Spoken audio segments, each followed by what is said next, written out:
Checkered flag in the air. The Game. A Cromwell media station. Mixing sports and a little bit of fun. This is fun! On your morning drive. This is Robby and Rexrode. With Robby Stanley and Joe Rexrode on Nashville's best sports talk. 102.5 and 106.3 The Game. And on the Game Nashville app. Ladies and gentlemen, it's showtime. And welcome into the Tuesday edition of Robby and Rexrode, 102.5, 106.3 The Game. Robby Stanley, Joe Rexrode, Michelle Knezovic here with you on this Tuesday morning in Nashville, Tennessee. Hope everybody's doing well. Happy NFL trade deadline day. We'll get to a lot of that throughout the show today. Happy NFL trade deadline day. We'll get to a lot. I don't know what's going on here. I guess that's me. I'm going to fix that right now so we don't do that the whole show. There we go. Chalk one up for me. We'll count that as an opposite of the mute for me. Joe, good morning. How we doing? Okay, phew, man. I thought I was really losing it there. Double Robby. I mean, who wouldn't want to be that?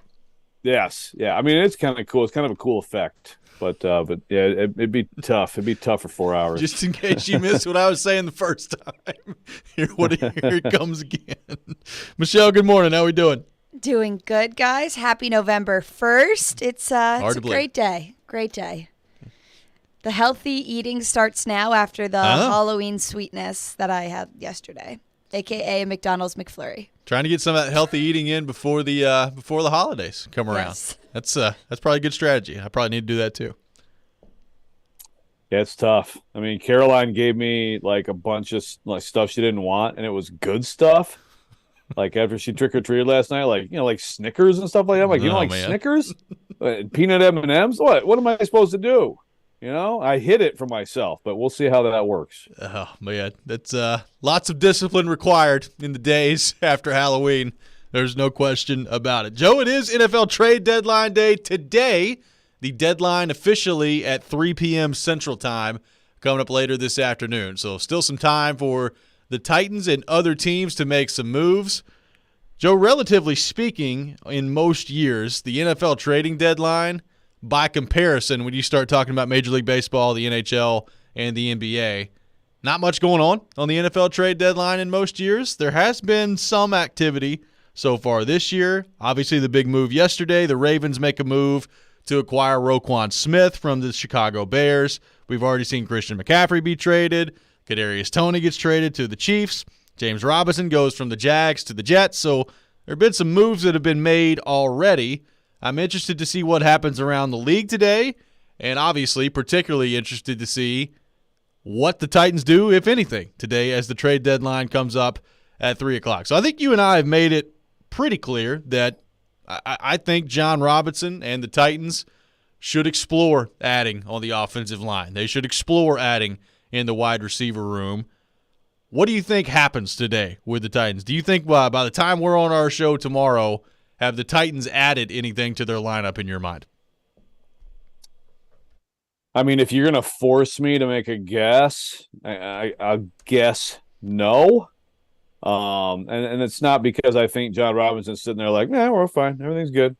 But the NFL trading deadline, like you said, I mean, it's not like the others. It has it's become something. I mean, I didn't even know it existed, for a long time.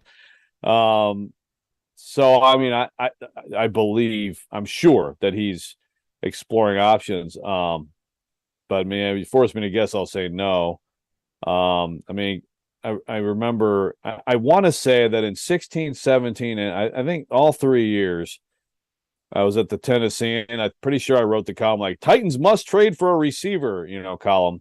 Like Amari Cooper, what are you doing? Get Amari Cooper, and of course they didn't. Now, then they drafted receivers, Corey Davis, and then of course A.J. Brown, and then they didn't have that need, but now it's back around to that. Although again, offensive line that'd be my 1A. Well, that'd be my one. That'd be my one. Receiver would be my 2. Forced to guess, I'll guess no, but I feel like it's like 54-46 no. Yeah, I'd probably lean no too, just because, I mean, look, there's a lot of things that got to happen. You got to get the right deal.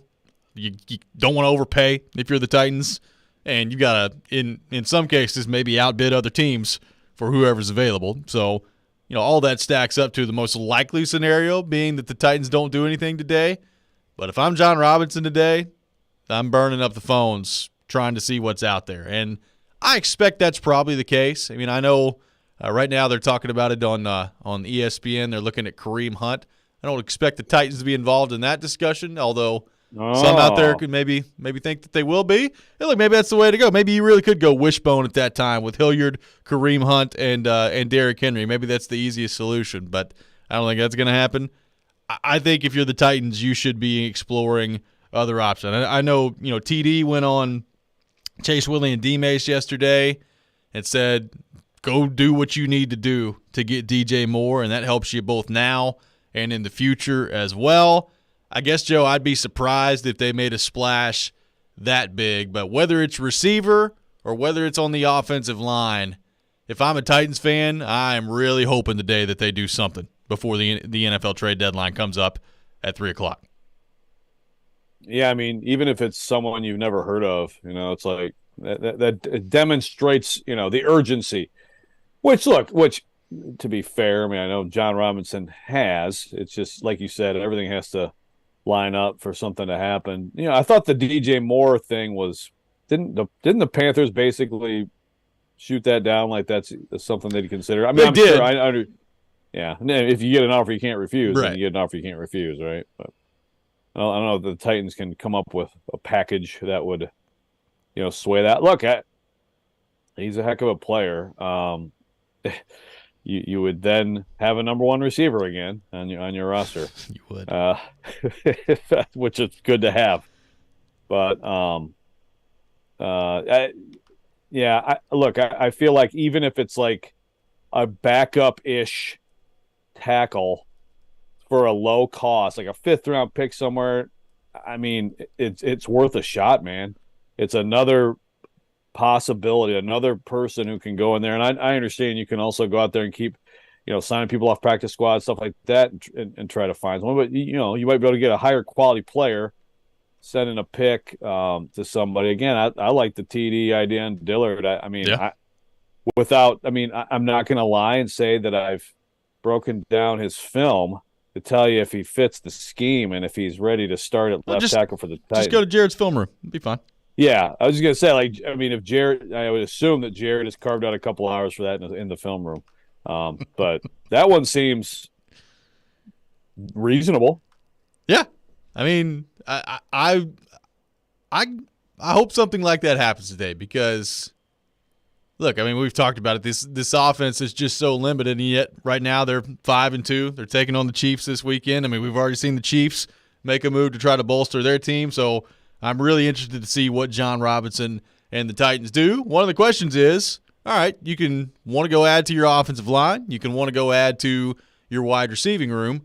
What are you comfortable giving up? Josh from Nashville on the text line driven by WilsonCountyHyundai.com says, I'm just curious, which draft pick are you willing to part with for a player who's probably only going to be in a fill-in spot for this year? Or are you going to trade for somebody who's going to be a permanent fixture on the offensive line? This from Joshua from Nashville. And that's the other interesting part of this, Joe. Like, let's say you do add a piece to the offensive line.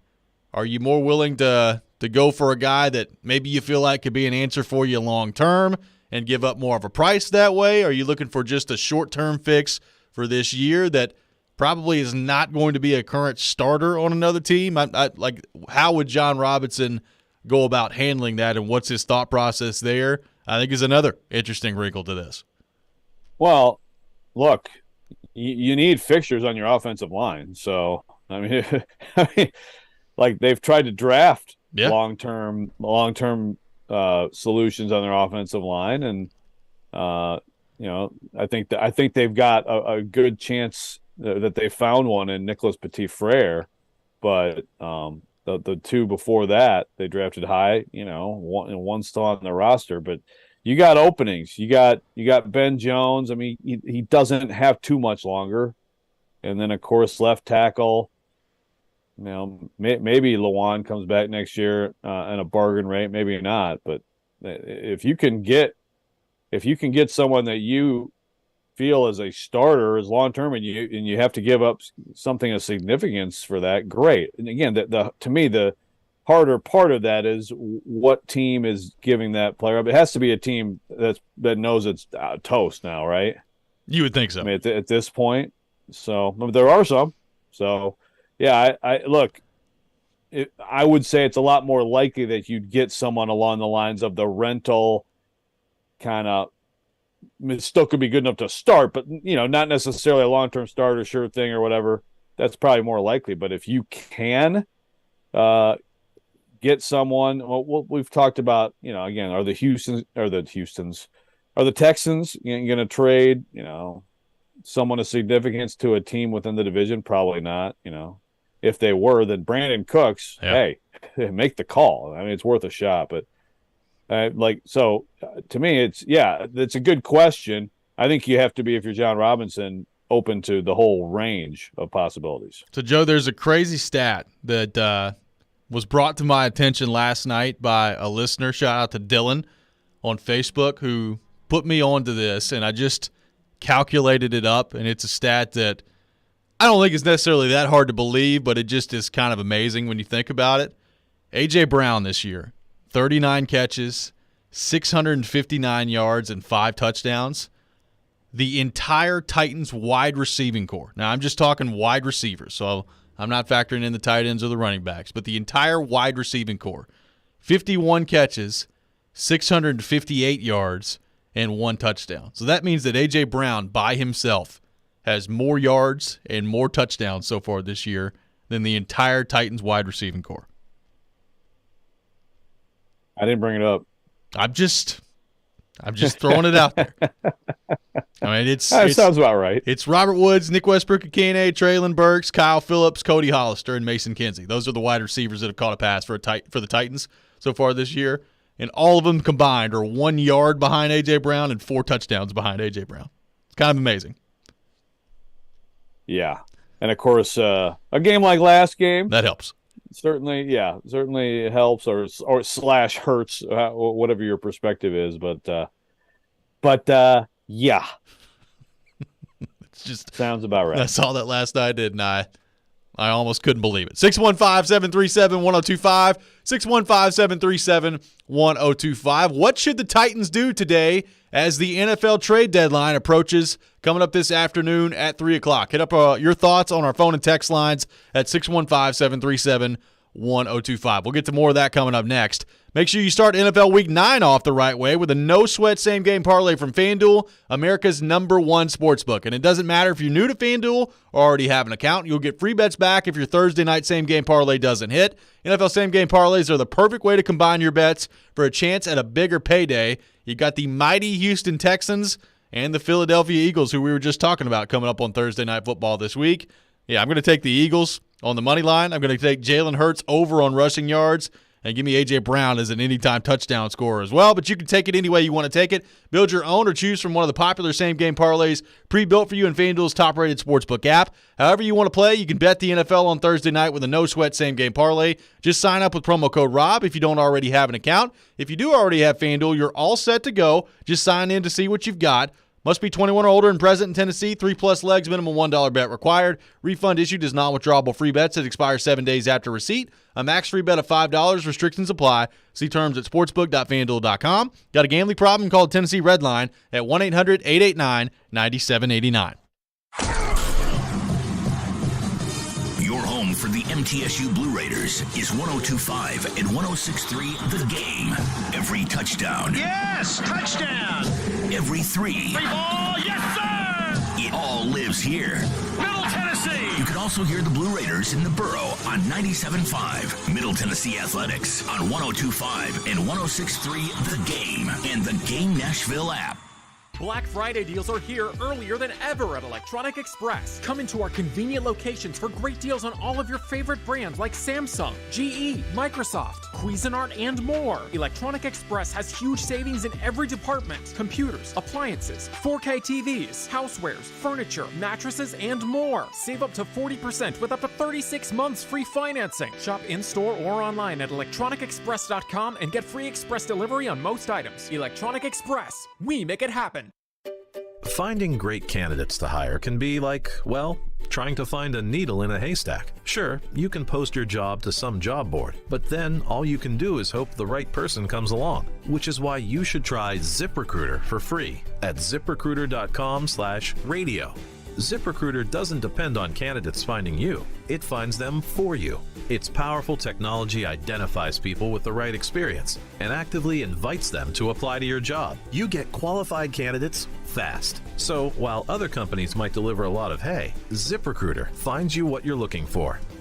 The needle in the haystack.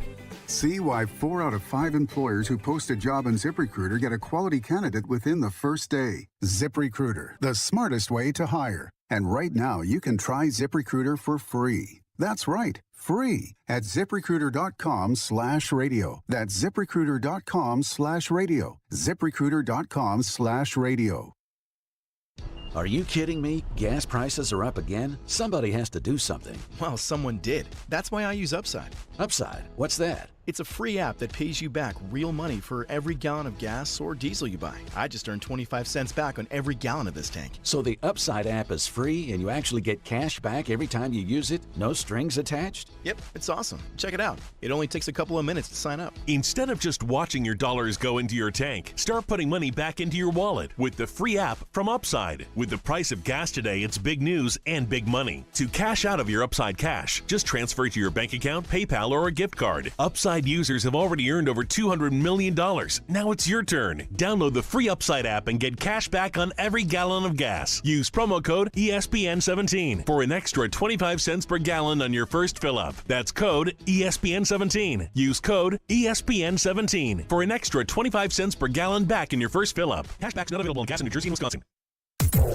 Well, you've got the whole world listening. What do you got to say? Never miss a moment of the show. Subscribe to the Robby and Rexrode podcast on iTunes, Spotify, and wherever you get your podcasts.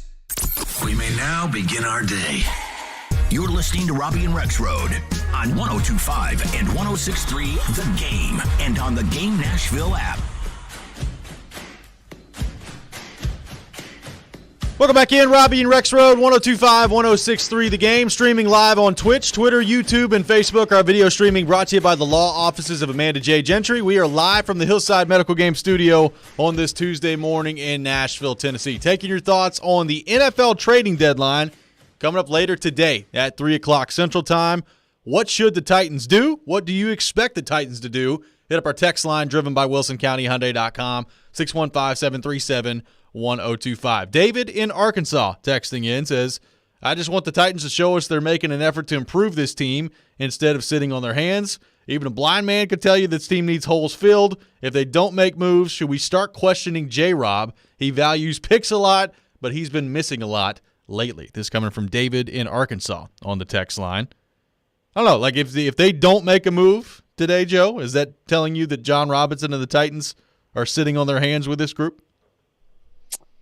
Well, look, if a move isn't made, a move isn't made. I mean, it's like a tree falling in the forest, right? Sure. Making a sound. I mean, we don't know. Like, we don't have. I don't have John Robinson's office bugged anymore. That only lasted for about 18 months. He found it, and yeah, he found it.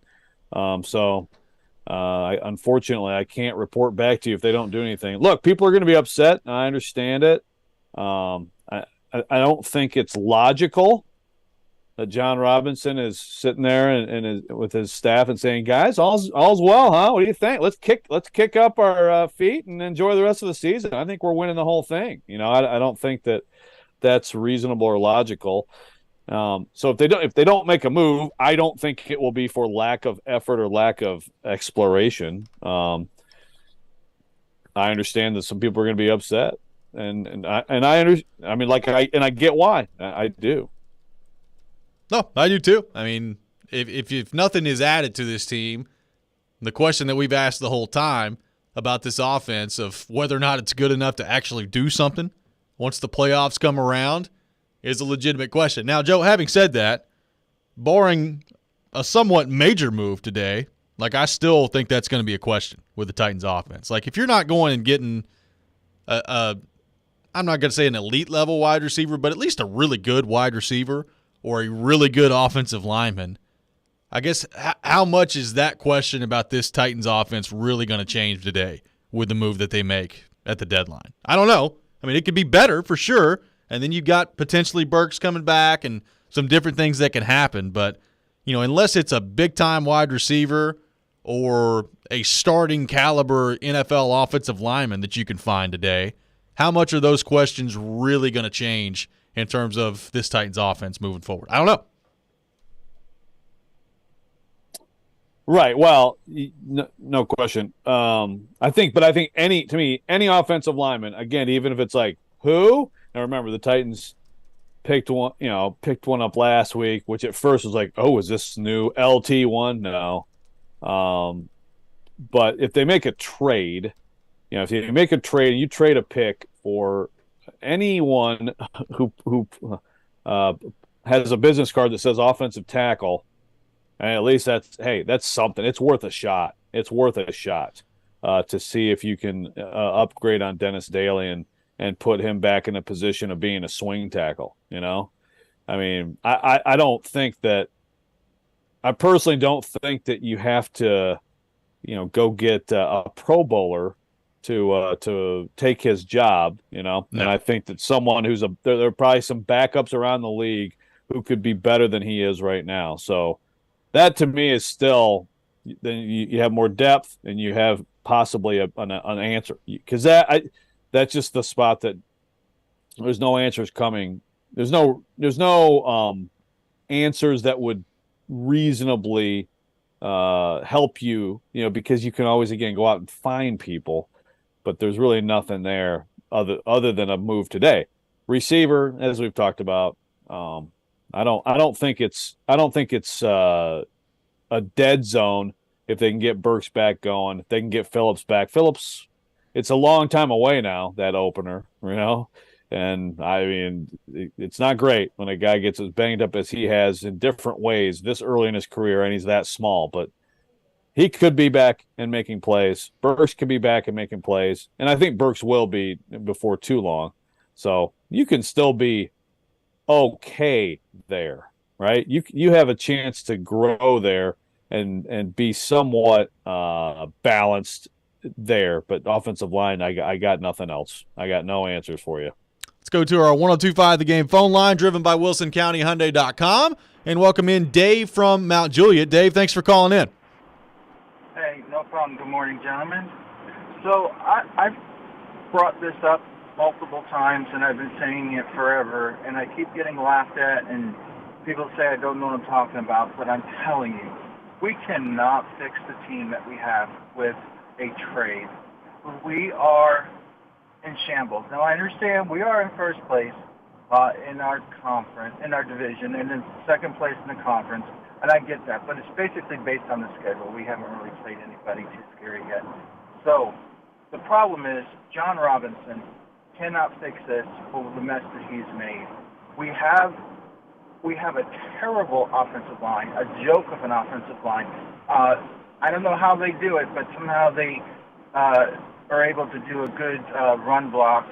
It's probably mostly because we have a Derrick Henry running back there. But it doesn't matter what kind of wide receiver out there. You could have Deebo Samuels or whoever it is, whoever you want. But if Tannehill or Malik or whoever it is has no time to throw the ball, 1-2 seconds, and there's people in his face, what is the man supposed to do? It's impossible. And so we have a big mess that's going to take way more than a single trade. Yes, we do need a dynamic wide receiver. Yes, we do need someone that can block for us. So we're in trouble. I'm trying not to be too negative. Still, a diehard fan, but we are in a mess. John Robinson looks like he was a savior when he came in, but look who he was replacing. It didn't take basically anyone there with any kind of football knowledge would have looked like an improvement. And Robinson's okay, but man, the guy cannot draft. He makes poor decisions on trades, and I'm just really concerned. Thanks for the call, Dave. Appreciate it. Dave, very concerned heading into the trade deadline. So there's not really much the Titans can do today to fix what's going on. I mean, look, like I just said, is a minor move today on the offensive line going to change this offense too much? I mean, I don't know. But I don't think that they're like some hopeless team out there either. No, look, first of all, Derrick Henry is first guy with the credit, but they did run block well. They do run block well. It's a good run blocking offensive line. Look, I think Petit Frere, Davis going, Ben Jones, Brewer. I mean, those four, it's not perfect. It's not going to be perfect. I would not call that a disaster. I mean, I think Aaron Brewer, certainly has had his moments. There's times when he's been overwhelmed, especially by players with length, but it's not like it's been, compare Aaron Brewer to the first few games of Roger Saffold at left guard. I think it's better overall. I'm not saying he's a better player, but I'm just saying I don't think it's a disaster left guard to right tackle when everybody's healthy. It's one spot. So, and it's the most important spot for a right-handed quarterback, right? I mean, it's so, again, I don't know that there's a great answer, but I would disagree that there's no way out of this. The way out of this is to be better at left tackle somehow. Now that I don't know what that takes. I don't know who that is. It's worth every effort that can be made. And look, hey, if you can get a receiver too, great. The receiving core, look, I agree with the premise that you can have whoever you want, and if you can't set up to pass, it does not matter. And we've seen that too much this year. But I think if you shore up the one spot, things could start to look quite a bit better, especially if everybody else stays healthy and together, because that's what happens with offensive lines too. Let's not forget that. I mean, offensive lines typically do improve through a season. Titans offensive lines definitely have done that when they haven't had disastrous injuries, and I think we're seeing some of that now. Let's go back especially in the run blocking. Let's go back to our 102.5 The Game phone line, driven by WilsonCountyHyundai.com, and welcome in Devontae. Devontae, thanks for calling in. Yes, sir, you got it. Look, I just want to make a comment about the O-line. These people are exaggerating ridiculously. If you think a team can rush for 300 yards and the offensive line has zero to do with it, you're just delusional and you don't know nothing about football. And as far as pass pro, I think, honestly, Daly is the one it's the whiffs that's really get you. He can't hold up for 1-2 seconds. So I think the wide receiver core will be all right if Tannehill can just have a little bit more time, maybe match protect a little more. And that's all I got to say about it. People are exaggerating, and I don't know how the offensive line is grading out, but it's not as bad as they are saying. But Daly is as bad. Yeah, Daly sucks. Hey, thanks for the call, Devontae. I mean, look. Great into that. I pretty much agree with that. I pretty much agree with everything you said. Look, I mean, in the running part of it, you can give, obviously, Derrick Henry was phenomenal on Sunday, but to Devontae's point, if you run for 300 yards, your offensive line's doing a pretty good job of run blocking, I would say. Yeah, I mean, Hilliard had 10 to carry himself. Yeah, no doubt. But again, we've talked about that before, right? I mean, you gotta when you judge an offensive line, there are two different jobs. Sure, two very different. They're just two totally different jobs. Titans have been pretty darn good at one of them, pretty consistently, and I agree. It's one spot. I mean, if you shore that up, and it's like 3-4 times in a game where it really is you couldn't touch the guy, just get in his way. Right. And also, again, and I didn't see it as much, but in the game before, just seeming to not know the play a couple times, too. Things like that. Those complete whiffs can really get a quarterback hurt. So I agree. Shore that up, but that's easier said than done. 615-737-1025. We got more of your thoughts to get to on the Titans. What should they do as today's NFL trading deadline approaches? 615-737-1025. More on that coming up next. This is Robby and Rexrode, 102.5, 106.3, The Game. This is Tanner Janot, and this is Smashville. And now down the right wing side, Tanner Janot. His shot, he scored!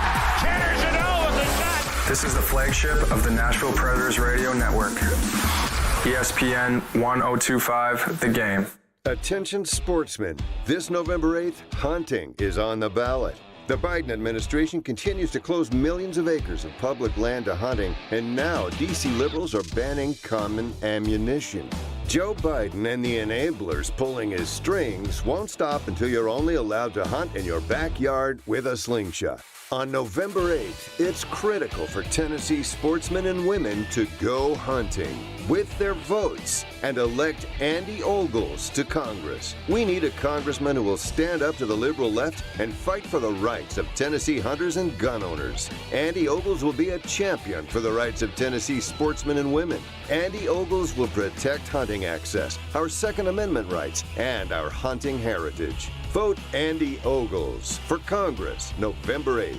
Hunter Action Fund paid for and is responsible for the content of this advertising. Not authorized by any candidate or candidates committee. 4800 Westgate Pass Road, Tucson, Arizona, 85745. Hey, it's Eddie George. You know we all have crazy busy lives and don't take time to research car insurance, right? Well, you don't have to. Xander Insurance does all the work for you. Their system shops over 15 top companies to find you the best rates, and they keep shopping every year. Their clients have saved an average of $600. That's why I'm a client. Xander gives me more options. More options means more savings. Get free quotes at XanderInsurance.com or call 800-356-1780. Prescription products require an online consultation with a healthcare provider who will determine if a prescription is appropriate. Restrictions apply. See website for full details and important safety information. Subscription required. Refund available for 60 days after purchase. Hey guys, did you know there's a generic form of Viagra that works just the same but is 90% cheaper? And you can get it online? Just go to 4hims.com/radio. You'll get a free medical consultation, discreet shipping if prescribed, a 100% online process, and trusted generic alternatives to the biggest brands at 90% off. That's right, get generic for Viagra, the same active ingredient as brand name Viagra, but 90% cheaper. It's the same medication you get from your doctor, but with zero copay, no expensive appointments, and no awkward face-to-face conversations. Results are guaranteed or your money back. To start your free online visit, you need to go to this exclusive address, 4hims.com/radio. That's 4hims.com/radio for your free online visit. FORHIMS.com/RADIO. Nobody protects you from mayhem like Allstate. I'm your friend's lucky jersey that's never been washed. And I'm stanking up the back seat, overpowering all of your senses, so you don't see the brake lights up ahead. And if you have cut rate car insurance, you're going to be all out of luck. So switch to Allstate, save $744, and get protected from mayhem, like me. Average annual savings of new customers surveyed in 2021 who reported auto savings when switching to Allstate. In most states, prices vary based on how you buy. Subject to terms, conditions, and availability. Allstate Fire and Casualty Insurance Company and affiliates, Northbrook, Illinois. Why wait to save? Dell Technologies Black Friday event arrives early with select deals on top tech to power business productivity. The savings start now with up to 48% off performance business PCs powered by 12th Gen Intel Core processors. Don't forget special pricing on the latest monitors, docks, and accessories, including free shipping on everything. Call a Dell Technologies advisor at 877-ASK-DELL for Black Friday deals. That's 877-ASK-DELL. Jonathan Hutton. You have to put the ball in his hands in that moment. And Chad Withrow. My kicker's making no decisions on a football team. Are in the game. Join them for NFL postgame after every Titans home game. Live from Landshark Bar and Grill in Margaritaville on Broadway. They'll break down that day's game and look ahead to the next one. NFL postgame is presented by Two Rivers Ford, Renter's Warehouse, and Superbook Sports on 102.5 and 106.3 The Game and the Game Nashville app. This is Greg McElroy, and you're listening to Nashville's best sports talk, ESPN 102.5 The Game. Welcome back in, Robby and Rexrode, 102.5, 106.3 The Game. Robby Stanley, Joe Rexrode, Michelle Knezovic here with you on this Tuesday morning. We'll have Caroline Fenton coming up at 7 o'clock. Get her thoughts on all things college football. The Vols taking on Georgia, and coaching move made yesterday in the SEC. We'll get to all of that coming up at 7 o'clock. Right now, talking Titans, taking your thoughts on our phone and text lines driven by WilsonCountyHyundai.com, 615-737-1025. The NFL trading deadline coming up at 3 o'clock. Ron on the text line says, not going all in this year would be a disservice to Henry and Byard and the rest of the guys who stuck around believing in J-Rob and the organization. So as long as Henry is healthy and running like Henry, they should try to get a wide receiver or tackle. Henry is the one that can get us there. Henry's getting beat up and getting older. John Robinson needs to live for now. The future is not promised. Go all in. This from Ron on the text line. I hear everything Ron's saying there. We've talked about that. It's just also kind of this past offseason didn't really fit that mold with trading A.J. Brown and other moves. The only other thing I'd say on that is I don't know that these guys are still here because they like, I believe in J-Rob. I'm staying here. You know, I mean, they were They're under drafted contract by this team and under contract and got paid a lot of money. But I mean, I know. Look, I understand the sentiment, Ron, and I think a lot of Titans fans would share that. And you know, no matter no matter if you are more like we had back-to-back callers, kind of a little bit two ends of the spectrum, right? A little bit of, oh my God, what a mess, and then calm down. It's not that bad. But either way, everybody can agree that there's one spot on the offensive line that's problematic. There's not a great answer on the roster for it now. And that one's not J-Rob's fault. I don't consider it his fault to stick with Lawan this year. I think that was the right move, and it's bad luck. But obviously they'd be in a way better position to respond had he been able to draft better in recent drafts. So that's where they are. So you got to try to to fix that here if you can. Someone who just now I've lost it. The trade proposal. Gosh darn it, made me laugh. Chris for the medical staff. Yeah, there you go. Burks, T-Rack, and 3 firsts. Yes, go get AJ back. There you go. Yeah, thank you, Chris. Yes. So we've spent a lot of time leading up to this day talking about offensive line and wide receiver, and obviously so. We understand why we're talking about those two specific positions. Is there any other position on this roster right now that you feel like John Robinson and the Titans may be taking a look at today to add to the team? Well, I was listening to Get Up, and they mentioned some good ideas. The Titans need a starting D tackle. Yeah. They need a starting safety. What else did they have? Possibly a young punter. A young punter would help. No, honestly, I just no. I don't like. Look, could you be better at tight end? I guess could you stand to have like another good corner? Yeah, by the way, the moves yesterday, including waiving Ugo Amadi, and there's a spot open. Yep. I do wonder if Elijah Molden is in line to return this week. So that would be similar big news thoughts for the Titans. Yeah. So, but no, in all seriousness, I don't know why you're trading assets. Every other spot right now, I think looks pretty good. Looks fine. I mean, really, and again, I'm not opposed to the idea of a real number one receiver. It's good to have them. Don't get me wrong. Oh yeah, I'm in favor of having a real number one receiver, but receiver could possibly maybe be okay this year. Left tackle, I don't see it. That's it. LD from McMinnville on the text line says, yesterday Jared said they should go out and get a number 2 quarterback for the remainder of the season. What are your thoughts on that? So wait a minute now. By the way, did Jared? I wasn't able to listen much. Did Jared say that this is a controversy? I mean, Malik Willis is 1-0. He did not say that. Malik Willis 1-0 as starting as quarterback. So I assume this is a controversy. No, I pointed it out. Greatest winning percentage, tied for the greatest winning percentage in history in the NFL. 1-0. Yeah. But now, okay. So does Jared mean that Willis needs a backup because he runs a lot? Is that what Jared's saying? I need to know the context of the comment. Yeah, look.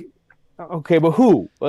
That's the thing. Who's your QB2 you're going to go out and get? And I mean, I'm not saying you couldn't have a better option than Willis or Woodside right now behind Tannehill, but there's no option you're going to go get that gives you any chance to do anything, right? Well, you're like toast. If they were going to do that, if Tannehill's out, you're toast. You're done. Just end it. Well, also if they're going to do that, they would have done that already. I think. Like that's a little bit different to me than wide receiver, offensive line. Like, I feel like if they were going to do that, you could have done that back before the season began. Like I said yesterday, I don't think Malik Willis is ready to be a backup quarterback in this league. I just don't think he's ready to be out on the field in any scenario right now. But, I mean, I guess you turn if you feel that strongly about it. Like, let's say Tannehill can't go Sunday. After what you just saw with Malik Willis, are you trotting him back out there? Or are you going Woodside? Because to me, honestly, I'm probably going Woodside if I'm on the coaching staff. Maybe. I'd certainly I'd consider it. Except like we didn't see much usage, of what Willis can do.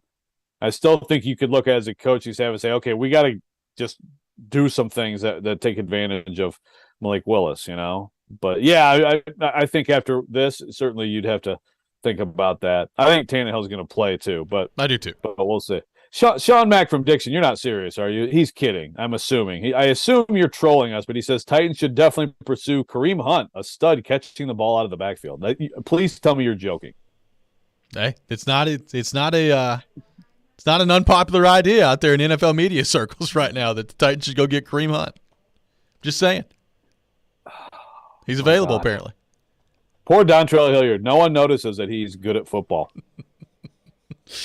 Hey, maybe that's what they do. Just the three. Look, I will say, I was watching Deontay Foreman run around the other day. I was like, man, just imagine if they had him too. You'd have that three-headed monster back there in the backfield. That still remains to me a great mystery. Deontay Foreman just being out of the league. Yeah, I don't get it. I mean, even go back to like 2020 when the Titans brought him in. I was like, how's this dude just sitting around? Like, look at this guy. It's incredible, man. Running backs. So much disrespect for so many running backs. Aaron on the text line says, Jared mentioned trading Caleb Farley for Blaine Gabbert. Jared apparently also mentioned he wanted Sean Mannion. I'm just telling you what people are telling me on this text line. Bring back Blaine. Bring back Blaine. Yeah, there's a big market for Caleb Farley right now. I mean, I don't know. Sure. Okay, I'm with you, Jared. I'm with you. 615-737-1025. 615-737-1025. More of your thoughts on the Titans coming up next on our phone and text lines driven by WilsonCountyHyundai.com. We'll also get back into Derrick Henry and the pace that he's now on once again after his rushing performance against the Houston Texans on Sunday. All that coming up next. But first, Michelle Knezovic has a word from Superbook Sportsbook.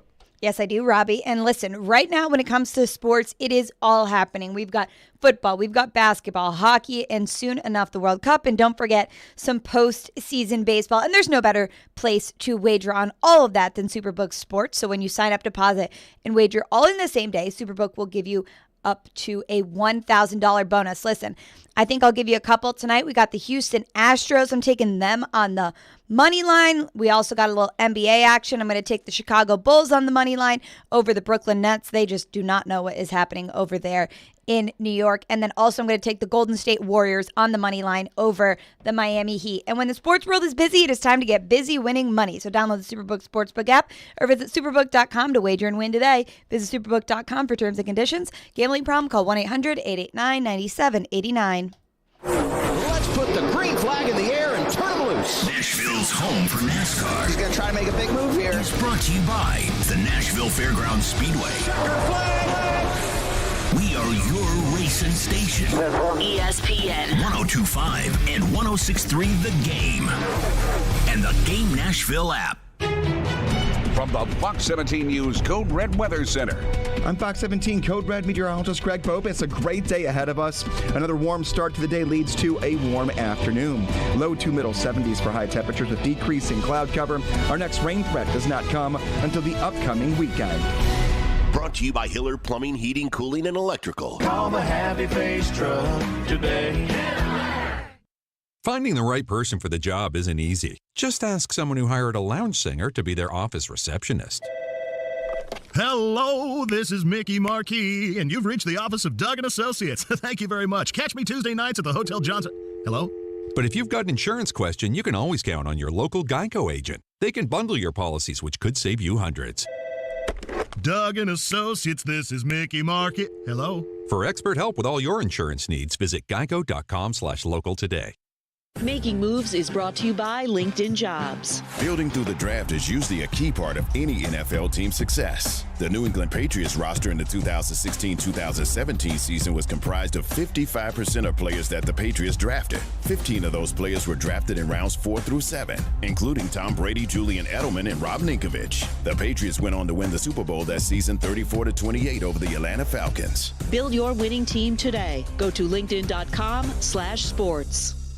Behind every playoff-bound roster, is a great process, one that identifies the right talent at just the right time. It's time your business had a similar process. LinkedIn Jobs taps into a network of over 850 million professionals to find the right people for your role. LinkedIn Jobs helps you narrow down to the most qualified candidates so you can start hiring the right people. Go to linkedin.com/sports to post your job for free. That's linkedin.com/sports. Terms and conditions apply. Jared Stillman. This is a team that the entire city is losing their minds over. Caroline Fenton. It's one of the youngest teams in the league. They don't have a single player over the age of 30. Stillman and Company. Afternoons from 2 to 6. Presented by TriStar Moving. On Nashville's best sports talk. ESPN. 102.5 and 106.3 The Game. And on the Game Nashville app. You're listening to Robby and Rexrode on 102.5 and 106.3 The Game and on the Game Nashville app. They try and get with Derrick Henry this season.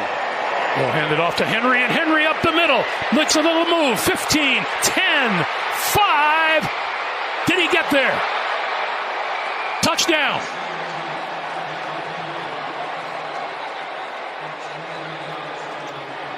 $29 yards. Another big day for Derrick Henry on Sunday against the Houston Texans. Joe, we discussed a lot of Derrick Henry's day yesterday on the program. I'm running through some numbers. You know, part of the reason I got into this business is because I was told there'd be no math, but I've done a whole lot of math so far this morning here on the program. And just the pace that Derrick Henry is on right now, when you start to kind of flush it out after yesterday, after Sunday and his performance against Houston, the pace that he's on right now, quite frankly, is a Derrick Henry type of pace. He's had 166 carries so far through 7 games.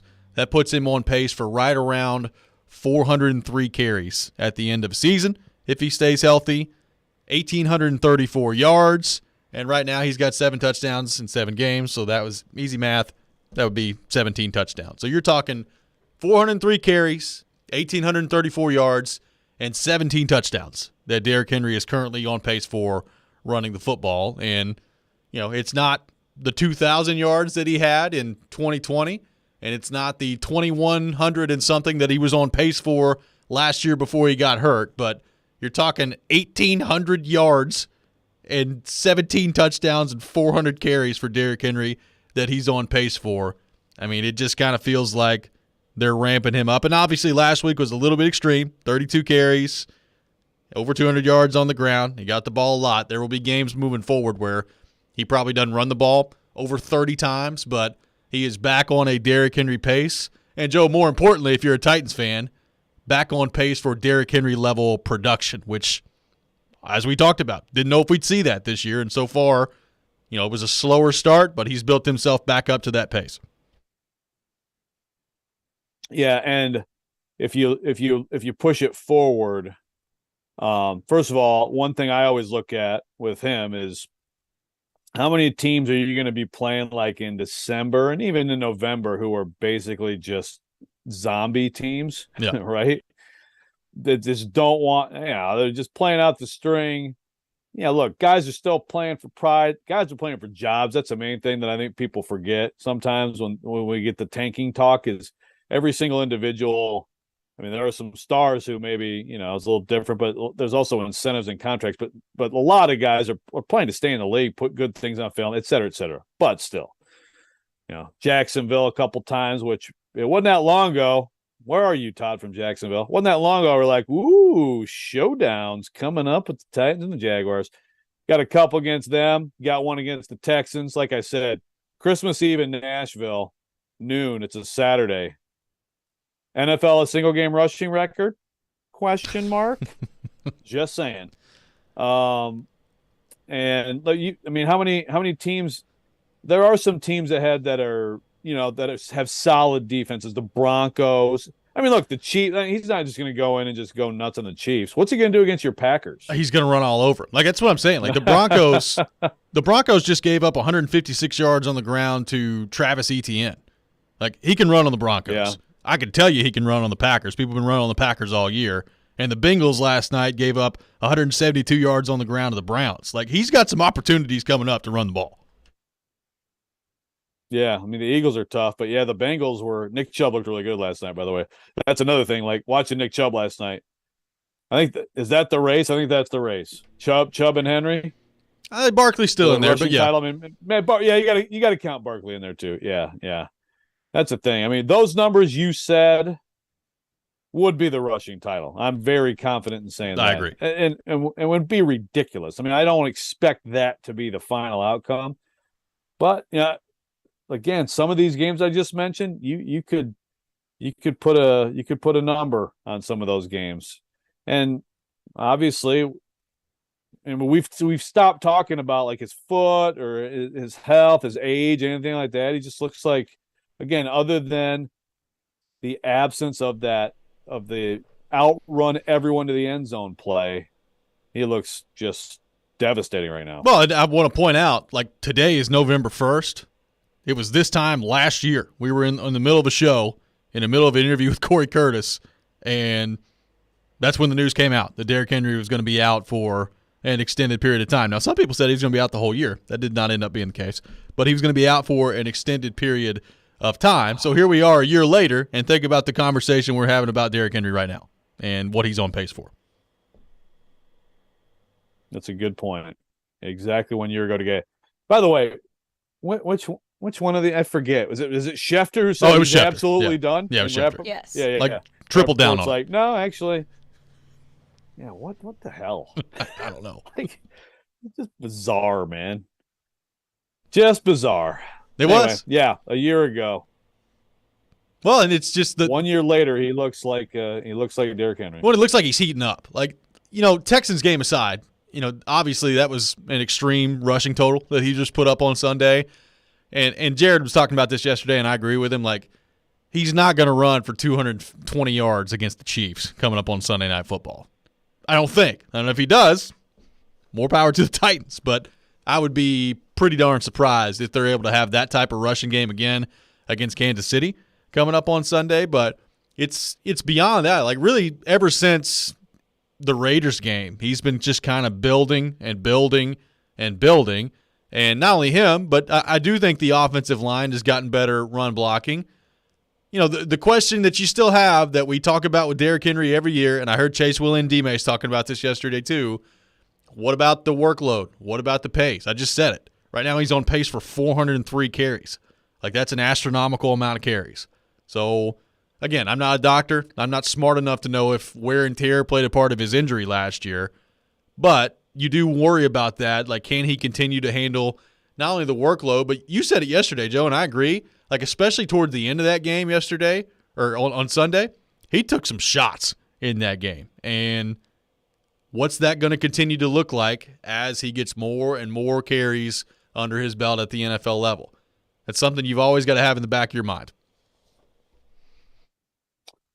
No doubt. It's an interest, but I think it's pretty clear how the Titans approach it. This is what he is. This is what he does for this team. He's going to get the ball.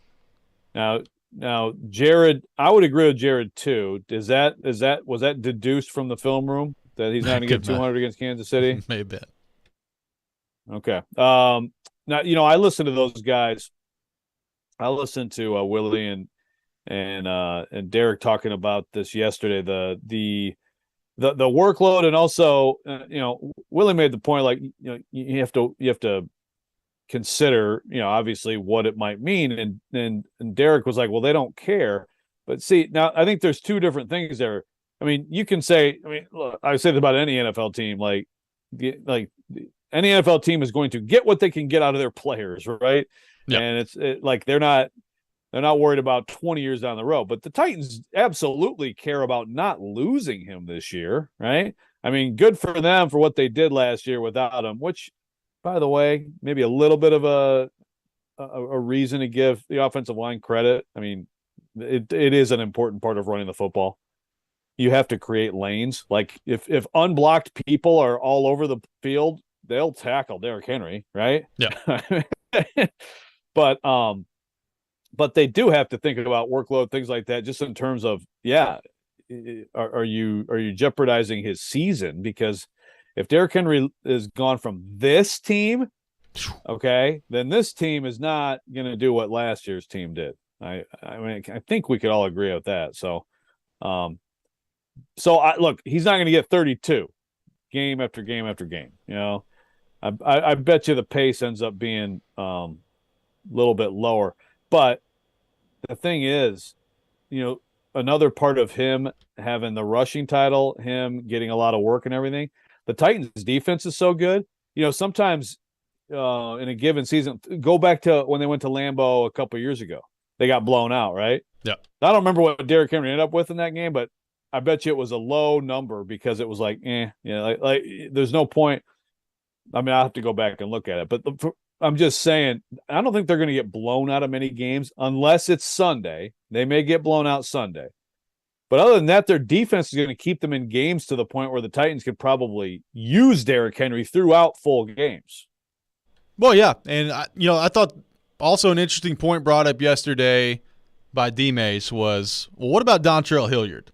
Like in terms of not just taking carries away from Henry, because that's an easy way to look at it in terms of like the workload conversation we're having, but just the offense and where he fits in, like as one of your top playmakers. Like, can anybody argue against Dontrell Hilliard not being one of their top playmakers based on what we've seen so far this year? And if so, how do you go about getting him on the field and getting him the ball more while also not sitting Derrick Henry down every other drive? I mean, it's a great question for Todd Downing. It's a great point. I mean, get him in the slot some, get him out there together some, and get him some carries, some work beyond just the normal third and obvious passing situations role that he has. I agree. He catches the ball well. He's fast. And look, I think it's nice to have as much as like Deontay Foreman was a good backup and all that. And it's good to have another hammer. I like the change of pace that they tried to get when they drafted Darrington Evans, just someone who gets to some spots a little bit quicker. Right. Yeah. And that's what Hilliard brings. He just brings a little bit different look for the defense, like where they're running outside zone and stuff like that. And I agree. Get him. Try to get him, 10, 12 touches in a game, I think would be smart. Sean Mack from Dixon texting back in says, no need to worry about Derrick Henry's workload because if he gets hurt, they'll have Kareem Hunt to put in there after today. Sean Mack is playing chess while everybody else playing checkers. Okay, so he was messing with us. Thank goodness, Sean Mack. I was about to mute you. 615-737-1025. We'll get more into the Titans coming up a little bit later in the show. Teresa Walker joining us at 8 o'clock. Coming up next, we'll be joined by Caroline Fenton. We'll get her thoughts on the Vols and Georgia matchup coming up this weekend, and also a coaching move made yesterday in the SEC. All that ahead. This is Robby and Rexrode, 102.5, 106.3, The Game. You watch the game. Tannehill, he can run, and he does. Touchdown. We talk the game. I think this is Vrabel giving Tannehill more authority over the team. We are the game. Nashville's best sports talk. 102.5 and 106.3 The Game and the Game Nashville app. ElectronicExpress.com. We make it happen. As a roofer, every second counts. Late deliveries and incomplete orders cost me time and money. That's why I partner with Beacon. Beacon's unique network of branches work together to get me what I need when I need it. Every branch working together. With Beacon, I know my supplies will be delivered on time and complete. Homeowners rely on me, so I rely on Beacon because I never stop building, and neither do they. Go to BECN.com to get started building with Beacon. Beacon, always building.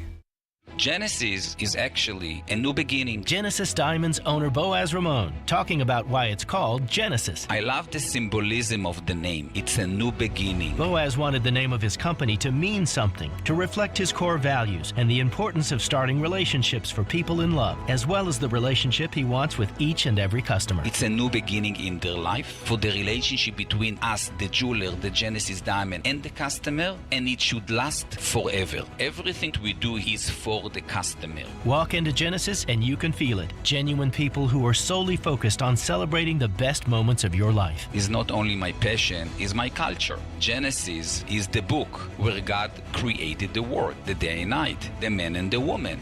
Every diamond engagement ring that we specially created for the customer is a new beginning for amazing, lasting relationship. Come start your amazing, lasting relationship today at Genesis Diamonds, Green Hills and Cool Springs. Need cash for the holidays or to pay off credit cards right now?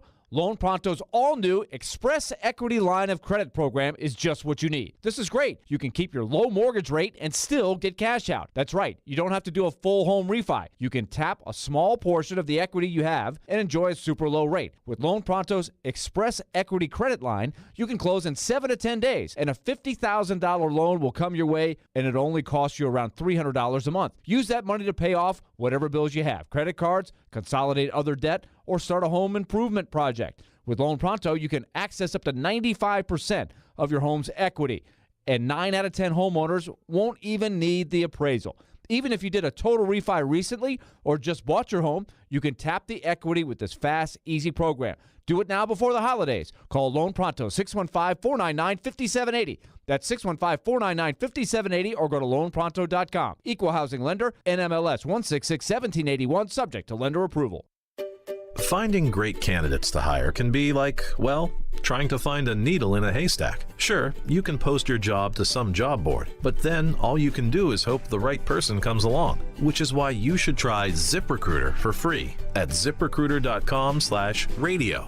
ZipRecruiter doesn't depend on candidates finding you. It finds them for you. Its powerful technology identifies people with the right experience and actively invites them to apply to your job. You get qualified candidates fast. So while other companies might deliver a lot of hay, ZipRecruiter finds you what you're looking for. The needle in the haystack. See why 4 out of 5 employers who post a job on ZipRecruiter get a quality candidate within the first day. ZipRecruiter, the smartest way to hire. And right now, you can try ZipRecruiter for free. That's right, free at ZipRecruiter.com/radio. That's ZipRecruiter.com/radio. ZipRecruiter.com/radio. From the Hillside Medical Game Studios, WPRT-FM Pegram, WPUC HD2 Laverne, Nashville's exclusive home for the Nashville Predators. 102.5 and 106.3. Terang, it's a high fly ball. We got pass rushes. Awesome game set. Checkered flag in the air. The Game. A Cromwell Media Station. Mixing sports and a little bit of fun. This is fun! On your morning drive.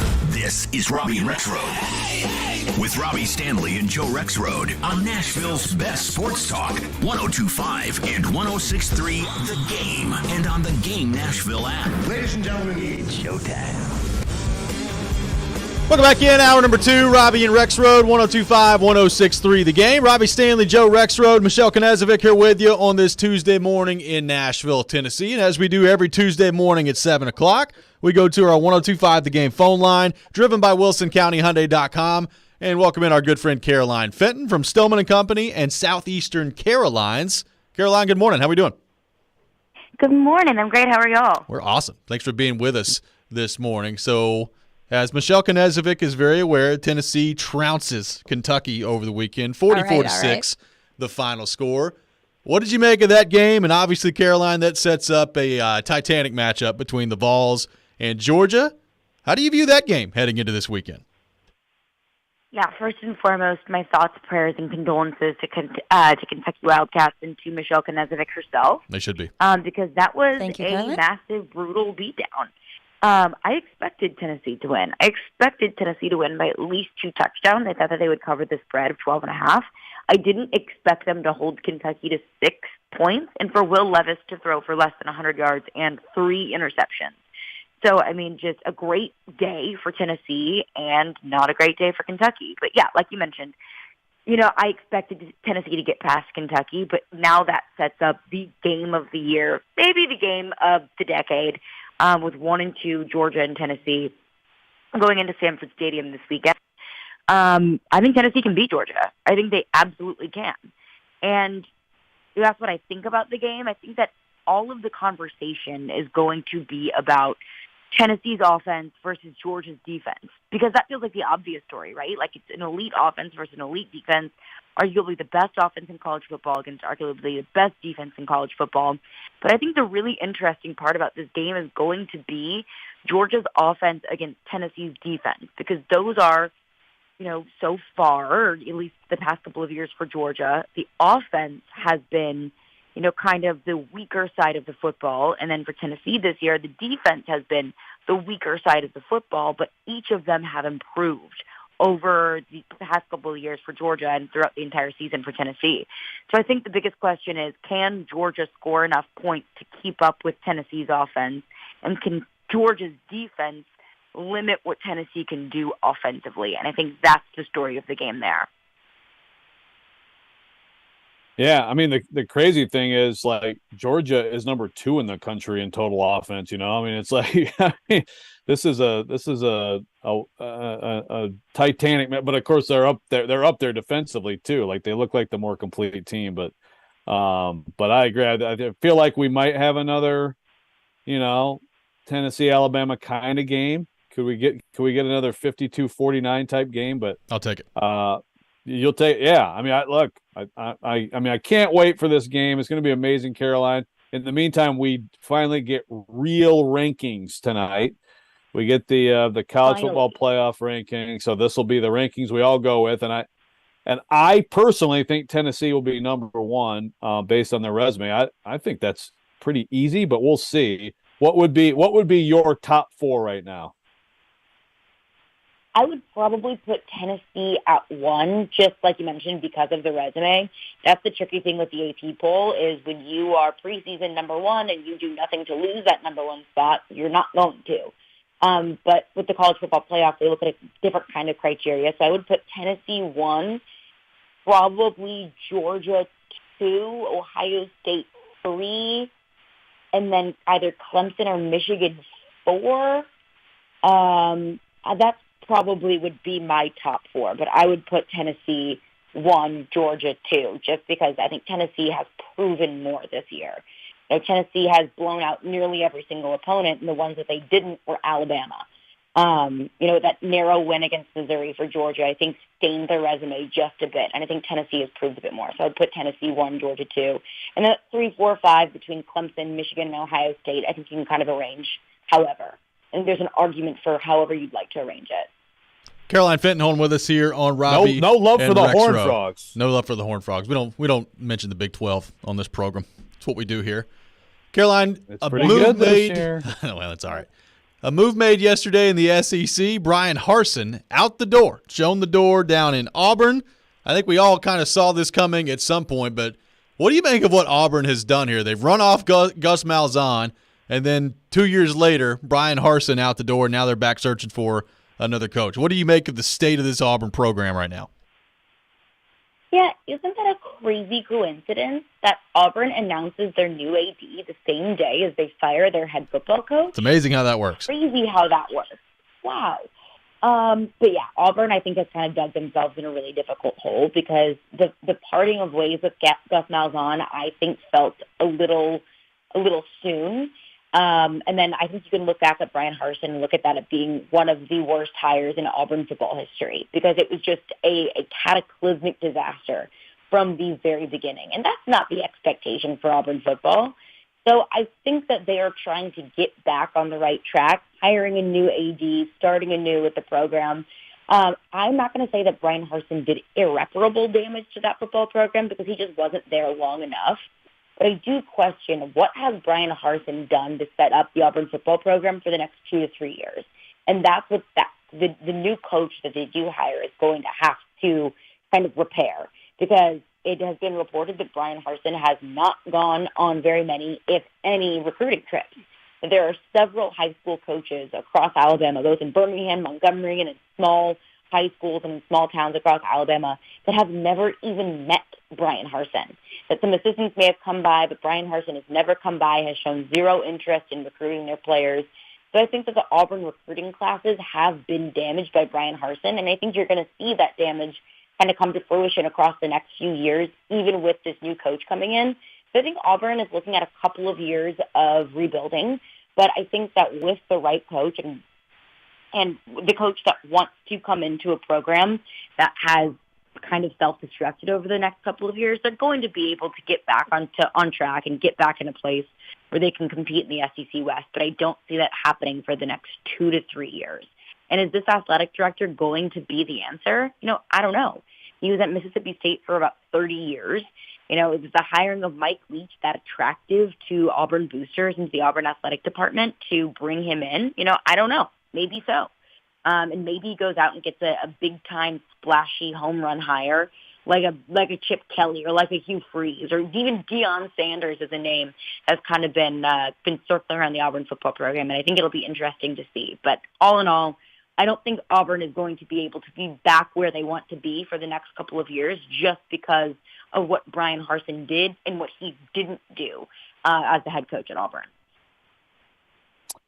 Yeah, I know there's always some level of coach gets fired, then everybody rips everything about the coach, but it sounds like, it's pretty much consistent with him that it just blows my mind when you hear these stories about coaches who just aren't involved in like recruiting local high schools. Like, how could you possibly be that dumb? It really is amazing. Caroline, speaking of coaching disasters, Jimbo Fisher isn't even like meeting with the TV people before games now. He's not doing the coach handshake. He's just see you guys like, later. Yeah. Hey, where the heck is that thing going? That's a wonderful question. And my thing is, with Auburn, we all saw that coming when the boosters were upset with Brian Harsin, a couple games into last season, and we saw the writing on the wall with the meltdown at Auburn. With Texas A&M, I did not expect that at all. Did I think that they would be the third best team in the SEC? Maybe, but maybe not. Did I think that they were going to make the college football playoff? Absolutely not. But I didn't expect us to be questioning if Texas A&M would even make a bowl game. What a mess. And it's not like they can move forward from Jimbo Fisher right now. I guess they really could if they're looking to dish out $80 million. But it's the on-the-field product, and it's the off-the-field behavioral issues, and it's everything with Texas A&M, and I just didn't see it coming. And I think the question with Jimbo Fisher is, okay, are you going to be able to figure things out on the field? Are you going to be able to figure out who your future offensive play caller is going to be? Because it can't be Jimbo anymore. And then will winning on the field kind of figure everything out off the field? I think generally it usually does. But just the meltdown in College Station, I didn't see it coming, and it has been, a very steep decline ever since that loss to App State. And it's been a nightmare for Texas A&M. And how do you bring in that many 5-stars and you only win 3 games in a season? I don't get it. Caroline, last thing for you here. It's kind of amazing to refer to Alabama and LSU as the other big game in the SEC this week, but that's what it is. What sort of a chance do you give your Tigers to take down Alabama at home on Saturday? Yeah, a 6-15 matchup, LSU-Alabama is usually the talk of the town, but a 1-2 really overshadows that, very much so. I think this game being in Tiger Stadium very much so gives LSU an advantage. I think we've seen both Bryce Young and this Alabama team struggle on the road. If you just look at this year and their road games, at Texas, a very loud and raucous environment, Alabama committed more penalties than Nick Saban team has ever seen. Later on in the season, you go to Neyland, another very loud and raucous environment, and they commit even more penalties than they did against Texas. I think if LSU can catch Alabama on a day where they're undisciplined, which now I think we've seen this season, might not be the craziest thing to expect if Alabama is undisciplined and commits penalties. Overall, I think that there's just too much talent on this Alabama team. Overall, I think that LSU doesn't have as big of a sample size this season of being a team that can compete with Alabama. I'm not saying that Alabama's going to blow out LSU. Maybe they do. But I do think that this game is going to be a lot more interesting now than maybe I ultimately expected it to be at the beginning of the season. I think it comes down to, can LSU stop what Bryce Young is able to do? Because Tennessee could beat Alabama because they can put up that many points. I don't think LSU's offense can put up that many points, but LSU's defensive front is no joke. So if they can stop Bryce Young in the passing game, they can stop Bryce Young from scrambling around, they can stop Jahmyr Gibbs in the run game, I think LSU has a shot. Caroline Fenton, our guest here on Robby and Rexrode, joins us every Tuesday morning at 7 o'clock. Caroline, great stuff as always. Thanks for being with us this morning. I appreciate y'all. Michelle, you look great in orange. Come on, Caroline. God, that was awesome. I love it. 615-737-1025, a walk-off from Caroline Fenton. We'll take your thoughts on Tennessee and Georgia, the matchup of the year so far in college football coming up on Saturday. 615-737-1025, 615-737-1025. That's next. This is Robby and Rexrode, 102.5-106.3, The Game. Every Wednesday at 2:45. Former NFL wide receiver Chris Sanders joins Stillman and Company to give his thoughts on all things Titans and NFL. Fueled by Parman Energy, now hiring fuel drivers. Apply now at ParmanEnergy.com on 102.5 and 106.3 The Game and the Game Nashville app. The final matchup of the Tennessee basketball team's 3-game series with Colorado is coming to Nashville. Don't miss the Tennessee Volunteers versus the Colorado Buffaloes at Bridgestone Arena Sunday, November 13th. Be there to witness your Volunteers in action as they look to run their all-time record against Colorado to 5-0. Sunday, November 13th, Bridgestone Arena. Tickets are on sale now at Ticketmaster.com. Presented by Red Cap. Now is a fantastic time to sell in Nashville, but you can't do it without the intel. And no one has better intel than the Gary Ashton team. You may be wondering, what is this intel I keep hearing about? Intel so you can sell your home without any staging or showings. Intel on where to find your next home so you can sell your current one while the market's hot. Intel that helps you win the buyer battle and cash in on your home equity now. Everyone else is getting the same information and competing for the same properties. GaryAshton.com gives you the edge with the best real estate intel in Nashville. No one else even comes close. Plus, the Gary Ashton team is the official real estate agent for the Preds. Get the confidence to sell your home and find your dream address without the stress. Call the Gary Ashton team with RE/MAX Advantage today at 615-301-1650 or visit GaryAshton.com. And remember, don't sell without the intel. Men, are you asking yourself questions like, why am I gaining fat? Why is my energy or sex drive down and maybe haven't been getting the exercise you need? If you want to get back to the man you used to be but just don't have that youthful energy, that edge you once had, you very well might have low testosterone. Low T causes all kinds of issues, from a reduced libido, lower drive, and bad sleep patterns to problems with muscle gain, bone density, and more. It may even contribute to erectile dysfunction, and if this sounds like you, it's probably time to get treated for your low T. At the Tennessee Men's Clinic, we've treated thousands of men for low T. We've seen them put on muscle, add to their energy, improve their sex lives, get better sleep, and just feel better. Plus, if you're like most men, you'll see results in only a few weeks. So make an appointment today and experience how testosterone therapy can truly change your life. Your initial appointment is only $99 with results in minutes. Call today, 615-208-9090, or go to TennesseeMen'sClinic.com. Visit our website to learn more, including side effects, treatments extra, results vary. Hey, it's Hutton. Interest rates are rising, but not at Spring Hill Heating and Cooling. Replace your old unit fast before new regulations increase prices up to 20%. Get a new unit today at today's price and receive up to $1,500 off, or get 18 months of no payments, so the first payment is not until spring of 2024. At Spring Hill Heating and Cooling, all new systems come with a 10-year parts and labor warranty. Schedule your appointment now at springhillac.com. That's springhillac.com. It's on. It's happening. Remember, you can watch us on YouTube, Facebook, Twitch, and Twitter. Get out of the way. I'm watching the game. Presented by the law offices of Amanda Gentry. We may now begin our day. You're listening to Robby and Rexrode on 102.5 and 106.3 The Game and on the Game Nashville app. Yeah, Josh, I know you believe in winning with execution and preparation and those sort of things. I'm curious to know where confidence fits into that. Both of these teams have pretty good reason to have a swagger going into this game. Can you win a game because you're more confident and more self-assured than your opponent? You can win a game with confidence because you've paid the price, you've worked, you've prepared to go out and play the right way. So, yeah, both teams, I'm sure, are confident and should be. For us this week, preparation is going to be key. They're really good. They got, you got to understand their schemes. That's important. The personnel, the battles within the battle are going to be really important. The line of scrimmage is going to be important. It's a physical game out on the perimeter too. So on both sides of the ball, you got to match that. That was Josh Heupel looking ahead to the matchup for Tennessee against Georgia coming up on Saturday. Number 1 versus number 2. And right now it's number 1 Georgia versus number 2 Tennessee.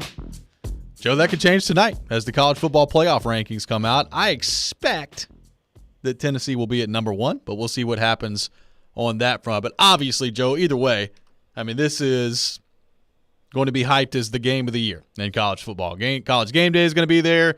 Number 1 versus number 2. Tennessee's been involved in a few of these big games so far this year. Tennessee-Alabama was gigantic, but when you have number 1 versus number 2 in the regular season, that doesn't happen very often, and we're going to have that coming up on Saturday with Tennessee and Georgia. What's kind of your first glance, your initial thoughts on this matchup for Tennessee against Georgia? Georgia favored by 8.5 in this matchup at the moment. Well, Caroline's right. I mean, the main event here is Tennessee offense, Georgia defense, but I mean the other side is also fascinating. You look at these teams. So again, total offense, number 1 Tennessee in the country, number 2 Georgia in the country, and look at one obvious huge thing. So red zone offense, Georgia, number 1 in the country. Red zone defense, Georgia, number 1 in the SEC, number 2 in the country. Vols red zone offense is number 2 in the SEC, number 6 in the country, and red zone defense is number 3 in the SEC, number 13 in the country. I mean, it's elite at the most important situational, part of the field on both sides of the ball for both teams. Yeah. So, I mean, to me, if it's like, okay, you can pick one stat from Saturday to tell the story of this game, and I understand both of these teams also are going to probably make big plays and get touchdowns that way. But I'll take red zone. I'll take red zone success both ways. Which of these teams, when they're sitting there at 3rd and 7 from the 12, makes the play on either side of the ball? I think that's what we're talking about. I think we're talking about a really close game. Right after the game Saturday, walking from the post-game press conference in Knoxville, talking to a bunch of the people who cover Tennessee, who aren't necessarily homers. I mean, there are some homers over there, let me tell you. But everyone's got them. Yes, but not Matt Jones. He's very balanced. Oh yeah, very reasonable. Yeah, but there's a lot of gosh, I think Tennessee might win this game, and that's kind of what I was feeling after the game too. As time goes on, you look at the matchup, and it's like, man, Georgia's the one team that has been able to just really shut down this offense in 2 years under Josh Heupel. I know that the Florida game last year, the score was bad. They didn't score the points, but they screwed that up. They screwed that up themselves. They screwed up against Alabama too to only get 24. Georgia shut it down. Now, Georgia shut it down with 5 first-round picks and 8 draft picks overall in their defense. Yeah. So, but it's going to be the same approach. I mean, Georgia feels like they can man up anyone, and that's what they're going to do. And it's going to be that. To me, it's that simple. I think they're not going to make the same mistakes that Alabama made, trying to play man free and having this safety out no man's land. Just getting, the run game works against you, and also you're late getting over and touchdown. It was a bad plan by Alabama. And yes, I'm basing that off. I've been talking to a whole bunch of D coordinators around college football for a story I'm working on this week. But I mean, pretty consistent theme. What was Alabama doing in that game? They keep getting a safety matchup on Jalen Hyatt, and sometimes that's hard to avoid, but their alignment was bad. Georgia is going to be, I think, more aggressive, and they have a better chance of winning, I think, outside, better chance of winning up front. They got guys still. How good are their guys? Look, if you tell me right now Tennessee's going to put 50 on them, I'm not going to blink an eye. But I think Georgia has a chance to mix in more stops than anyone else. Well, I think athletically, this is going to be the best defense that they see for Tennessee all year. I think the secondary, like you said, they're confident that they can play man with anyone, and they're confident that they can run with anyone. And for the most part, they've been able to do that so far. The one part to me, Joe, about Georgia's defense this year that has been really weird and difficult to figure out as to what this could mean for this matchup. Part of what they did last year to shut down the Tennessee offense was they made life pretty difficult for Hendon Hooker in the pocket. Well, right now, Georgia's dead last in the SEC at getting to the quarterback. They're dead last in sacks. Of the 14 teams in the SEC, they are at number 14, which is shocking when you think about Georgia and that front and what they have traditionally been able to do. So that, to me, is a big kind of X factor in this game. Can Georgia get to Hendon Hooker? Because if they can't, you can be as good in man coverage as you want to be, but if Jalen Hyatt and Cedric Tillman and Brew McCoy have time to run around out there, you're probably not going to like how that looks for you at the end of the day. So I wonder if Georgia can get to the quarterback because they kind of struggled to do that so far this year. It's a shocking stat, and it's 120th in the country. It really is because all their other metrics are great defensively. Yeah. They don't have the sacks. And that's the thing. I mean, again, last year, they could basically win at every spot up front, against Tennessee, Tennessee and an offensive line that absolutely was not as good as this offensive line, but still mostly because Georgia had absolute monsters. I mean, think about Georgia against Michigan in the playoff. It was like that was like the number one offensive line, like the Joe Moore award-winning offensive line for Michigan, right? I mean, they were just thrown around like rag dolls. Yeah. And those guys are gone. And it's a great question. No one has really been able to get to Hooker. Last week they actually Tennessee talked yesterday.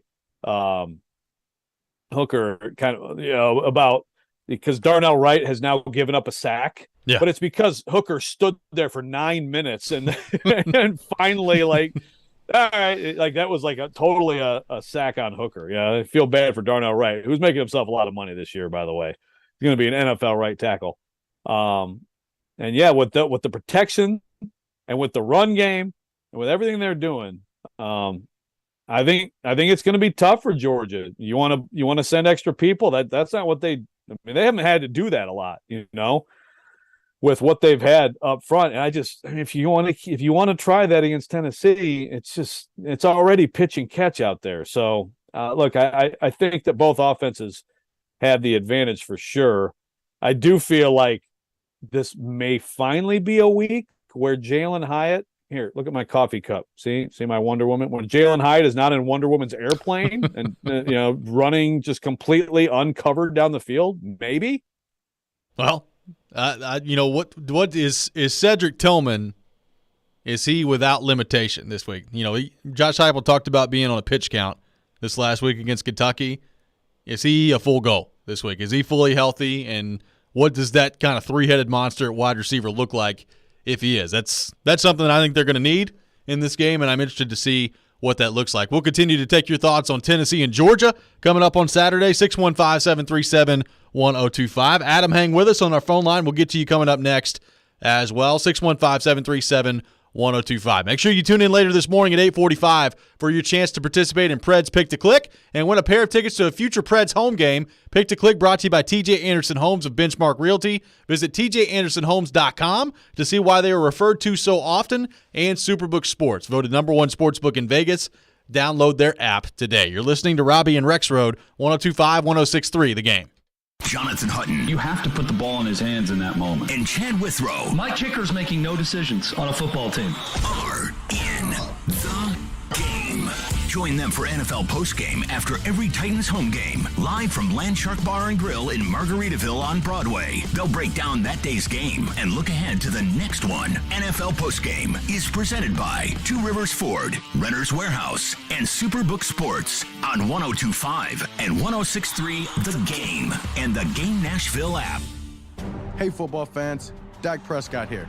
And I'm here to tell you that with NFL Sunday Ticket only on DirecTV, you can watch your favorite team no matter where you live. Because NFL Sunday Ticket gives you every live out-of-market game every Sunday afternoon. So switch to DirecTV and learn how to get the 2022 NFL Sunday Ticket season included at no extra cost. Call 1-800-DIRECTV. With choice package and above, 24-month agreement required. Call for details. In honor of Veterans Day, Twin Peaks is celebrating those who have given the ultimate sacrifice by giving back to Tunnel to Towers. Tunnel to Towers is a foundation which helps America's heroes by providing homes to first responder families. Get to Twin Peaks and donate $5 to Tunnel to Towers through November 30th and receive $5 back to spend on yourself at Twin Peaks this December. Visit your favorite Twin Peaks for more information. Valid at participating locations. Hey, it's Joe Rexrode for FanDuel Sportsbook. Folks, the perfect time is now to download FanDuel, America's #1 sportsbook, because right now, new customers get a no-sweat first bet up to $1,000. That's free bets back if your first bet doesn't win. All you have to do is sign up with promo code Joe102. FanDuel, of course, has all your favorite bets, your traditional money line, point spreads, player props. You can combine them for a bigger payout with a same-game parlay. If I were looking, for example, at Titans-Chiefs, one part of my parlay would be the under. The Titans are really good on defense, but they're also really struggling on offense. That'd be one of my parts of a parlay. You do whatever you want. Just do it on an app that's safe, secure, super easy to use. Sign up with promo code Joe102 for that no-sweat first bet. Again, promo code Joe102. Make every moment more this season with FanDuel, official sportsbook partner of the NFL. You must be 21 or older and present in Tennessee. First online real money wager only. Refund issued as non-withdrawable free bets that expire in 14 days. Restrictions apply. See terms at sportsbet.fanduel.com. Gambling problem? Call the Tennessee Red Line, 1-800-889-9789. Hey, it's Hutton for the Low T Center. Guys, if you've noticed a lack of energy, motivation, and drive, it could be low T. Schedule your complete health assessment at Low T Center. They now offer the convenience of monitored self-injected home testosterone treatments for $155 a month cash pay or covered by most health insurance. If you don't live near a Low T Center or you just need the convenience of at-home treatment, Low T Center makes it easy to get started. Only your first 2 visits are in person. Go to lowtcenter.com now to book online. Low T Center, reinventing men's healthcare. When you download the Home Depot app, taking on big or small projects starts with a tap. It's your pocket-sized toolbox for getting more done. Image search helps you find what you need with a snap. Store mode pinpoints exactly where to go to get what you want while you're at our store. Or just tap to arrange for easy curbside pickup, all from the palm of your hand. It's the app that's made for doing. The Home Depot app. How doers get more done. Without the ones like you, who work tirelessly to keep things running, everything would suddenly stop. Hospitals, factories, schools, and power plants, they all depend on you. No matter the weather, emergency, or time of day, you're the ones who get it done. At Grainger, we're here for you 24/7, with supplies and solutions for every industry, and access to product specialists ready to help. Call, click Grainger.com, or just stop by. Grainger, for the ones who get it done. Coming up on the Tuesday edition of Chase, Willie, and D-Mace, we'll talk to Predators General Manager David Poyle at 11:15, plus our weekly visit with NFL analyst from ESPN, Tim Hasselbeck, at noon. The fun begins at 10 right here on 102.5, 106.3 The Game. Hey, Nashville, this is Mookie Betts. You're listening to Nashville's best sports talk, ESPN 102.5 The Game.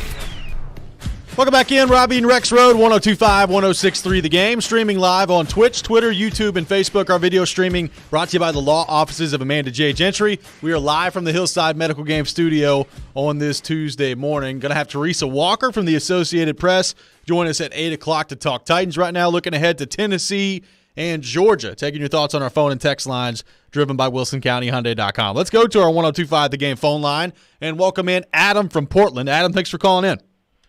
Hey, Robby, man. So let me ask you. So I'm pretty sure that there is no pressure on Tennessee in this game. Everybody. This is the season that we've all been waiting for. That's pretty much the most pressure, I think, is that it's like, we went from such lows to the highest highs this season, and so. But I feel like even if they lose, they probably still got a pretty good shot at getting in, as long as they run the table. They're not going to have to even play in the SEC championship, right, if they lose this game. But if they're one loss and they get there, I would say they probably got a pretty good shot. I think all the pressure's on Georgia with the old quarterback and the great defense. And, if they lose the game, there's a good shot that they don't get in. So I don't know. I just feel like Tennessee can go out there and play pretty loose. And if I look across the board, man, and I heard you guys talk about it, Tillman coming back, I think Jabari Small's a really good player. There's a lot of little bitty pieces in this offense that makes them super scary. So I feel like they could play loose this weekend. Hey, thanks for the call. I mean, Joe, I would agree from the standpoint of I do think there's more pressure on Georgia in this game than there is Tennessee. Now, having said that, you know, if you lose this game, if you're the Vols, you're taking control out of your hands. Like you could still get in going 11-1 and not playing in the SEC title game if you play Georgia close. I think there's a chance you could still get in the college football playoff. But there is still an undefeated TCU out there. There's an undefeated Clemson out there. Right now, Michigan's undefeated. I know they're going to have to play Ohio State later in the season, but it's by no means guaranteed that Tennessee is going to be in the college football playoff if they lose this game. So there is some pressure that comes with that. And look, Joe, I mean, there's the pressure of I think these guys have made it pretty clear. Josh Heupel's talked about this. Hendon Hooker's been vocal about it. Like, they want to get to Atlanta, and they want to get to the SEC title game. So, to me, like, this is a de facto title game for the Vols coming up on Saturday. You win this game, more than likely you're going to Atlanta, and you're going to be in the SEC championship game. So, there's always some pressure that comes with that. Now, from a Tennessee fan perspective, I pretty much totally agree with Adam. Like, right now, it's looking like worst-case scenario for Tennessee is 11-1, and that's still just mind-boggling to say. But players-wise, I think it's a little bit different. Yeah, look, I don't think it's totally just house money, no pressure, but like the pressure was last week when you're expected to win, and you know, you always beat Kentucky and all that stuff, and and we saw what happened. I'm sorry, I'm just stating facts here. Kentucky football puts the big pressure, baby. Yeah, well, that's the thing. The bigger problem for the Vols, I mean, I think there is going to be pressure too because they're going to have the one by their name tonight. I think that's going to happen. So there's a little bit, you know, so Georgia gets to be like, oh, they're number one, huh? Okay, come on to our house. I mean, but I don't think that's that much of a factor. I just think it's just two great teams, huge game, and huge stakes, and it just comes down to who plays better. I mean, so I think Tennessee will have, I mean, every possible, you know, psychological situation this year they've pretty much been in from the start of the season until now, and they've handled it. They obviously prepare extremely well every week. That's all Heupel says after all these games is, you know, the preparation was good. I mean, they prepare well. They have good game plans. They execute them, and so I expect that again Saturday. I expect a great game, you know, and honestly, I mean, this is one of those games on the schedule that I was like, if Tennessee's gonna get handled this year, well, I go back a few weeks and you say that about Bama too, right? Yeah. But I will be very surprised if Tennessee isn't right there with a chance to win this game in the fourth quarter Saturday. And that is saying something. Let's go to our text line driven by WilsonCountyHyundai.com. Wayne from Spring Hill on the text line says, I worry about Tennessee having this game on the road. Florida and Bama were in Knoxville, and the LSU game was during the day instead of night. They'll have to rely on determination they had during the Pitt game. Not saying it isn't possible, and I'll be cheering for my Vols. This is from Wayne. Nate on the text line says, a big concern I have is can the Vols stop Brock Bowers? He's a hell of a player and runs over defenders after the catch. I mean, the tight ends are a gigantic matchup problem for Tennessee this weekend. Oh, yeah, without question. I mean, Brock Bowers is a gigantic matchup problem for everybody. Every team that sees him, is freaking true sophomore. I can't wait to see where he's going to go. You know, I mean, tight ends don't usually go that high in the draft, but boy, he's going to go high in the 2024 draft. So people have to deal with him another year after this. But look, you brought up the Georgia pass rush, which has been stunningly unproductive, especially again given their overall strong defensive performance. Tennessee, you know, you're talking about, you know, fourth in the SEC. I mean, they're averaging almost 3 sacks a game. And this is Byron Young, Omari Thomas, Tyler Barron, these guys. And they've had a lot of guys chip in here and there. DeJoun Terry the other day gets a big sack. Roman Harrison has had some great moments.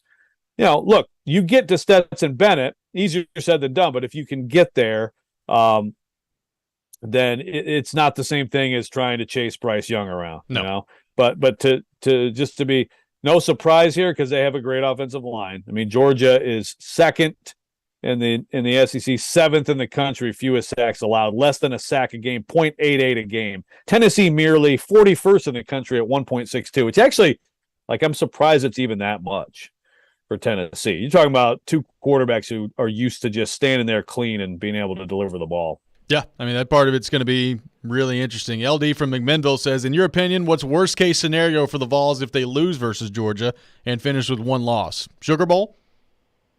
I mean, yeah, that's worst yes. case. That's worst case. Yeah, again. Yeah. And who knows? There's so much football ahead. I still feel like TCU. I feel like TCU certainly can lose a game here. I'm not even talking about the Pac-12 right now. I know Oregon, if they just blow through everybody, they will make their case. But this is where, if you want to, this could be apples to apples, different time of year. But if Tennessee plays a good game against Georgia, and that's the comparison, and you have the Alabama win compared to Georgia losing 49-3 or Oregon losing 49-3 to Georgia, no. I mean, you're better than them. Michigan, they would have a case if they lose a good game at Ohio State. I still think Tennessee's resume is clearly better. I mean, it is clearly better. So you'd still be right there with a competitive loss Saturday on selection, Sunday on December 4th. You win though, and it's almost a wrap that you're in the thing. What did you make of Auburn's decision to fire Brian Harsin, and where do they go from here with the buyout money that they've paid and are still paying to Gus Malzahn, and now you got buyout money going to Brian Harsin? I mean, that program's a little bit of a mess right now. I really screwed up as a parent. It's not too late with two of them. Parents, tell your children, grow up to be an agent to coaches, to college football coaches. It is, the ADs in this country are like the biggest suckers. They're buying snake oil and just paying millions for it. It's incredible. And just Auburn, what's the total? I don't have it in front of me between Malzahn and Harsin. It's just incredible. Yeah. Like, you can build multiple athletic departments with the money they're paying people to not work for them. One thing that's unfortunate about it, obviously Harsin it's just like, what are you doing? You get that job and you don't understand the things you have to do. It's just mind-boggling to me when you have a situation like that. Like Pruitt, for example, at Tennessee, some people ripped him for not recruiting the state enough, and I think he should have been better about that. But look, he was out getting really good recruits in Georgia and stuff, right? Yeah. He was still getting talent.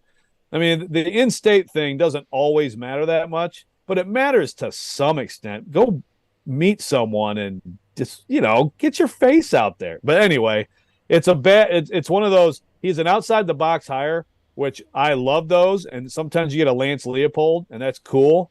But, Harsin is another, reason that people will be afraid to do it, Just obviously a bad choice. And, Auburn they should obviously be better than this. But they're also a weird program that's just had a lot of really underwhelming teams, and an overall they're so far behind Alabama, but then they have these random huge seasons. And you can't necessarily count on that moving forward. They look at Tennessee now. Some of these other programs in the SEC, where does Auburn realistically slot in right now in the SEC moving forward? It's not great. Well, I'm interested to see who they hire. There's all sorts of names being Coach tossed Prime! around right now. Oh, well, he's being thrown around. There's all sorts of names being discussed out there. Coach Prime has been thrown around. Hugh Freeze, very popular name right now. And a lot of people wondering, and I'm not kidding, a lot of people wondering if Lane Kiffin's going to make the slide over from Ole Miss to Auburn and have Lane Kiffin in the same state as Nick Saban. Interested to see what happens here with Auburn. Would you do that if you were Lane Kiffin? Yeah, I probably would. I think I'd stay right there and have less pressure and still you're still in the same division, but you don't have to all of a sudden measure yourself against them on a daily basis. You don't. I don't think you can win a national championship at Ole Miss, and I think you can win one at Auburn. History says that. Yeah. History does say that. Coach Prime, that's my pick. I'd probably stay at Ole Miss just for those awesome baby blue uniform. 615-737-1025, 615-737-1025. Coming up next, it's time for the Rex Rant with Joe Rexrode. You can check it out every morning at 7:45 here on the program. Looking forward to that. But first, I got a pair of tickets to give away to see TSU take on the Southeast Missouri Redhawks coming up at Nissan Stadium this Saturday. Be caller number 3, 615-737-1025, 615-737-1025. Caller number 3 will win a pair of tickets to see TSU take on the Southeast Missouri Redhawks at Nissan Stadium this Saturday. You're listening to Robby and Rexrode, 102.5, 106.3, The Game. 2, 3, 4, look. High school football is here. Join Big Joe Dubin every Friday night at 6 for the Apple Collision Center's Game Blitz, presented by National Playmakers Academy. Just a small sample of these great coaches in our area. We'll go around the mid-state for scores and reports on all the big games. If I'm a high school coach, I want the challenge. The Game Blitz is on 102.5 and 106.3 The Game and the Game Nashville app. From the Fox 17 News Code Red Weather Center. I'm Fox 17 Code Red meteorologist Greg Pope. It's a great day ahead of us. Another warm start to the day leads to a warm afternoon. Low to middle 70s for high temperatures with decreasing cloud cover. Our next rain threat does not come until the upcoming weekend. Brought to you by Hiller Plumbing, Heating, Cooling, and Electrical. Call the Happy Face Truck today. As a roofer, I'm always on the go, so I need to be able to get things done from anywhere. That's why I partner with Beacon. With the new Beacon Pro Plus app, I've got the brands I depend on, like GAF, right at my fingertips. Searching, ordering, tracking. It's like having my Beacon rep in my pocket 24/7. I rely on Beacon because I never stop building, and neither do they. Go to BECN.com to get started building with Beacon. Beacon, always building. This is a relationship, just like your relationship. Dating and getting married is awesome and fun, but having been married for 24 years, I can tell you it only gets better. Meet Ward Herbert, manager at Genesis Diamonds, talking about the importance of having a long-term marriage with your spouse and your jeweler. What's in the DNA here is relationship building. How can we be a part of your love story forever? It's your engagement ring, it's your wedding band, it's your anniversaries, it's gifts for your children, it's being a Genesis customer for life. Genesis Diamonds, where it's never about making a sale, it's about making a hero. The greatest joy I get is helping you find your perfect ring, helping you find your perfect diamond, and having you walk out with a huge smile on your face because you know she's going to love it and it's going to be something you can be proud of forever. And Ward knows a thing or two about relationships. As a marriage counselor and an ordained minister, he can provide a little extra added value. I did a wedding ceremony for one of our customers 2 months ago. He did not have a minister at the last minute, and I performed his wedding ceremony for him. Genesis Diamonds, going above and beyond for every customer. Now you may kiss the bride. Green Hills and Cool Springs.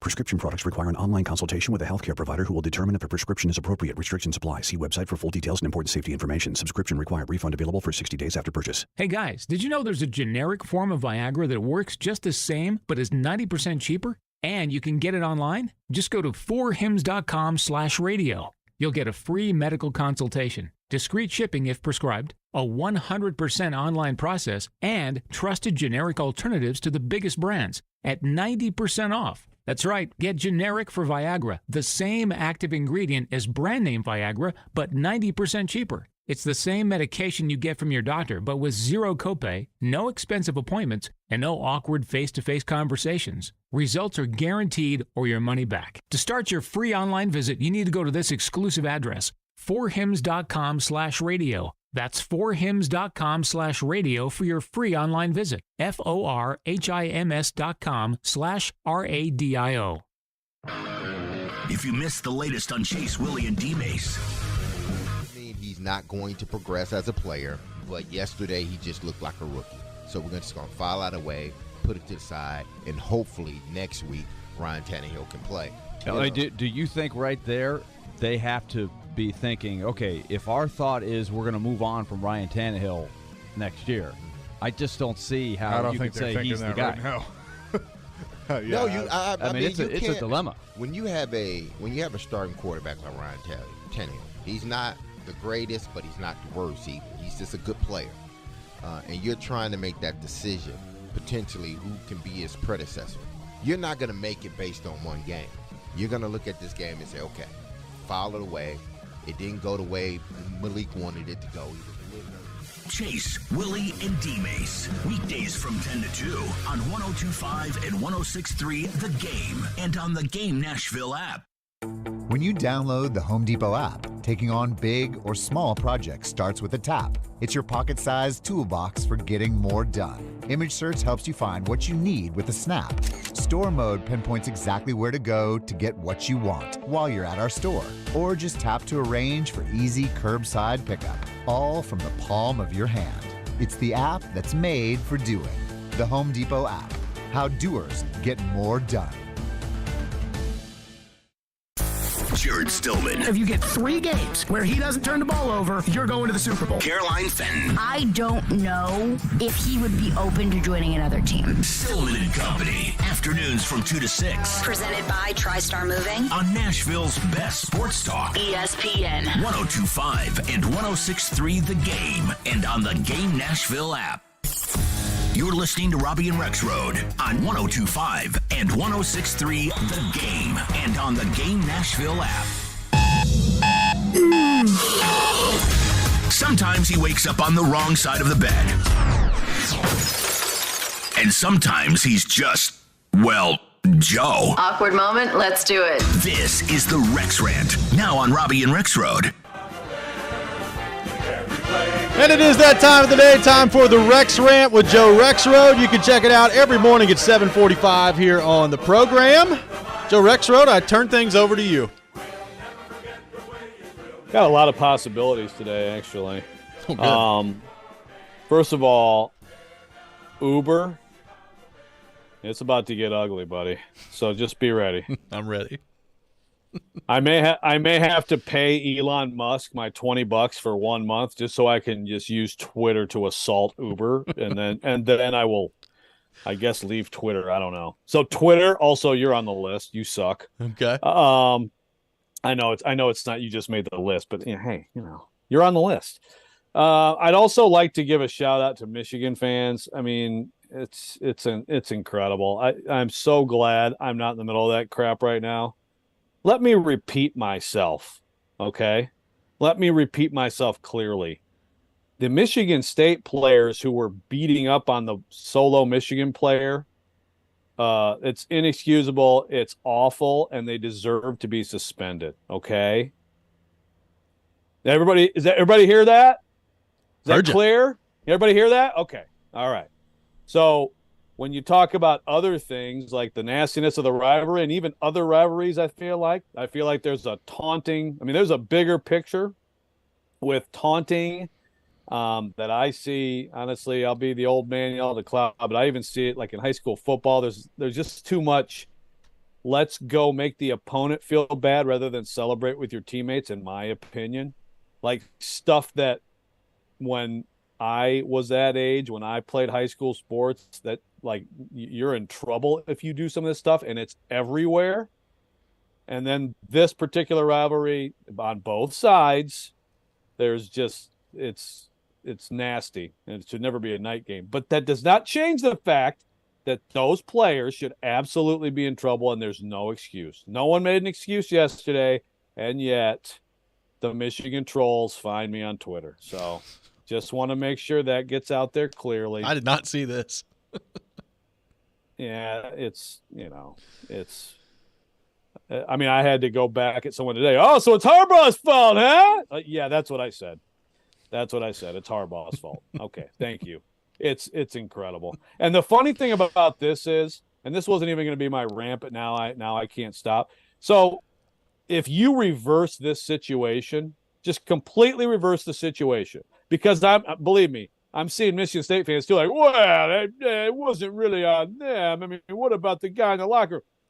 If you reverse the situation, that's exactly what Michigan fans would be saying. Well, why was the Michigan State guy so eager to go to their locker room and taunt them? What are they supposed to do? Oh, this is such overblown, blah, blah, blah. That's what they'd be saying. And the Michigan fans and the Michigan State fans would say, oh, it's disgusting. They should get the death penalty. Like, it's just like if you're a college sports, there is no one more hypocritical in the world than the college sports fan who just every single thing that happens on your side is a sign of integrity and honor and everything. but the team you hate, they are absolutely just despicable humans. Louisville fans.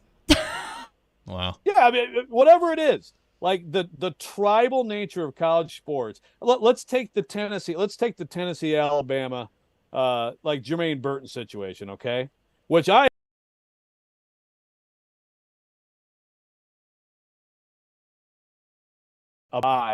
and just basically smacks the young woman for no apparent reason. Yes. Okay, it's a bad look, and it's a bad look for Nick Saban, the way he dealt with it and the way he talked about it.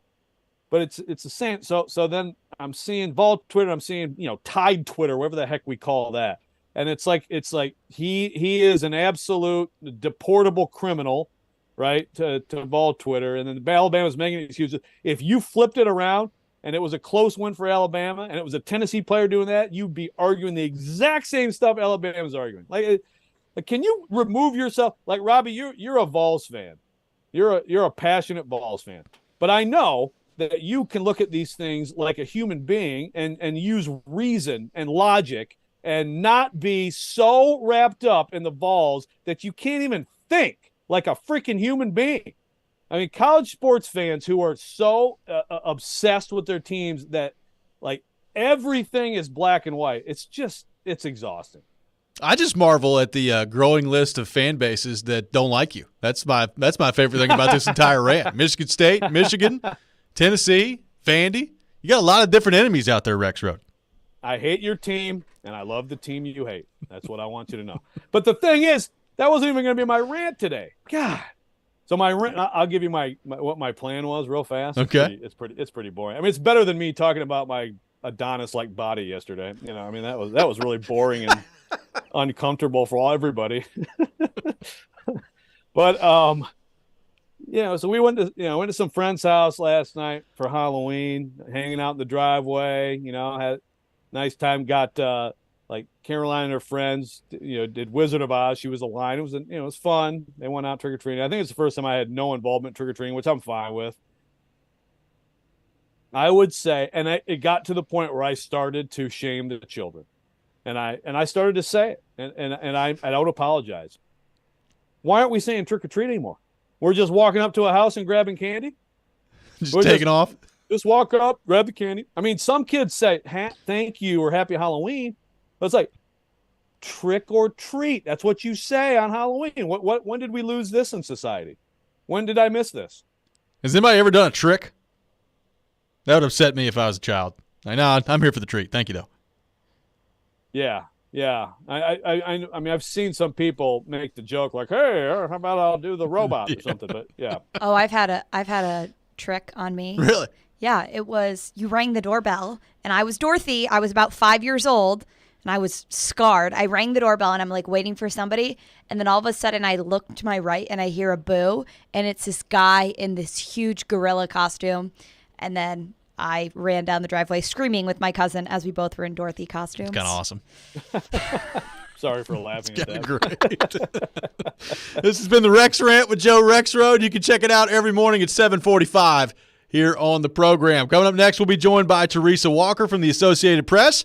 We'll get her thoughts on the Titans and whether or not the Titans need to make a move today on NFL trade deadline day. That's coming up next. This is Robby and Rexrode, 102.5, 106.3, The Game. You watch the game. Sliding across, making the stop, UC Cerro. We talk the game. That wraparound goal by Sanford was a beaut. Tanner Janot, Ryan Johansson gets on the board. We are the game. Nashville's best sports talk. 102.5 and 106.3 The Game and the Game Nashville app. ElectronicExpress.com. We make it happen. Attention sportsmen. This November 8th, hunting is on the ballot. The Biden administration continues to close millions of acres of public land to hunting, and now D.C. liberals are banning common ammunition. Joe Biden and the enablers pulling his strings won't stop until you're only allowed to hunt in your backyard with a slingshot. On November 8th, it's critical for Tennessee sportsmen and women to go hunting with their votes and elect Andy Ogles to Congress. We need a congressman who will stand up to the liberal left and fight for the rights of Tennessee hunters and gun owners. Andy Ogles will be a champion for the rights of Tennessee sportsmen and women. Andy Ogles will protect hunting access, our Second Amendment rights, and our hunting heritage. Vote Andy Ogles for Congress, November 8th. Hunter Action Fund paid for and is responsible for the content of this advertising. Not authorized by any candidate or candidates committee. 4800 Westgate Pass Road, Tucson, Arizona, 85745. Signs First, Nashville's trusted vehicle wrap and graphics one-stop shop. From one-off custom applications to entire company fleets, Signs First delivers superior quality both locally and nationally since 1991. Be creative. Get noticed. Signs First. Go to sfnash.com.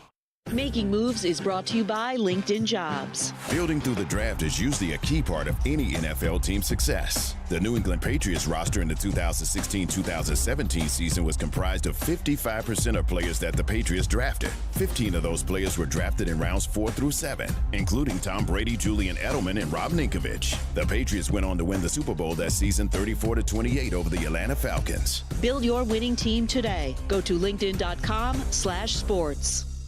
Behind every playoff-bound roster is a great process, one that identifies the right talent at just the right time. It's time your business had a similar process. LinkedIn Jobs taps into a network of over 850 million professionals to find the right people for your role. LinkedIn Jobs helps you narrow down to the most qualified candidates so you can start hiring the right people. Go to linkedin.com/sports to post your job for free. That's linkedin.com/sports. Terms and conditions apply. Todd thought it would be secure to jog in the cheetah savanna. Todd believed the big cat repellent he bought online was reliable. And now, Todd is trying to be faster than this cheetah that can run 80 miles per hour. But the good news is, Todd has AT&T 5G that is fast, reliable, and secure. And he learned the best thing to do is stop running and toss her the backpack with the beef stew. AT&T 5G. Fast, reliable, secure. It's not complicated. 5G requires compatible plan and device. 5G may not be available in your area. See att.com/5G for you for details. Need assistance with door and window projects? The Home Depot can help. From inspiration and materials to ordering and installation, our free millwork virtual apron service can get you moving and doing. Plus, we speak Spanish too. Our associates can help you tackle complex jobs without you leaving the job site, saving you time and money. Call us at 1-833-HD-APRON or visit homedepot.com/MVA. The Home Depot, how doers get more done. From the Hillside Medical Game Studios, WPRT-FM Pegram, WPUC HD2 Laverne, Nashville's exclusive home for the Nashville Predators. 102.5 and 106.3. Terang, it's a high fly ball. We got pass rushers. Awesome game set. Checker flag in the air. The Game. A Cromwell Media Station. Mixing sports and a little bit of fun. This is fun! On your morning drive. This is Robby and Rexrode. With Robby Stanley and Joe Rexrode on Nashville's best sports talk. 102.5 and 106.3 The Game. And on the Game Nashville app. Ladies and gentlemen, it's showtime. Hour number 3, Robby and Rexrode, 102.5, 106.3 The Game. Robby Stanley, Joe Rexrode, Michelle Knezovic here with you on this Tuesday morning in Nashville, Tennessee. And we go to our 102.5 The Game phone line, driven by WilsonCountyHyundai.com, and welcome in our good friend Teresa Walker from the Associated Press. Teresa, good morning. How we doing? Well, we're doing pretty good. I mean, what's not to like? You know, most everything is good. I mean, the Tennessee Titans have won 5 straight. They're 5-2. Second in the AFC, going to Kansas City. The Tennessee Vols are undefeated at 8-0, and we're going to see a 1-2 clash between the Hedges on Saturday. The other 2 pro teams in the state are kind of struggling a little bit, but basketball season starts next week. I mean, November is the time when everything is happening, so it's tougher for us, but not many people care right now. They're just enjoying all the sports. Absolutely. A lot of good sports going on. A good time to be a football fan in this state as well. So, Teresa, today is NFL trade deadline day. We are less than 7 hours away from the deadline in the NFL. As you look at this Titans team, like you said, they've won 5 games in a row. They're in first place in the AFC South. The offense has not been great so far this year. Should John Robinson, the Titans, look to add today? And if so, where are you looking to add if you're John Robinson? If I'm John Robinson, I'm looking at the left tackle spot. I mean, I'm sorry, but Dennis Daly gets pushed around more than a trash can that's empty in the wind. Sometimes it appears. And, yes, would like a wide receiver. But let's be honest. The fact of the matter is, those guys aren't really out there. I mean, I know people are like, well, go get an Elijah Moore, a DJ Moore. Well, they've got Racing McMath, Traylon Burks, Kyle Phillips on IR right now. And after Sunday night, at least Traylon Burks would be eligible to come back, depending on his injury. Racing McMath is eligible, if they can get him healthy enough to open his window to return. And Kyle Phillips, his hamstring, he just went on IR. So I think this was his first game miss. So, you're going to get some of these guys back in a month. Can you be patient enough until you get some of those guys back who already know your system and who understand? But, guys, we saw Sunday a stripped-down version of exactly what this team is. They run the ball with Derrick Henry, and, yes, they'd like to be able to throw the ball more with Ryan Tannehill, but that in defense is what this team is. Well, you're going to get some of these guys. Sorry, my other phone started playing it. That's awesome. No, go ahead, Joe. I'm like, whoa. That's all right. Robbie was double playing himself earlier on the show. That's on the program today. Well, I agree with you, Teresa. I'm a receiver. I mean, I think look, hey, I'd make every call, every inquiry, but there's possible answers there. I would be willing to trade a pick for someone who looks like an offensive tackle at this point, if I were John Robinson, because I just think that's the thing that's going to keep them from where they want to go. Yeah. But it doesn't mean that. I mean, I'm not going to be surprised at all if we don't see a move made today. But I think that they should explore it. But last night, Teresa, we're watching Bengals Browns, and I know Jamar Chase isn't involved, but the Bengals still, man, they look like they can't protect Joe Burrow at all again. I look around at this league, and I feel like there's like two teams that I believe are great in Buffalo, Kansas City, and that's it. Unfortunately for the Titans, it's on their side. But how do you view the Titans just in the context of the AFC right now? Well, I mean, they're atop their division, and they've got room to get better. I mean, after the 0-2 start, and let's not forget, if not for a missed field goal, they're 6-1, and maybe we're looking at them a little bit differently, as opposed to, with the one ugly loss being in Buffalo in a primetime game where, let's be honest, I mean, Buffalo had a lot of pent-up angst about the Titans. I mean, there was the COVID rescheduling 2 years ago, then and the Titans still came out and whomped on them and beat them rather easily. And then last year when, Josh Allen was stopped by Jeffrey Simmons and they insisted he was, that he slipped. No, he wasn't stopped. He slipped. Well, Jeffrey Simmons had a lot to do with that. So this was one where you're up there and it matters. But I'll just say this: as great as teams can look, and I know that there's also a former Titans receiver in Philly that people are watching and saying, how can he be doing this good, this well, so long? 2008 Tennessee Titans started out gangbusters, 10-0. I mean, shoot, this team was 12-5 last year. What will matter is getting into the playoffs and then what you do there.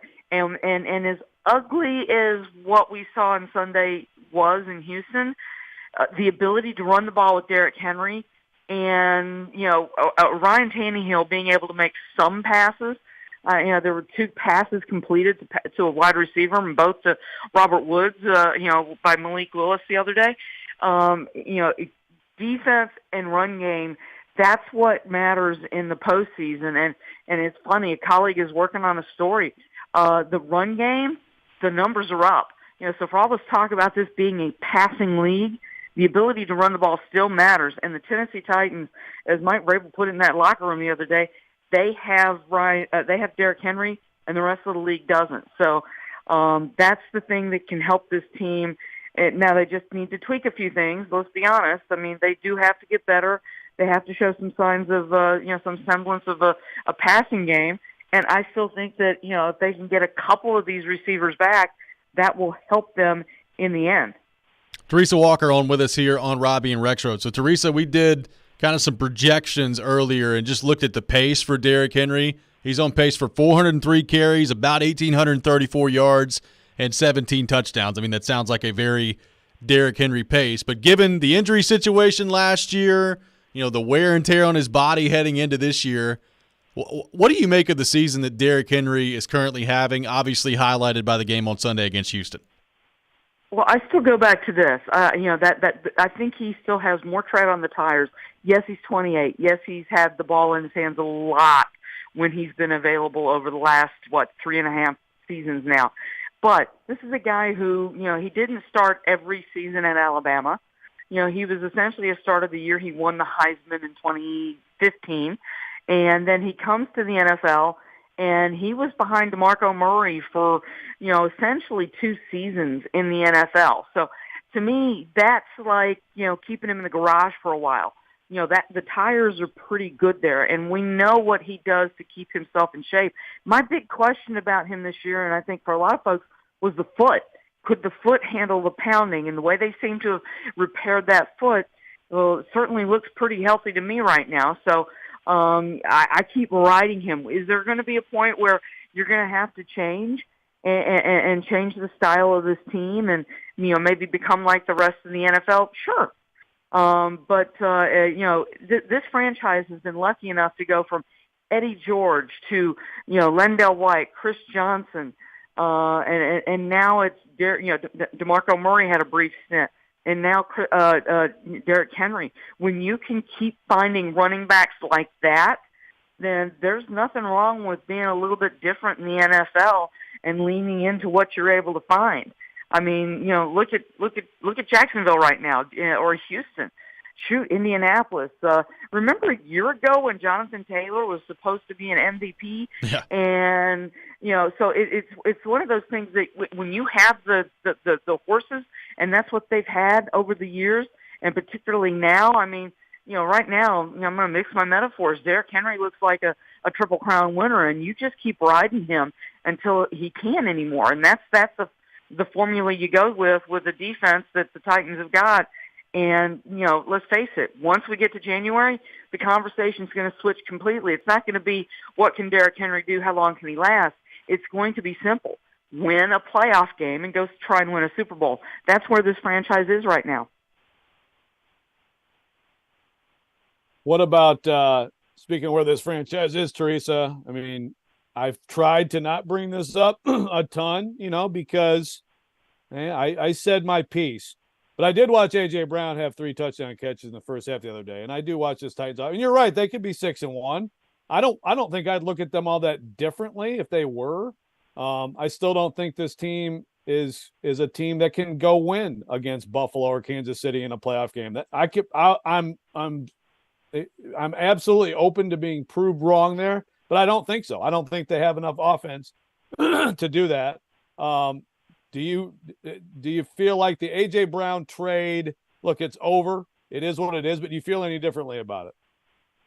No, I don't feel any differently about it because here's the thing, Joe. How do you make it work with a player who's not showing up, who's cut off communications, not just with the team, but with his position coach? A guy who's made it clear he wants to be traded. When you cannot negotiate a contract because the other side just doesn't want to talk and ask to be traded, I mean, you know what the story would have been if they had held on to him and they didn't draft him? The fact that A.J. Brown didn't show up for camp, that he didn't show up for the off-season program, that he didn't show up when the season started.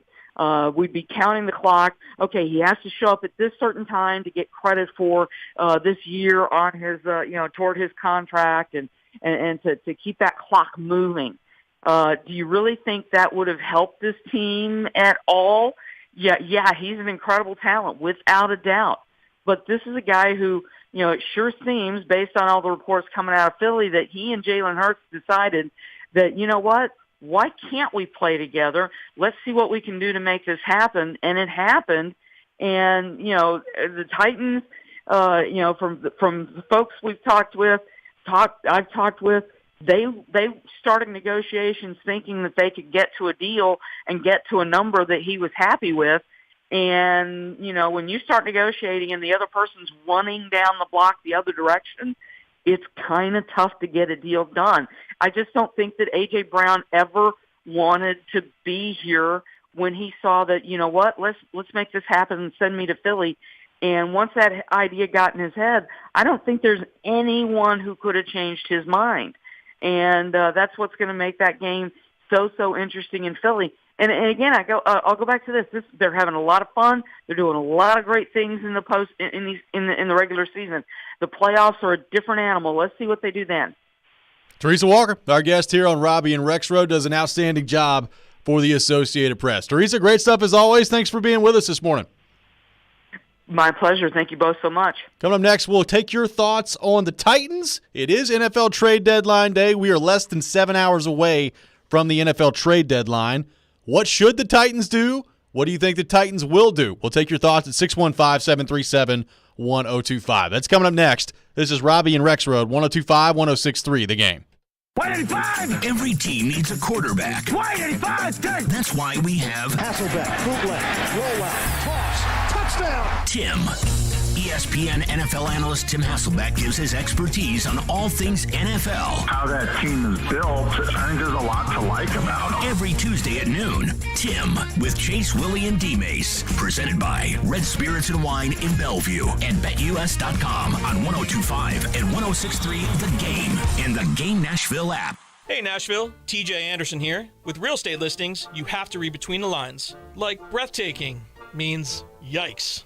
Fixer-upper? It was definitely on an episode of Hoarders.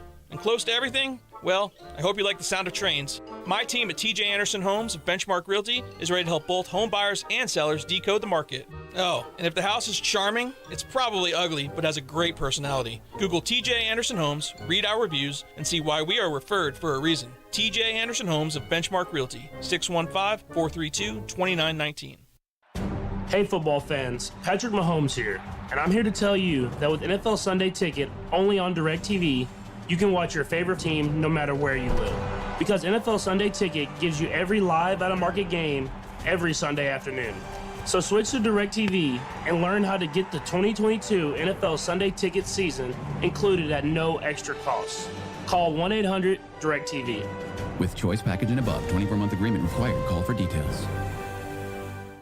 Prescription products require an online consultation with a healthcare provider who will determine if a prescription is appropriate. Restrictions apply. See website for full details and important safety information. Subscription required. Refund available for 60 days after purchase. Hey guys, did you know there's a generic form of Viagra that works just the same but is 90% cheaper? And you can get it online? Just go to 4hims.com/radio. You'll get a free medical consultation, discreet shipping if prescribed, a 100% online process, and trusted generic alternatives to the biggest brands at 90% off. That's right, get generic for Viagra, the same active ingredient as brand name Viagra, but 90% cheaper. It's the same medication you get from your doctor, but with zero copay, no expensive appointments, and no awkward face-to-face conversations. Results are guaranteed or your money back. To start your free online visit, you need to go to this exclusive address, 4hims.com/radio. That's 4hims.com/radio for your free online visit. FORHIMS.com/RADIO.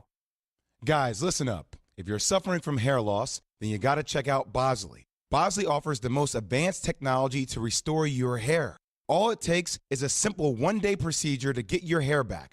Plus, Bosley can help you keep the hair you have and grow more hair where you need it most. There is no comparison when it comes to hair restoration. Bosley is literally America's most experienced hair restoration experts. And believe me, you want to go to the experts. The doctors at Bosley have done the most procedures using the latest technology, and experience matters. Best of all, Bosley's permanent solution is backed by Bosley's guarantee. It's a no-brainer. When it comes to restoring your hair, you want to go with the name America trusts. That's Bosley. Check them out today. Get a free information kit and gift card for $250 off when you text WIN to 203-203. That's WIN to 203-203. Don't wait. Take action now and get your hair back. Text WIN to 203-203.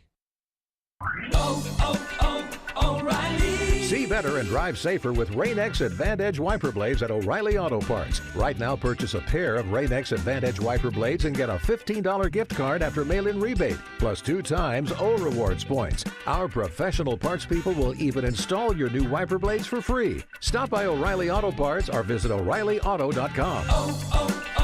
O'Reilly Auto Parts.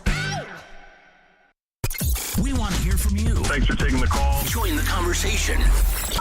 Call or text at 615-737-1025. Driven by WilsonCountyHyundai.com. We may now begin our day.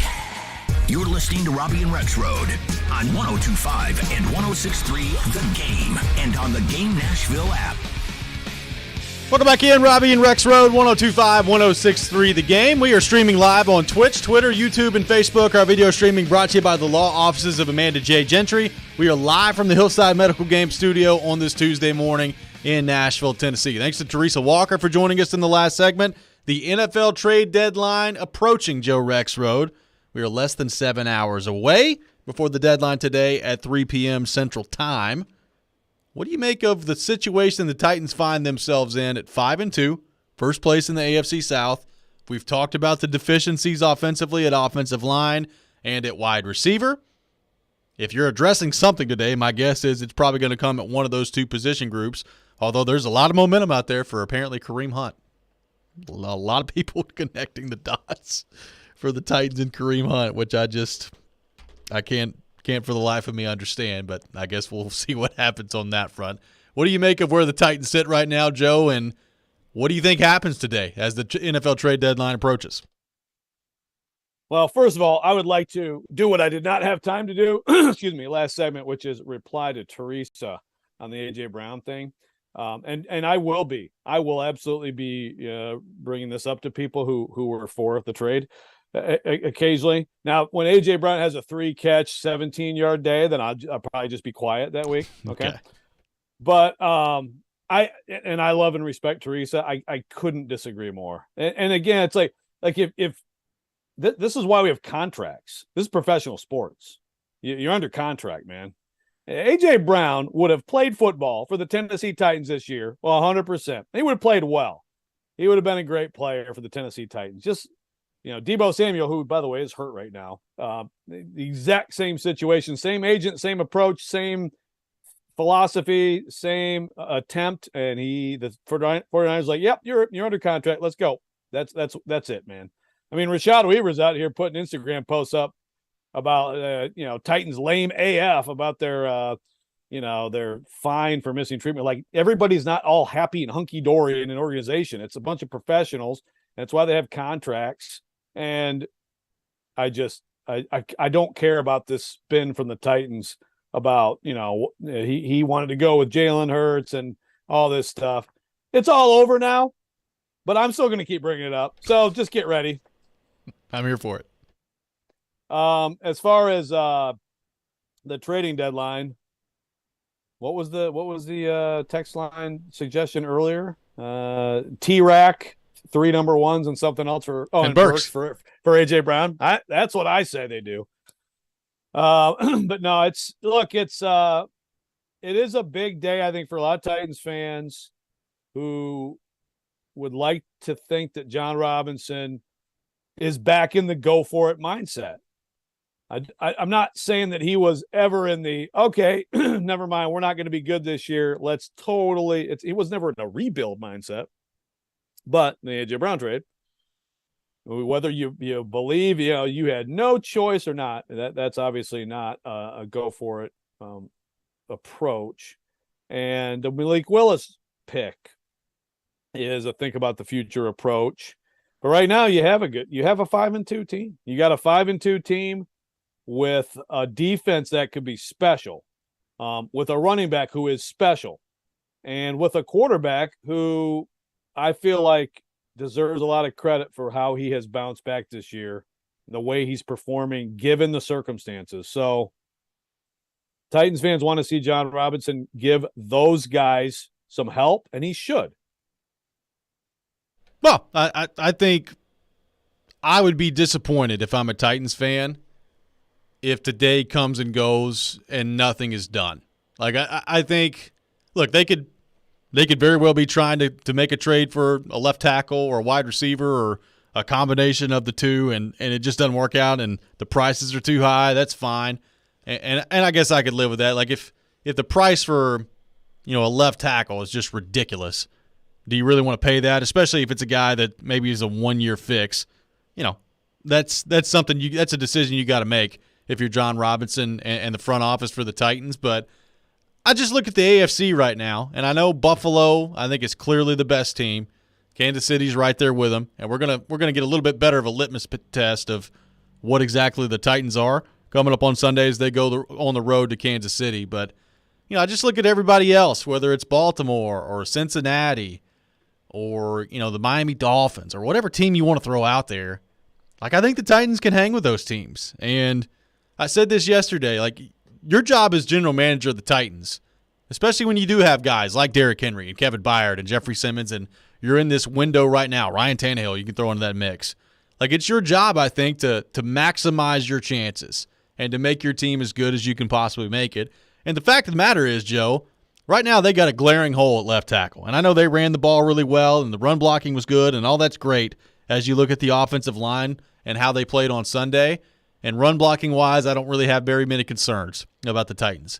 But right now, like, there's too much of a problem at left tackle for me to believe that they can win with any sort of consistency against playoff quality opponents. So I think I would be disappointed today if I'm a Titans fan and no help comes through either at wide receiver or at left tackle. And I realize there could be some perfectly logical explanations for that doesn't change the disappointment I would have if I'm a Titans fan. Well, I'd also say if another kind of run-of-the-mill receiver comes through and no offensive line help, I'd be disappointed by that too, because I just don't think that's the pressing issue. I understand the other side. I don't know how many Titans fans feel this way, but I know some. I've seen the sentiment, which I understand, which is, okay, great. So find someone at left tackle. You tell me that team's beating Buffalo in the playoffs or beating Kansas City in the playoffs. My answer to that would be, well, first of all, what you just said, which is, can you win a game? Can you win the first game? You got a home game against not one of those teams. Can you win that? That means something. And you just don't know what's going to happen on one particular day. I do know that if you're not giving free access to your quarterback to get crushed every fourth play, you have a better chance to win any football game. On a given day with this defense, with Derrick Henry, and who knows, with a receiving core that could look different, could look a lot different 2 months from now. Yeah, it's possible. Well, give yourself a chance. Aren't you more willing to, though? Like, the more I think about it, at left tackle, like Taylor Lewan just got hurt. He's out the whole year. To me, there's no way you can bring Taylor Lewan back next year and feel anywhere near comfortable that he's going to be the solution at left tackle long term. He can't stay healthy. So aren't you more willing, if you're John Robinson and the Titans, to maybe be a little bit more aggressive at that position in particular, especially if there's a guy out there, and maybe this guy doesn't exist, I don't know, but if there's a guy out there that you identify and say, okay, we feel good about him, and not only do we feel good about him right now, but we think that he could at least be our left tackle for the next couple of years, 2-3 years. Because right now, you're staring down the barrel of a situation, and I despise getting into NFL draft talk in November, but you're staring down the barrel of a situation where, you can't look at me right now at this receiving core with the Titans and not convince me that they need to draft a receiver very high next year. And if Taylor Lewan's not going to be your left tackle, you got to draft a left tackle at some point. Like, there's some glaring needs that this team has right now and is going to have by the time the draft rolls around next year. That would be creeping into my mind if I'm John Robinson too, of, all right, well, not only this year, let's see if we can strike something up to find a left tackle that can help us in the future. And you can make that same argument for wide receiver too. No, 100%. You can't be in a position where you have to draft both of them first, and they're both glaring needs. And look, I reject the whole trade your picks. You're bad at drafting anyway. Again, like, you can't have that mindset as a GM or you're in trouble. But you have struggled to draft offensive linemen recently.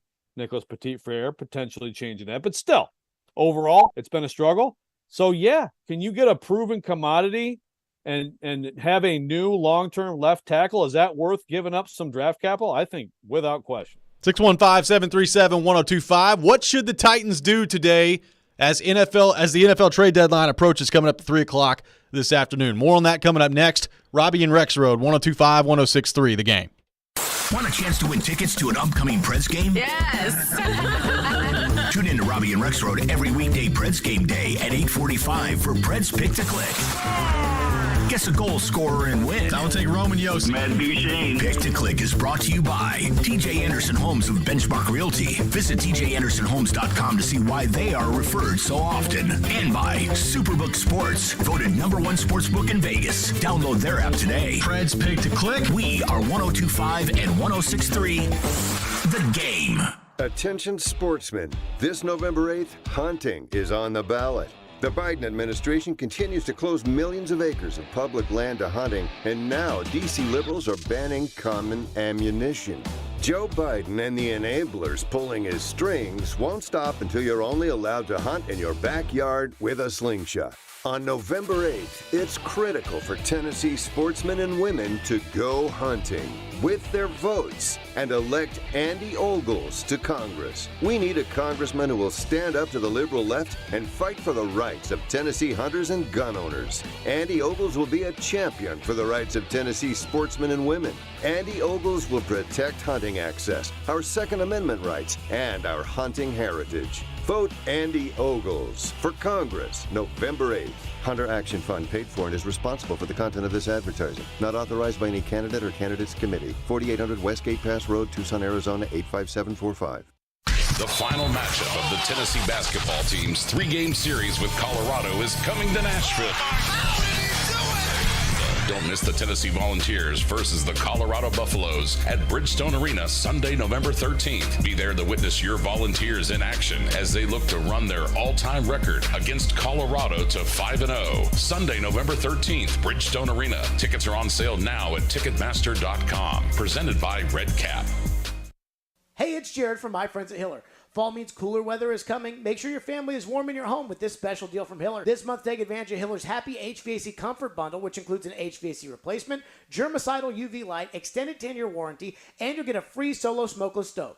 Or get a free solo stove with a new whole home generator or whole home water filtration and de-escalator. Plus, Hiller is offering 0 interest for up to 12 months on these purchases. Hiller's work is backed by the Happy You'll Be Your Services Free guarantee. That's Hiller Plumbing, Heating, Cooling, and Electrical. Call the Happy Face Truck today. In a world where human interaction seems to be reduced to chats and clicks and emails, where transactions are measured only by speed, where corporate policies overrule common sense, sometimes you just want to go old school. Welcome to Genesis Diamonds, a refreshing experience where personal relationships and authentic interaction are the norm, not the exception. At Genesis, you're here celebrating something awesome in your life, and we want to know all about it. We want to hear your story, listen to your requests, and be a meaningful part of whatever occasion this is. A proposal, an anniversary, a birthday, graduation, push gift, sweet 16. If it's important to you, it's important to us. So we don't care how long it takes. We're not paid on commission, and we're not beholden to some corporate rule book. We just want to help you get what you want to make it into a special memory. So take a break from modern shopping and go old school with us at Genesis. Let's start a real relationship that you can count on for life. Genesis Diamonds, Green Hills and Cool Springs. Jonathan Hutton. You have to put the ball in his hands in that moment. And Chad Withrow. My kicker's making no decisions on a football team. Are in the game. Join them for NFL postgame after every Titans home game, live from Landshark Bar and Grill in Margaritaville on Broadway. They'll break down that day's game and look ahead to the next one. NFL postgame is presented by Two Rivers Ford, Renter's Warehouse, and Superbook Sports on 102.5 and 106.3 The Game and the Game Nashville app. Hey Nashville, this is David Price. You're listening to Nashville's best sports talk, ESPN 102.5 The Game. Welcome back in, Robbie and Rexrode, 102.5, 106.3 The Game. Looking ahead to the Titans and the NFL trade deadline, which is coming up later today. 3 o'clock this afternoon, the trade deadline officially for the NFL. So we've already seen some teams make some moves. I mean, the Ravens making a move yesterday, Roquan Smith. being added by the Ravens from the Chicago Bears. We've seen the Chiefs already add Kadarius Toney at wide receiver. Obviously, Christian McCaffrey going from the Panthers to the San Francisco 49ers. Comparatively speaking, Joe, the NFL trade deadline day, not normally a very busy day, but we've seen some moves thus far, and I'm interested to see what happens today. So the question is, what should the Titans do? And lots of different thoughts about that on the text line. I had one texter ask, well, that sounds great, but who are the linemen that are available that you feel good about? I mean, that's the great question. That's if you feel good about somebody being a left tackle, especially going back to the conversation we ended with in the last segment, not just a left tackle that is better than Dennis Daly, which I don't think would be that hard to find, but a left tackle that not only is better than Dennis Daly, but that you feel good about maybe being a tackle for you in the future, that's when the conversation gets really difficult because those guys typically are not available. Right. So there's a wide range here that's possible, and it could be more along the Dillard, idea. But I mean, you definitely have a chance. You have a lot of opportunity. I feel like whatever it is, it's big price, terrible team, willing to deal someone who can actually give you good left tackle play over a period of time. You're going to have to pay that a bigger contract. Okay. Hey, if you can figure that out, awesome. But it could also be backup who, just isn't playing because there's actually a good left tackle in front of him, but still is clearly better than Dennis Daly. That is very possible. Sure. Okay. And it could be a rental situation. To me, that's worth it too. I mean, an offensive tackle who can play should be, to me, like clear priority one, and then you can go down and, hey, man, if there's a receiver situation, fine, but you have one position on the team. Nate Davis back now. You look at, I think Molden's coming back soon. You look at the whole team, and again, receiver's not great, but it doesn't have to be bad. One position where it's like this is just not, this can't work, and that's it. Left tackle, where of course you had Taylor Lewan. Someone on the text line saying, they should have got rid of him, moved on from him. I get it, but that to me is Monday morning quarterbacking, and you may have been saying it before, and that's fine. I think it was worth, after the way he played late last season, I think it was worth going, bringing him back this year, and they did, and it hasn't worked out. It's tough luck, but now you got to try to address it. Well, I'm not saying he's not going to be back next year. To me, there's no way he's back next year with the money he's making right now. But if you could redo the deal, then maybe he comes back, and maybe that's the solution to the problem I just threw out there of you got a clear need at left tackle and you got a clear need at wide receiver in the draft next year. But again, if that's going to be your solution, how in the world do you go into next season with Taylor Lewan as your left tackle and be confident that he's going to stay out there for any length of time? Based on the way the last 3 or 4 years have gone, I don't know how you could if you're the Titans. So they've got a big problem as far as that part of it's concerned. What about this text? And, I don't expect this to happen today, but I at least understand the thought process here. Got a texter that says, controllable left tackle or wide receiver should be the priority, but if the price is too high, why not add to a position of strength and get a pass rusher? Now, I don't expect that to happen today, Joe, but I can at least follow the thought process of, what we thought this defense was heading into the season was, pretty good secondary, pretty good inside linebackers, but the front four was going to be the difference, and that was with Bud Dupree and Harold Landry. Well, obviously, Harold Landry's not going to play. So if you've got Bud Dupree back healthy and you added another pass rusher to the mix on the outside, what could that do for a defense that's already pretty good? Again, I don't expect to see that today, but I can at least follow that train of thought certainly more than I can with a running back. Yeah, look, I don't think that you can have too many good pass rushers, and we'll never see this entire defense. Maybe, I guess we could see it next year, but it would have been really interesting to see this defense with Landry in it. Talking about that with Corey Curtis yesterday after the Vrabel presser, just imagine that. Because Jeff Simmons right now he's playing at a ridiculous level. Jeffrey Simmons is getting more expensive, by the way, with each passing game. Yes, this is true too. I don't know. I don't know if you would have done something earlier, how much the difference is, but I bet you there's some difference in what you're going to end up paying him. But yeah, look, pass rusher is one of those positions that you seriously almost never have too many good pass rushers, right? Sure.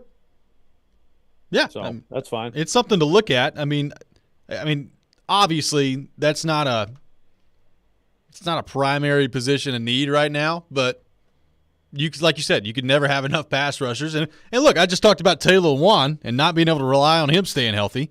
Like right now, I know it's been 2 games in a row where he's been out there and played well, but have we reached the point where you can rely on Bud Dupree being healthy for the rest of the way? I haven't. So if that's the way they decided to go today, I don't guess I'd be mad at that if I'm a Titans fan. To me, it's the offensive line and wide receiver are just the glaring ones right now. And look, I hear you on the wide receiver at least has a chance to be better, and I agree with that. I still don't know, even if everybody's back in there with Burks and Phillips and McMath, whether or not that wide receiving core is good enough, regardless of who's playing offensive line. Oh, I don't know either. No, I'm not sitting here saying I'm even confident. I think Treylon Burks is talented. I do think that he's talented, and when he comes back, they got to find ways to get the ball in his hands. And I do think Racing McMath can help this team. But, yeah, is that all still enough? Is Kyle Phillips going to be able to string 2 games together in a row this year? I don't know. So I'm not opposed to that position either. It's just, there's some possibility on this side, and I see nothing on the offensive tackle side. If we get through today and there's no move made by the Titans, what does that signal to you? Obviously, we're not in the room, and we don't know the phone conversations that have been made, by John Robinson. Maybe the prices are just ridiculous. Like, that's something we're probably not going to know. But if there's no move made today, what does that signal to you about this team moving forward? Well, it's hard. It would be impossible to totally interpret that. It could be that John Robinson at the end of today, as soon as the deadline hits, like his hands are like in like pain because he's been holding the phone against his ear all day, screaming at people, begging for trades. Like, I don't know. It could be that it just didn't work out. I don't think it. I know some people, if they don't do anything, are going to perceive that as, so the Titans just don't care. They're fine. They're content just being a so-so team. They know they're getting the playoffs, whatever. People still pay their money. I don't think that's true. I don't think it's fair. It's very fair to criticize John Robinson's choices, but his motivation should not be questioned at all, should it? I don't think so. He's made some bad choices. So to me, I will interpret that as they just couldn't figure out a way. But I'm going to say right now, before the deadline hits, they need to find a way. Yeah. Because you don't want to squander what you have. And very rarely do teams in the NFL as of November 1st basically have a clear path to winning their division and getting a home playoff game. And that's what the Titans have. So don't squander that. People are sick of losing in the first game of the playoffs. You got to do something to try to at least get yourself in position to win that first game. I got a texter that says, whatever we have to do to get Cody Hollister off the field would make me happy. Hey, Cody Hollister, Joe, as you know, pretty good run blocker out there. That's all I'm saying. Disrespecting the blocking receivers. Disrespecting the blocking of wide receivers. Very disappointing. We're also getting some good cancer in the locker room stuff about A.J. Brown. My gosh, I'm going to launch this text line into the sun. Steve from Brentwood says Lewan is owed $15 million next year. No way they can pay him that, especially with his health. We need to replace him now, if any way possible, especially considering our history of drafting linemen. I'd give up our first rounder for the right guy if he's out there. Like I agree with the standpoint of there's no way Taylor Lewan's coming back from that for that much money. Like that just can't happen if you're the Titans. He knows that. Yeah, and I think he's got to know that too. I don't know. You giving up a first rounder for an offensive lineman, even if it fixes it for multiple years? I don't know. Nah, first rounder probably not. I don't think a first rounder. With Lewan, the thing is he lives here. I think he's going to live here long term. So I think there's a good chance you could get him back to come. I think he loves playing here. This is all he's known in the NFL. I think you'd have a good chance to have a nice pay cut and have him back. And then you still have to draft a tackle, but maybe it's another third rounder or fourth rounder, right? Like you did with Petit Frere this year. You have another young guy in there. That would be, I think, best case for next year. But again, I think you just have to try to address it any way you can today. Coming up next, it's time for Pred's Pick to Click. Be the first caller at 615-737-1025, 615-737-1025. If you guess the goal scorer for tonight in the Preds game, you win a pair of tickets to a future Predators home game. We'll get to that coming up next. This is Robby and Rexrode, 102.5, 106.3, The Game. The Sports Talk doesn't end on Friday. Join Michelle Knezovic and Junie Riddle for Michelle and Junie. Have they truly been tested yet? I really want this to be a good game. Michelle and Junie, every Saturday morning at 9. Presented by Superbook Sports and the Nashville Jam Company. I think Junie and I are going to go hit breakfast/brunch there after the show. On 102.5 and 106.3, The Game and the Game Nashville app. From the Fox 17 News Code Red Weather Center. I'm Fox 17 Code Red meteorologist Greg Pope. It's a great day ahead of us. Another warm start to the day leads to a warm afternoon. Low to middle 70s for high temperatures with decreasing cloud cover. Our next rain threat does not come until the upcoming weekend. Brought to you by Hiller Plumbing, Heating, Cooling, and Electrical. Call the Happy Face Truck today. As a roofer, I don't have time to fail. Homeowners rely on me. So I rely on Beacon. Beacon's unique network of branches work together to get me what I need when I need it. Every branch working together. And with the new Beacon Pro Plus app, I've got the latest power tool in roofing. Searching, ordering, tracking. Plus the brands I depend on, like GAF, right at my fingertips. Go to BECN.com to get started building with Beacon. Beacon, always building. Hey, Robbie Stanley here. Now's the perfect time to download FanDuel, America's #1 sportsbook, because right now new customers get a no-sweat first bet up to $1,000. That's free bets back if your first bet doesn't win. All you got to do is sign up with promo code ROB. FanDuel is very easy to use. They've got great live betting options. You get your winnings paid quickly to you as well. And this NFL season, Derrick Henry is coming on strong. I'd look for him over on rushing yards most weeks, but that's totally up to you. You can take it whatever way you want to take it. Just make sure you do it on FanDuel Sportsbook, all on an app that's safe, secure, and super easy to use. Sign up today with promo code ROB for your no-sweat first bet. Once again, that promo code is ROB. Make every moment more with this season with FanDuel, official sportsbook partner of the NFL. Must be 21 or older and present in Tennessee. First online real money wager only. Refund issued as non-withdrawable free bets that expire in 14 days. Restrictions apply. See terms at sportsbook.fanduel.com. Got a gambling problem? Call the Tennessee Red Line at 1-800-889-9789. Paul Feinbaum here for the Southeast leader for cranes and equipment rental, CraneWorks. The CraneWorks team in Nashville, Birmingham, and Mobile is ready to make your next construction or maintenance project a big success. Give CraneWorks a call for your next lift, machinery moving, or rigging project. And don't forget, RentalWorks has a full line of rental equipment for jobs both big and small, and now offering qualified operators for all equipment, including aerial and earth-moving equipment. Call CraneWorks at 877-282-LIFT or visit them on the web at craneworks.com. Winning this award is truly like winning the Super Bowl of car dealer awards for Mercedes-Benz. Edwin Vickery, General Manager of Mercedes-Benz of Music City. Culture eats strategy for lunch.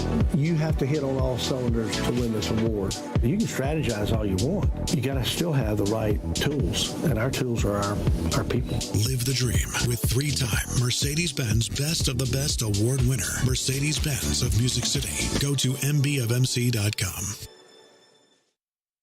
Serving in Vietnam, a grenade took my ability to see. I'm Michael Naranjo, and I'm a veteran. Today, I'm a sculptor. My fingers are my eyes. DAV helps veterans like Michael get the benefits they've earned. They help more than 1 million veterans every year. With DAV, more veterans can shape their lives into a thing of beauty. My victory is bringing beauty into the world. Support more victories for veterans. Go to DAV.org. Chase McCabe. The best way to figure that out is to watch Twitter. Willie Donick. Trying to move down the field for the winning field goal. And Derek Mason. I'm putting in my hours and I'm out of here. Chase, Willie, and D-Mace. Weekdays from 10 to 2 on Nashville's best sports talk, 102.5 and 106.3 The Game and the Game Nashville app. You're listening to Robby and Rexrode on 102.5 and 106.3 The Game and on the Game Nashville app. It's time for Preds Picks to click. And a shot at the score. Do you think you know who will score a goal in tonight's Predators game? Little give and go. Shoot your shot for a chance to win Preds tickets. Call 615-737-1025 now. Pick to Click is brought to you by TJ Anderson Homes of Benchmark Realty. Visit tjandersonhomes.com to see why they are preferred so often. And by Superbook Sports, voted #1 sportsbook in Vegas. Download their app today. It's Pick to Click, now on Robby and Rexrode. And it is that time of the day. Time for Preds Pick to Click here on Robby and Rexrode, presented by TJ Anderson Homes of Benchmark Realty and Superbook Sports. The Nashville Predators in action tonight on the road. They begin the first game of a 5-game trip. They'll take on Connor McDavid, Leon Draisaitl, and the Edmonton Oilers coming up tonight from Edmonton. The standings in Preds Pick to Click are as such. Everybody's on the board now. The listeners have taken the lead with 2 correct answers on the season.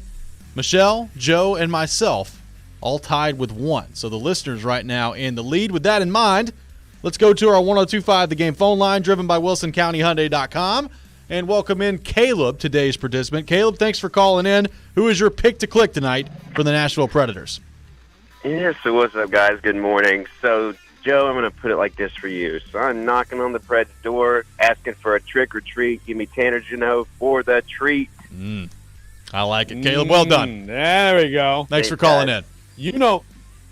Caleb, proper Halloween and Preds Pick to Click etiquette. Very impressive. Caleb going with Tanner Jeannot in the competition.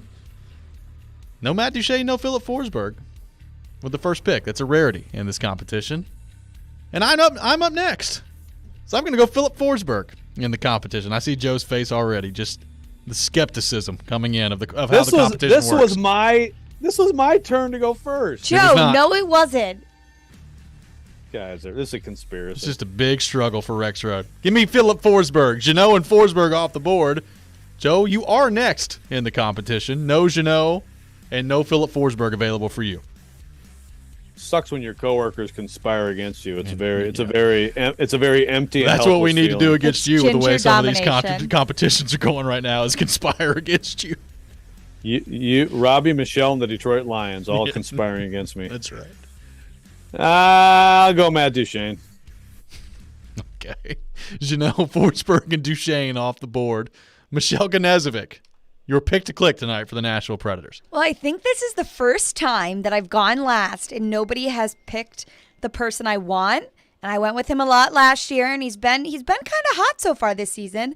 Ryan Johansson. I'm going with Joey tonight. Well, the caller went with Ryan Johansson first overall the last time we did this. Yes. And he scored, and he took the goal away from you. So Ryan Johansson, the selection. So Jeannot, Forsberg, Duchene, Johansson, the picks to click tonight for the Nashville Predators. Joe, it's a struggle right now for the Preds. They're 9 games in. They're 3-5-1. They got shut out on Saturday against the Washington Capitals. And this is a big road trip for them. Now, they're not the only team in the Central struggling right now. The top 3 teams in the Central Division at the moment, the Dallas Stars, the Winnipeg Jets, and the Chicago Blackhawks. So raise your hand if you had that before the season. Right now, Colorado is 4-4-1.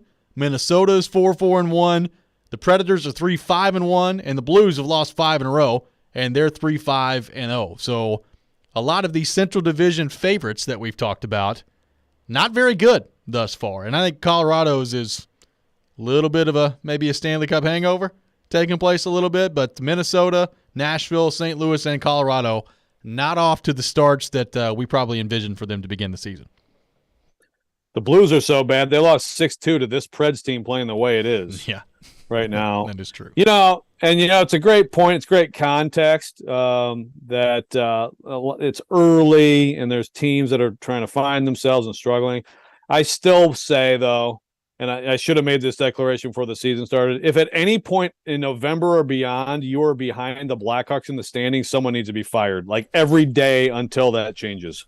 So Well, that's my pick. That's my pick to click. Fire someone. Well, right now they're 3 points behind Chicago. So now it's going to be multiple days. It's going to be multiple days at least.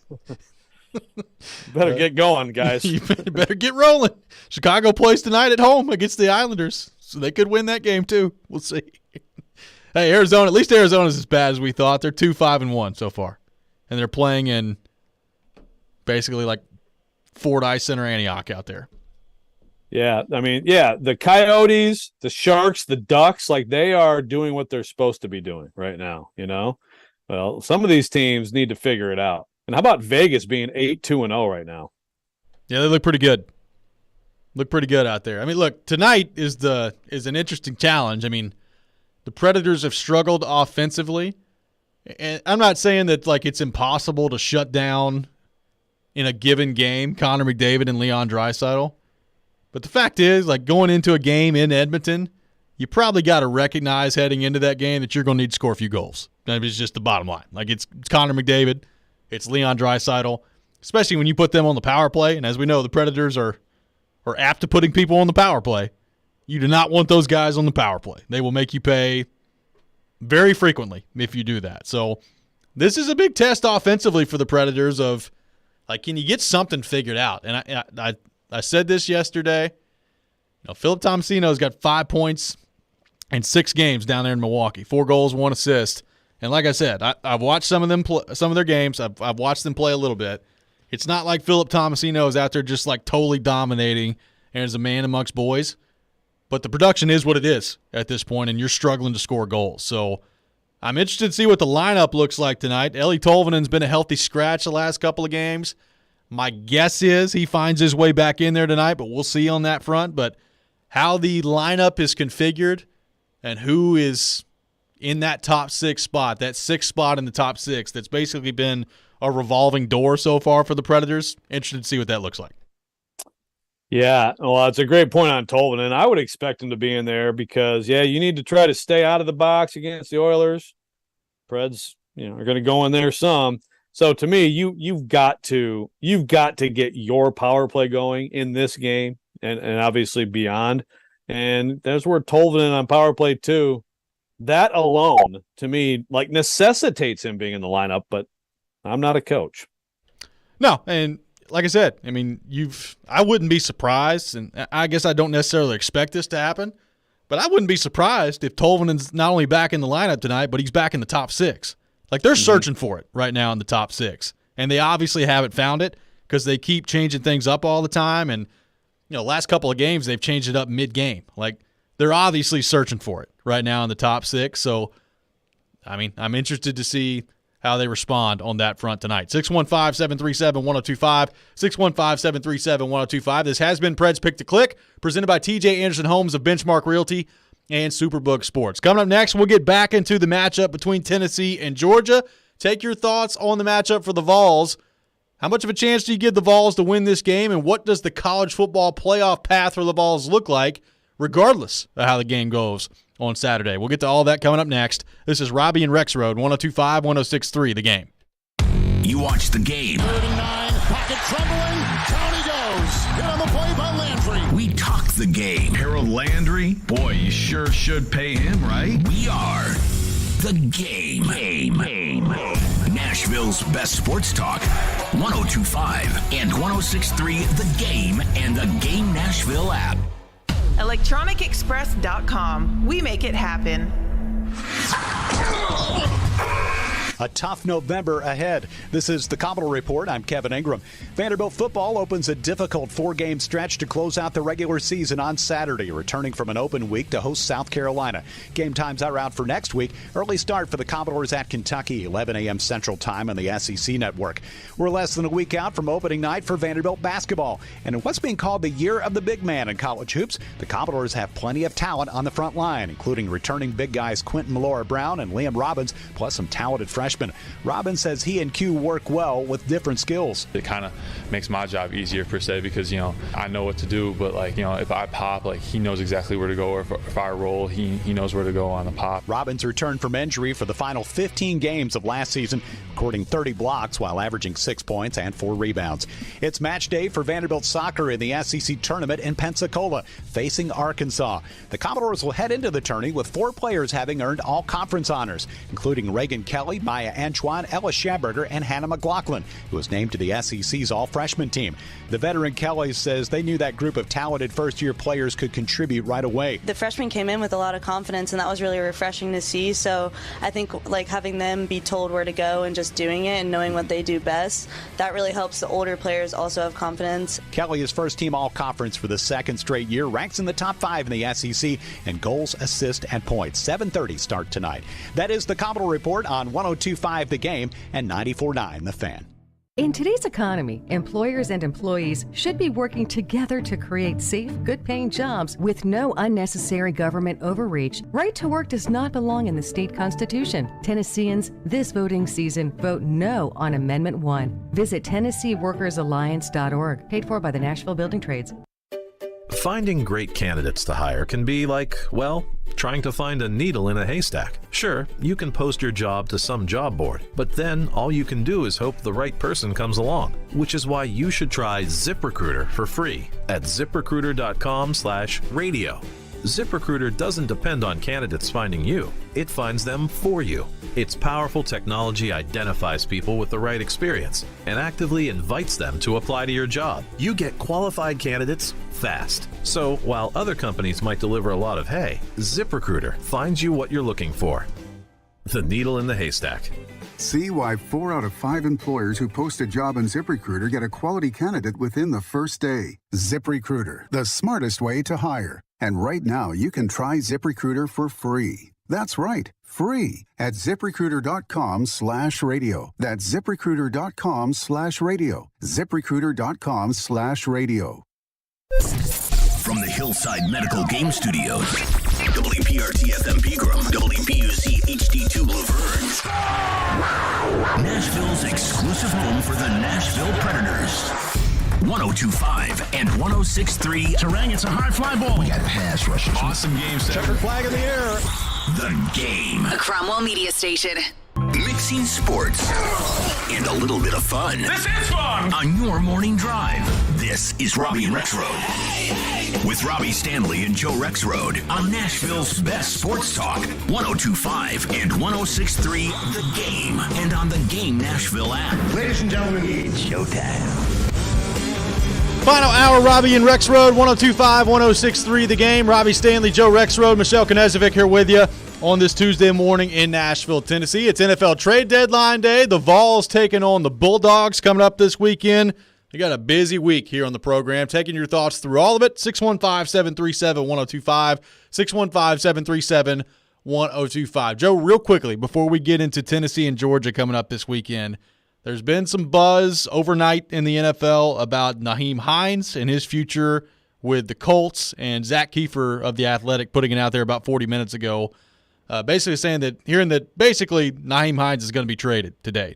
He said it's a when, not an if, Hines is dealt today. So it looks like Nyheim Hines, if things go according to plan and the way that they're going right now, may not be a member of the Indianapolis Colts by the time the deadline rolls around today. Well, see, now that makes sense. Frank Reich, when he told me and made me mistakenly draft Nyheim Hines, what he was saying was eventually when we trade him to another team that knows how to use him, he will be a good fantasy football player. So I look forward to this trade, and finally it's going to pay off for me. He scored a touchdown on Sunday, so there you go. Yeah, he did. Yeah, great. Joe, Tennessee taking on Georgia coming up on Saturday. Number 1 versus number 2. Right now, Georgia's number 1. Tennessee's number 2. I guess I expect Tennessee to be number 1 tonight in the college football playoff rankings when they come out. But I was watching Get Up a few minutes ago, and they had, Heather Dinich was on there, and Feinbaum was on there, and they listed, I guess, their predictions for tonight. And they both had Ohio State at 1, Georgia at 2, and Tennessee at 3. So maybe we're just totally off. If you're the committee, based on the resume and what's happened so far, I think Tennessee should pretty clearly be number one. But maybe we're too close to the forest here, Joe. Look, I don't know. We had an Athletic, they had us at the Athletic put our picks in, and first of all, most of us picked Tennessee. It's the overwhelming the overwhelming number one is Tennessee. But like some of our staffers, I think thought it was just like, who do you think is the best team? And if you don't think it's Tennessee, that's fine. Sure. I mean, like Staples put Ohio State. I could buy Ohio State as a better team than Tennessee. I could not at all buy Ohio State's resume as better than to me. I think that I thought that's what we're talking about, right? I mean, that's what the playoff committee. They're not coming tonight and saying, we think this team's better than this team. I mean, yeah, there's subjectivity and there's eye test, but resume is really what it's about, and that's the whole point of a committee. It's just like the NCAA basketball stuff. It's a resume check. It's not I think they're better than them. So anyway, I think Tennessee will be number one. We'll see. I mean, look, I put TCU third in my playoff rankings. I think what they've done, the Big 12, and again, some of this is subjectivity, and it is what you think of the quality of teams who mostly play each other. But I think what TCU has done is better than Ohio State. I put Ohio State fourth and Michigan fifth. I think TCU has a case to be second. Now, I didn't put them second because Georgia's destruction of Oregon is significant, but the rest of Georgia's schedule and achievement is actually it just worked out. It hasn't been good. They haven't done much at all. I mean, they've played an easy schedule to here.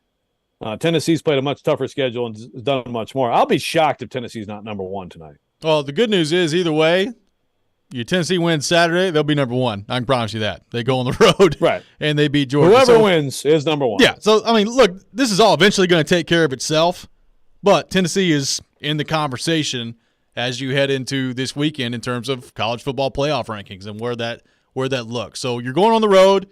I think at the moment you're an 8.5-point dog heading on the road to take on Georgia. No pun intended.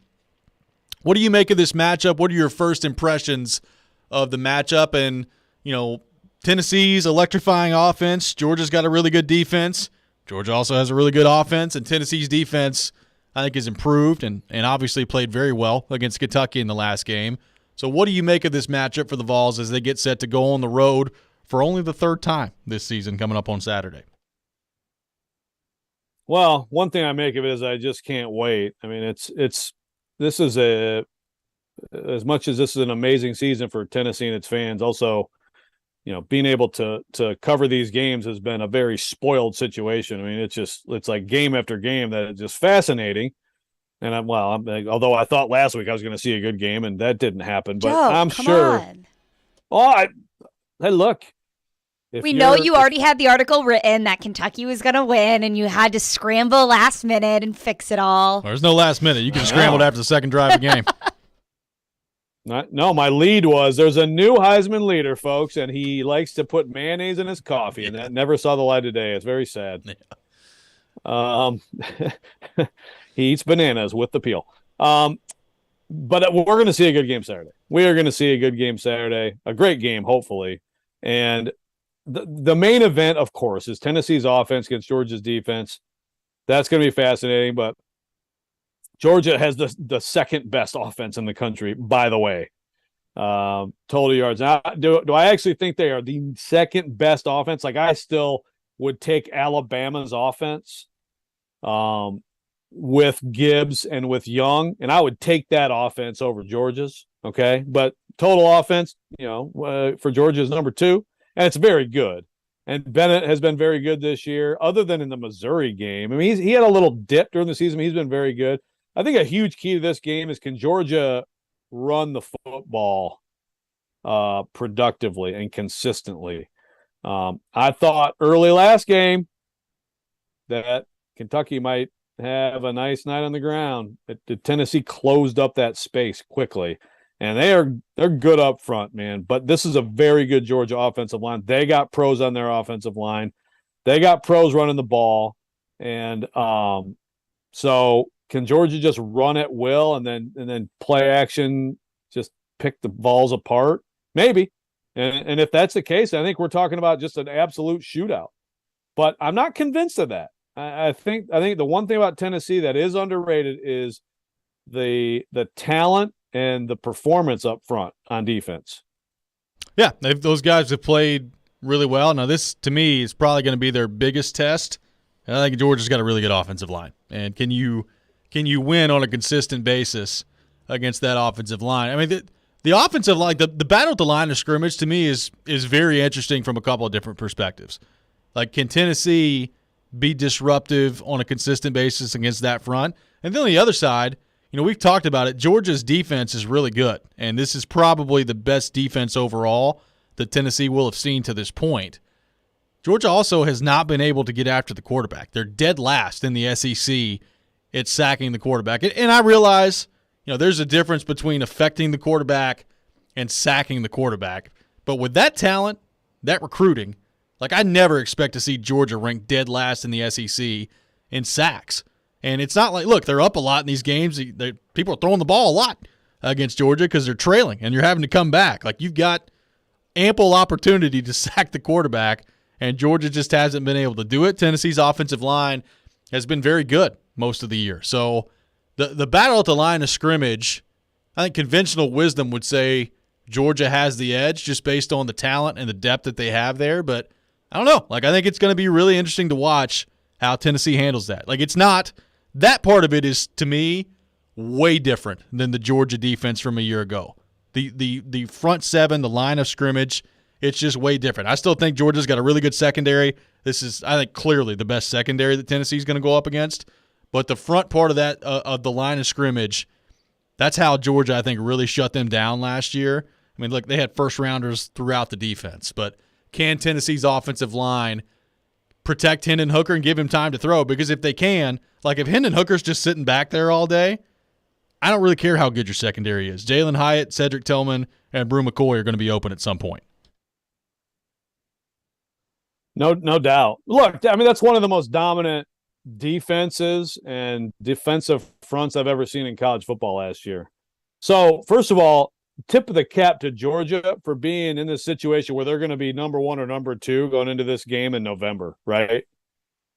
Though, again, as I said, the schedule, they had a pretty good schedule this year so far, but still, for them to do what they've done and mostly look dominant doing it, that's pretty incredible when you lose 5 first-round picks off a defense. Never happened before. No, it's so, but also, this is one of those games that maybe we're going to look back and say, yeah, well, okay, now you see it. You didn't see it in the opener. They just overwhelmed Oregon, which I do think that if that game were played again, it'd probably be a little bit more interesting ball game. But, hey, they did what they did back then. We may look back after Tennessee gets a look at that defense and say, okay, well, this is what happens when you lose 8 draft picks off a defense. You can't reload to that extent. So, and if you're a Tennessee fan, you got to like your offensive line's chances of protecting Hooker and opening running lanes.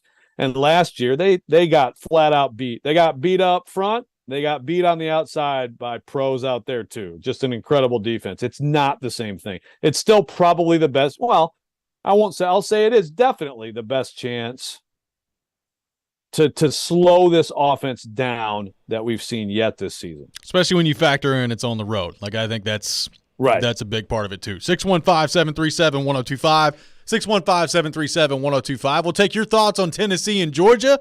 What do you make of the matchup for the Vols? And what do you make of the path of the college football playoff for the Vols as well as the first set of college football playoff rankings scheduled to come out tonight? We'll get to all that coming up next. But first, Michelle Knezovic has a word from Superbook Sportsbook. Yes, I do, Robby. And let's take a look at this Tennessee-Georgia game coming up this Saturday in Athens. Georgia favored by 8 points. Listen, I think this is going to be a close game separated by about 1 or 3 points. I'm taking Tennessee plus the 8. I think you can also take Hendon Hooker over on passing yards. But listen, I'm telling you early this week, I'm taking Tennessee on the money line. And Superbook Sports says that there's so much happening right now, and they want you to bet with them on all of these sports. I told you a little bit about football. We've got basketball, postseason baseball, hockey, and soon enough the World Cup. And there's no better place to wager on all of it than Superbook Sports. So when you sign up, deposit, and wager all on the same day, Superbook will give you a bonus up to $1,000. Yes, $1,000. So when the sports world is busy, it is time to get busy winning some money. So download the Superbook Sportsbook app or visit superbook.com to wager and win today. Visit superbook.com for terms and conditions. Gambling problem? Call 1-800-889-9789. Every Wednesday at noon. No matter the down and distance and no matter the score, they're going to give him the football. Outkick 360's Jonathan Hutton joins Chase, Willie, and D-Mace to talk all things Titans and NFL. I hope that they're not throwing flags simply because the league wants to see more of them. He's got opinions and insights on the two-tone blue. They are not as good at wide receiver and the playmaking department. Catch Hutton every Wednesday at noon. Presented by Blend Bar with Davidoff Cigars and by Edley's Barbecue on 102.5 and 106.3 The Game and the Game Nashville app. The final matchup of the Tennessee basketball team's 3-game series with Colorado is coming to Nashville. Don't miss the Tennessee Volunteers versus the Colorado Buffaloes at Bridgestone Arena Sunday, November 13th. Be there to witness your Volunteers in action as they look to run their all-time record against Colorado to 5-0. Sunday, November 13th, Bridgestone Arena. Tickets are on sale now at Ticketmaster.com. Presented by Red Cap. Men, are you asking yourself questions like, why am I gaining fat? Why is my energy or sex drive down and maybe haven't been getting the exercise you need? If you want to get back to the man you used to be but just don't have that youthful energy, that edge you once had, you very well might have low testosterone. Low T causes all kinds of issues, from a reduced libido, lower drive, and bad sleep patterns to problems with muscle gain, bone density, and more. It may even contribute to erectile dysfunction, and if this sounds like you, it's probably time to get treated for your low T. At the Tennessee Men's Clinic, we've treated thousands of men for low T. We've seen them put on muscle, add to their energy, improve their sex lives, get better sleep, and just feel better. Plus, if you're like most men, you'll see results in only a few weeks. So make an appointment today and experience how testosterone therapy can truly change your life. Your initial appointment is only $99 with results in minutes. Call today, 615-208-9090, or go to TennesseeMen'sClinic.com. Visit our website to learn more, including side effects, treatments extra, results vary. Bar Lines in the Omni Nashville Hotel. Hey Nashville, it's Chef Philip at Bar Lines at the Omni Hotel. Come try our new Nashville hot fish and chips. Beer battered black cod served over crispy fries or tots with Omni's own Nashville hot season blend. Served with chipotle slaw and malt vinegar tartar sauce. Attending an event downtown? Dine at Bar Lines in the Omni Nashville Hotel. Well, you've got the whole world listening. What do you got to say? Never miss a moment of the show. Subscribe to the Robby and Rexrode podcast on iTunes, Spotify, and wherever you get your podcasts. We may now begin our day. You're listening to Robby and Rexrode on 102.5 and 106.3 The Game and on the Game Nashville app. Welcome back in, Robby and Rexrode, 102.5, 106.3 The Game. We are streaming live on Twitch, Twitter, YouTube, and Facebook. Our video streaming brought to you by the law offices of Amanda J. Gentry. We are live from the Hillside Medical Game Studio on this Tuesday morning in Nashville, Tennessee. Looking ahead to Tennessee and Georgia coming up on Saturday. Taking your thoughts on our phone and text lines driven by WilsonCountyHyundai.com, 615-737-1025. Zach from Hendersonville on the text line says, how in the world is Georgia favored by 8.5 with the way Tennessee's offense has played all year? I mean, Joe, I think I understand the question. It's Georgia's at home. They got a good defense. They are the defending national champions. And, look, I don't think it's arguable. I think Georgia has a better all-around team than Tennessee does. The question is, can they stop Tennessee's offense? Nobody's been able to do it yet.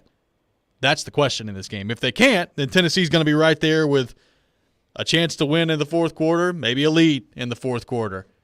If they can slow it down, I still think Georgia's overall team is better than Tennessee's is. Yeah, look, I get the question. Remember, betting lines, the whole idea is, it's not just like commenting on team quality, it's perception.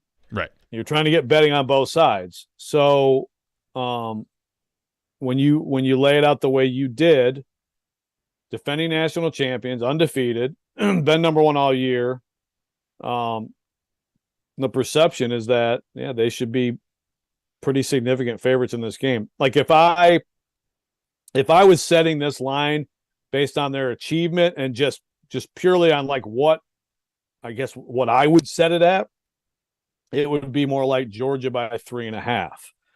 But I'm not surprised the line is what it is, if that makes sense. Yeah, I mean, it's like if you're Tennessee, like if you get into a shootout style game, I mean, you're kind of hoping that's the case if you're Tennessee, right? I mean, obviously you want to play well defensively, but if you're in a shootout style game, that means they're having trouble with your offense too, and that's where you want. Like Tennessee's offense, I think, is good enough to where it's going to keep them in every game. Like you worry about when you go on the road to Georgia just getting absolutely blown out. I don't know if I have that worry with this team just because their offense, I think, is that good. Like, I don't know if anybody can blow Tennessee out, and this is going to be great to play next Monday after Georgia wins by like 24. But I don't know if Tennessee can be blown out with the offense that they have. If they're operating anywhere close to their ability level, execution-wise, like they're going to put up points. The question is, if you're Georgia, can you get maybe 2 or 3 extra stops that other teams just can't get against this Tennessee team? That's the question to me. I will be shocked if Tennessee's blown out on Saturday. I will. Now look, maybe it's Georgia's up a score and they tack one on, and cover. I mean, that's possible. Sure. But if it's anything beyond that, like if they actually just handle Tennessee, I'll be shocked because, like you said, that offense is like when you have all the things that they have in place, starting with play design, just scheme, the difficulty of preparing for it. Let's go back to, Kentucky and what their DC said Saturday. I mean, they had 2 weeks. You can't replicate it. Then you go game plan, you go play calling. All that's been elite. Quarterback play, elite. Offensive line play, pretty close to elite. Receiver play, elite. And then just the way it all meshes together, they're going to score touchdowns Saturday. Like if that doesn't happen, and it's a game played by 18 to 22 or 24-year-olds, so wacky stuff happens. But like it's pretty much a proven and known commodity at this point. Well, it's going to at least keep them in this game. Well, the question is, like, Nick Saban wasn't able to do it, or at least maybe wasn't able is the wrong term, but didn't do it. Kentucky certainly wasn't able to do it. Can Kirby Smart do it? Like stopping Jalen Hyatt or whoever it is from running wide open down the middle of the field. Like Tennessee, we've talked about this. It feels like 3-4 times a game just has somebody running wide open down the field, whether that's Jalen Hyatt or in the Florida game, it was Brew McCoy running wide open down the field. It was at one point Jacob Warren running wide open down the field. Like it feels like they've got 3 or 4 plays a game where there's just somebody wide open and nobody's within 15 yards of them. Like, that's happened every game. Can Georgia prevent that? I mean, nobody's been able to do it so far, and that goes back to what you just talked about. And you can watch it on film, and you can practice against it, and you can have your keys and your keys to the game, and you can point things out. But when you're on the field, it's a little bit different.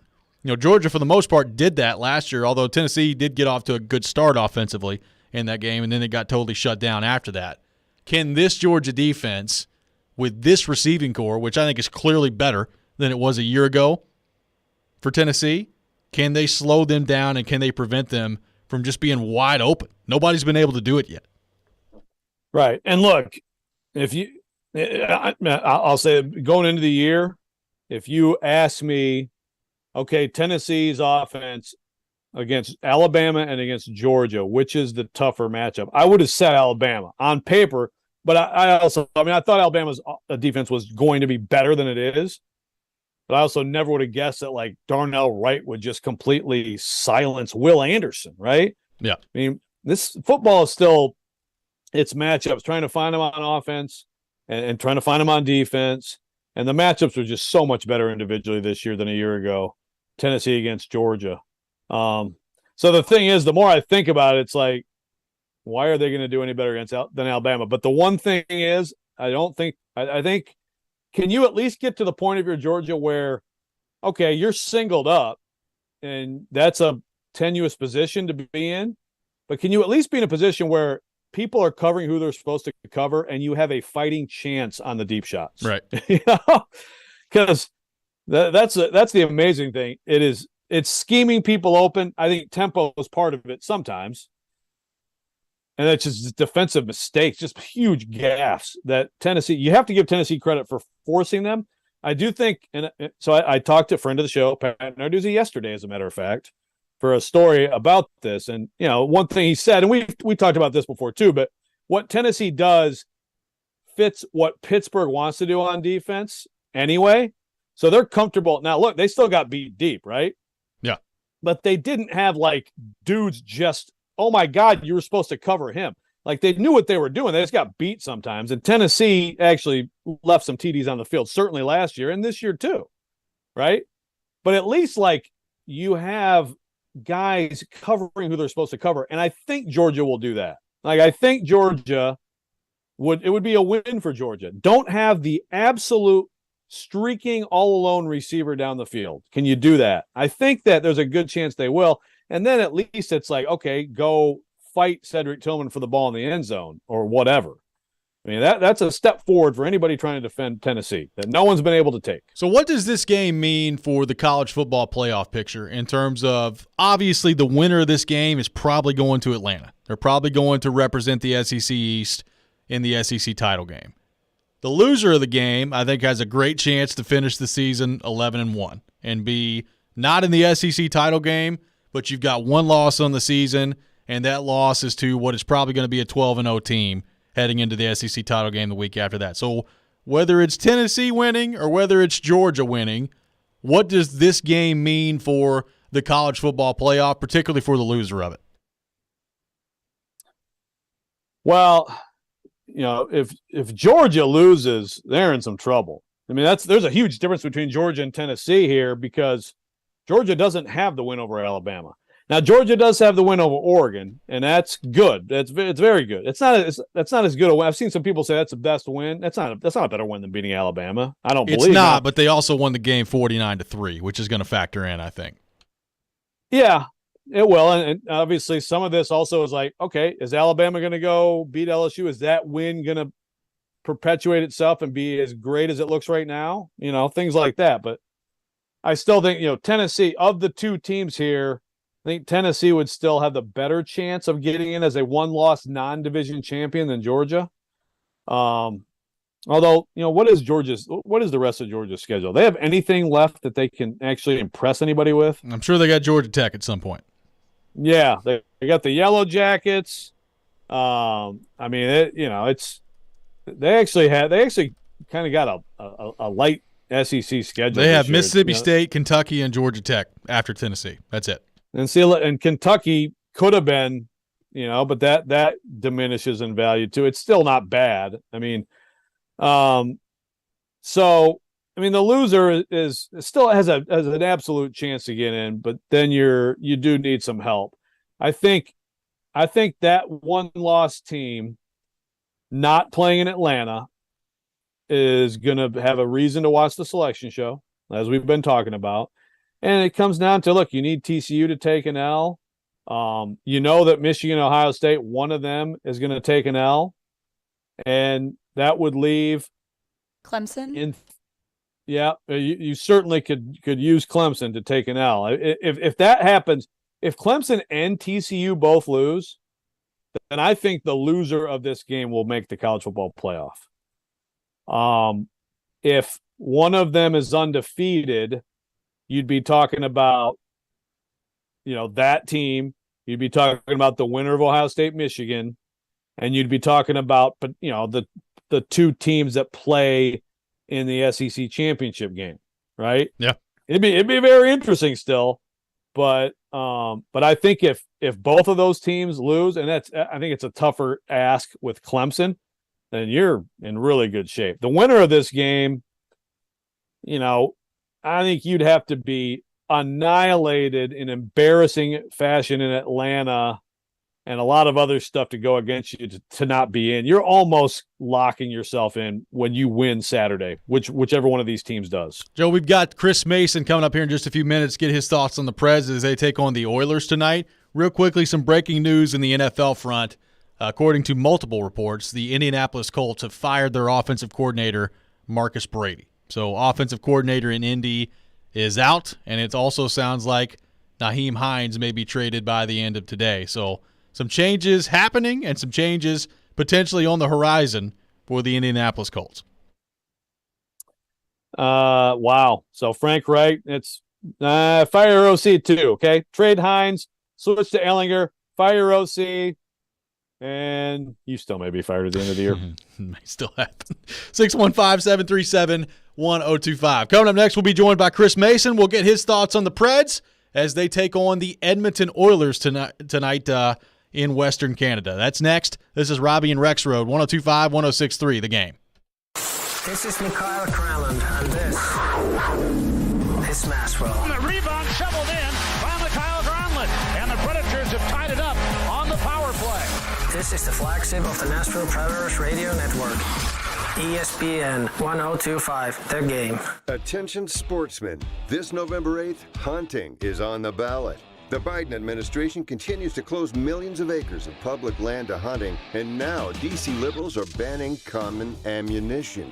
Joe Biden and the enablers pulling his strings won't stop until you're only allowed to hunt in your backyard with a slingshot. On November 8th, it's critical for Tennessee sportsmen and women to go hunting with their votes and elect Andy Ogles to Congress. We need a congressman who will stand up to the liberal left and fight for the rights of Tennessee hunters and gun owners. Andy Ogles will be a champion for the rights of Tennessee sportsmen and women. Andy Ogles will protect hunting access, our Second Amendment rights, and our hunting heritage. Vote Andy Ogles for Congress, November 8th.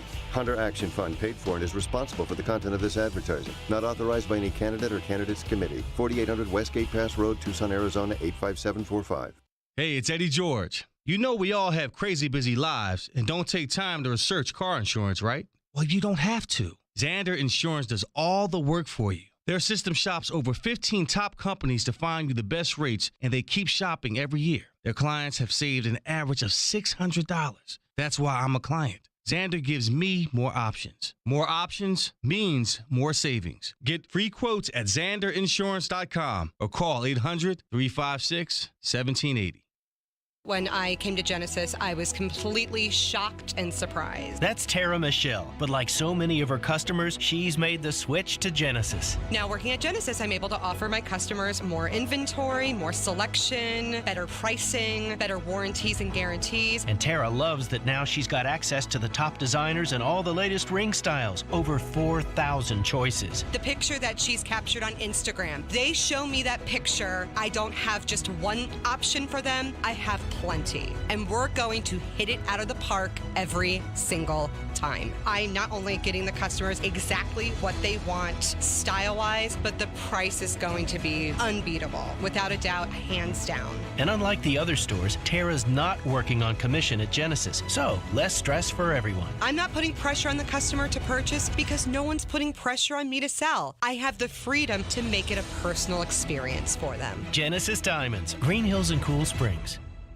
Prescription products require an online consultation with a healthcare provider who will determine if a prescription is appropriate. Restrictions apply. See website for full details and important safety information. Subscription required. Refund available for 60 days after purchase. Hey guys, did you know there's a generic form of Viagra that works just the same but is 90% cheaper? And you can get it online? Just go to 4hims.com/radio. You'll get a free medical consultation, discreet shipping if prescribed, a 100% online process, and trusted generic alternatives to the biggest brands at 90% off. That's right, get generic for Viagra, the same active ingredient as brand name Viagra, but 90% cheaper. It's the same medication you get from your doctor, but with zero copay, no expensive appointments, and no awkward face-to-face conversations. Results are guaranteed or your money back. To start your free online visit, you need to go to this exclusive address, 4hims.com/radio. That's 4hims.com/radio for your free online visit. FORHIMS.com/RADIO.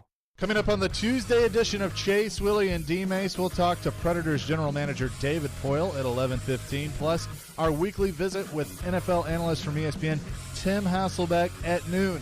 The fun begins at 10 right here on 102.5, 106.3 The Game.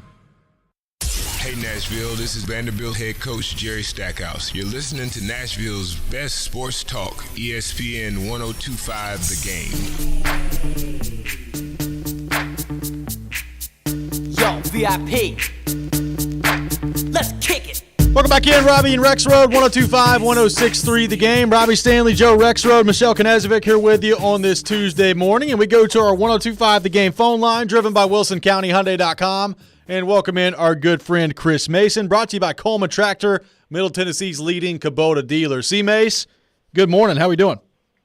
Good morning. It's still a little dark here out in Edmonton, but just getting up and at it and getting ready to go down and get some coffee and head to the rink. Absolutely. It's the start of a long road trip tonight for the Nashville Predators. And C-Mace, we were throwing this around earlier.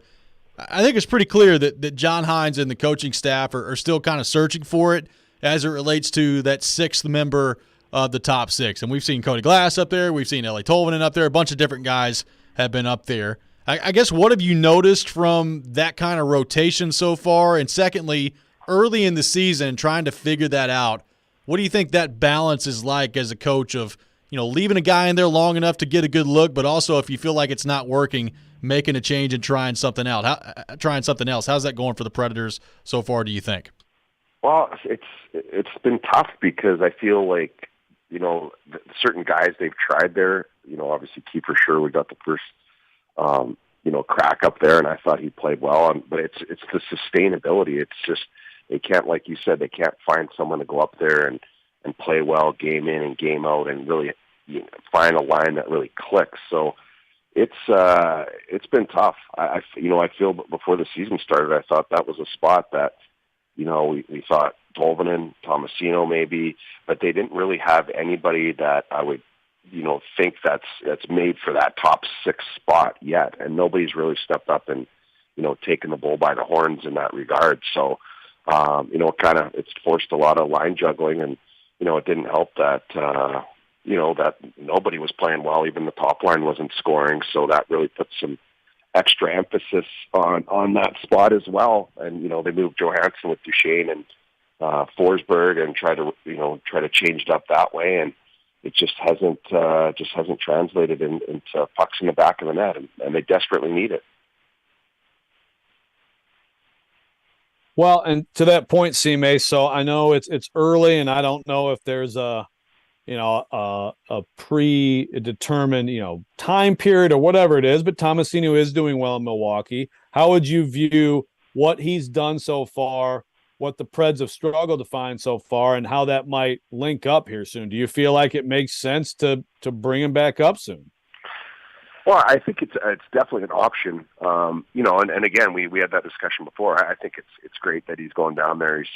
He's having success. You can just see it in his body language. When if you watch any of the highlights or clips that, he feels really good about his game. And that's exactly why you do that with a young player. You go down there and let him be the man and, have success.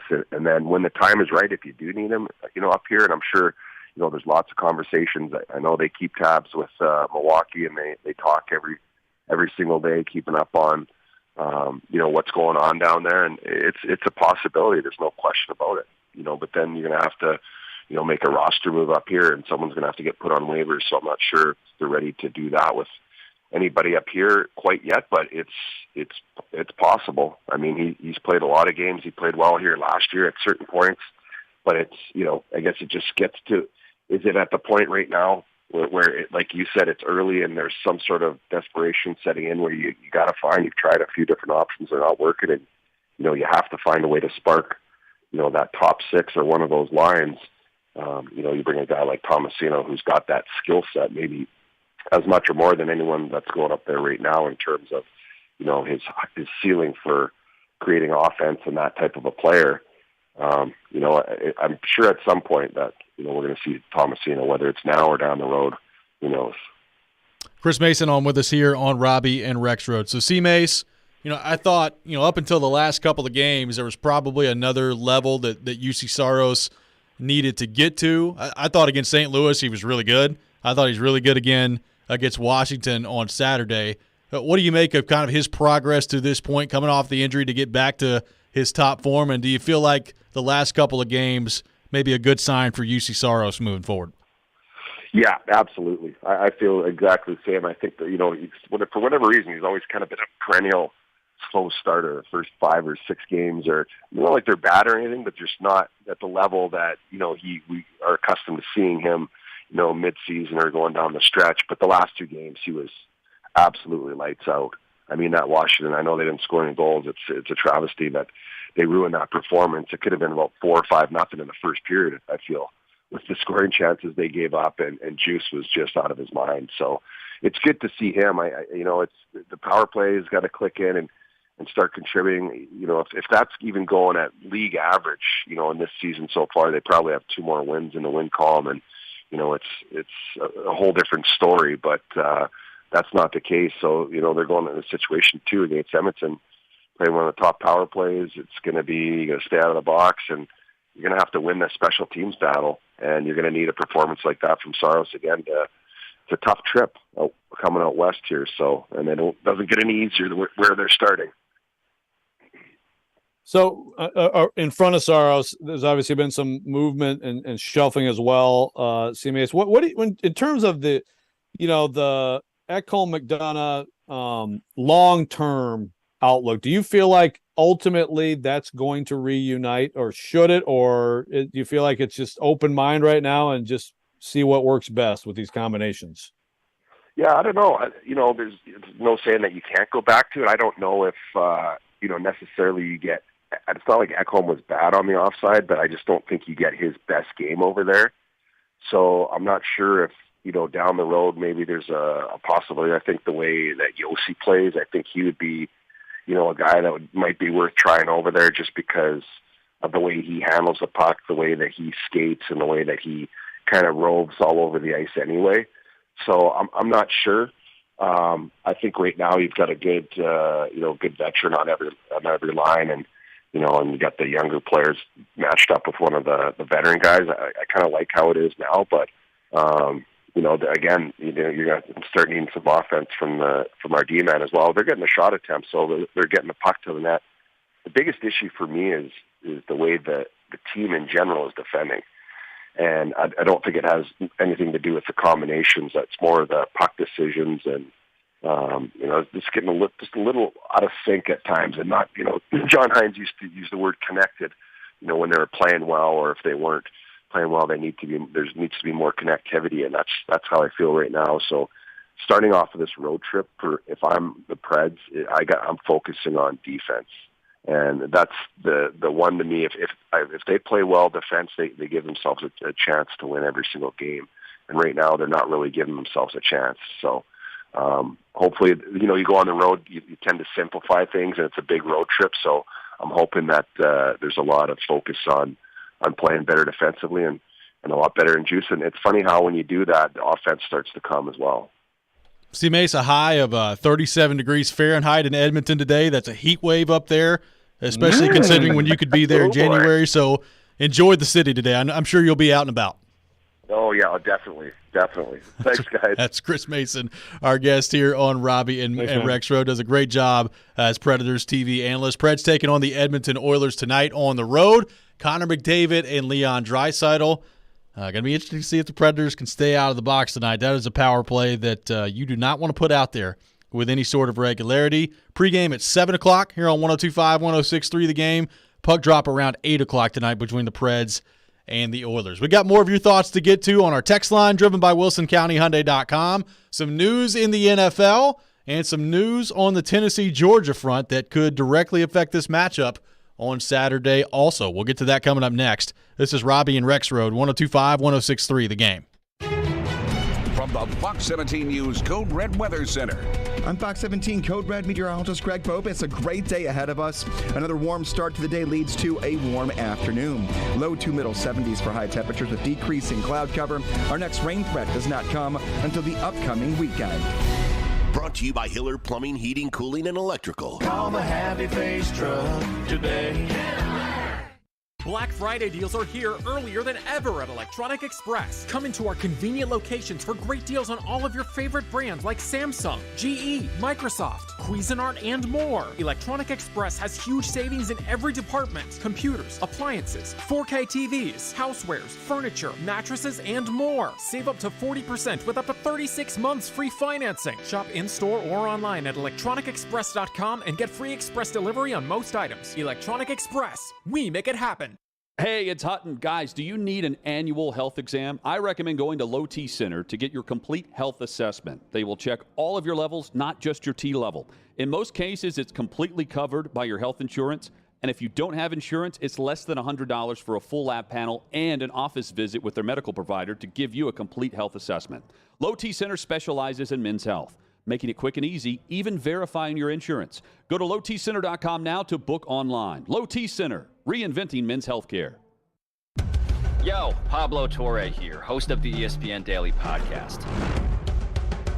When you want to go beyond your feed, when you want to get inside the score, when you want to get behind the highlight, there's ESPN Daily. Go deeper into the stories of the moment. Get the exclusive access and insider perspective that only ESPN can give you. ESPN Daily, hosted by me, Pablo Torre. Listen and subscribe wherever you get your podcasts. It's pro time because at Lowe's, it's Provember. Save big with inventory you can count on, like Flex products or DeWalt power tools starting at just $99. Plus, Lowe's MVPs members earn up to 3 times bonus points per dollar on select items. Save all Provember long. Bonus points calculated before taxes and fees after applicable discounts, if any. MVP's Pro Rewards Program. Terms and restrictions apply. See Lowe's.com/L/Pro Loyalty Terms. Subject to change. Prices valid from 10/17/22 to 2/3/23 or until supplies last. In this market, you'll find Fisher Investments is different than other money managers. Different how? Aren't we all just looking for the hottest stocks? Nope. We use diversified strategies to position our clients' portfolios for their long-term goals. You don't just provide cookie-cutter portfolios? No, we tailor our clients' portfolios to their goals and needs. But you still sell investments that generate high commissions for you, right? No, we don't sell commission-based products. We're a fiduciary, the highest standard of care for a financial advisor. It means we're obligated to act in our clients' best interest. So when do you make more money? Only when your clients make more money? Yep, we have one transparent management fee structured, so we do better when our clients do better. Sounds like you really look out for your clients. We do, because our priority is helping them achieve a comfortable retirement. That might be why most of our clients come from other money managers. Visit FisherInvestments.com to find out why investors like you switch to us. Fisher Investments. Clearly, different money management. Investments in securities involve the risk of loss. Chase McCabe. Competition in all positions. Willie Donick. You know what? I went on the radio and I tried. And Derek Mason. The man that sleeps on the floor never falls out to bed. Chase, Willie, and D-Mace. Weekdays from 10 to 2 on Nashville's best sports talk, 102.5 and 106.3 The Game and the Game Nashville app. You're listening to Robby and Rexrode on 102.5 and 106.3 The Game and on the Game Nashville app.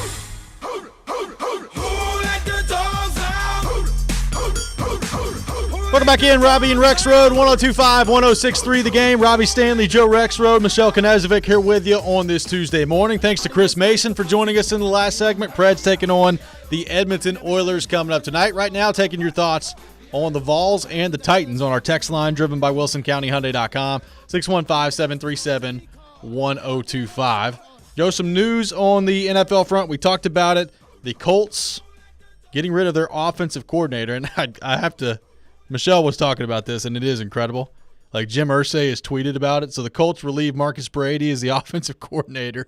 And Jim Irsay tweets, quote, "This morning we relieved Marcus Brady of his duties as offensive coordinator. I wish this good man all the best." And then a thumbs up emoji after it. And Indy is going crazy about the thumbs up emoji included in the firing tweet. Way to go, buddy. All best wishes to you. Thumbs up.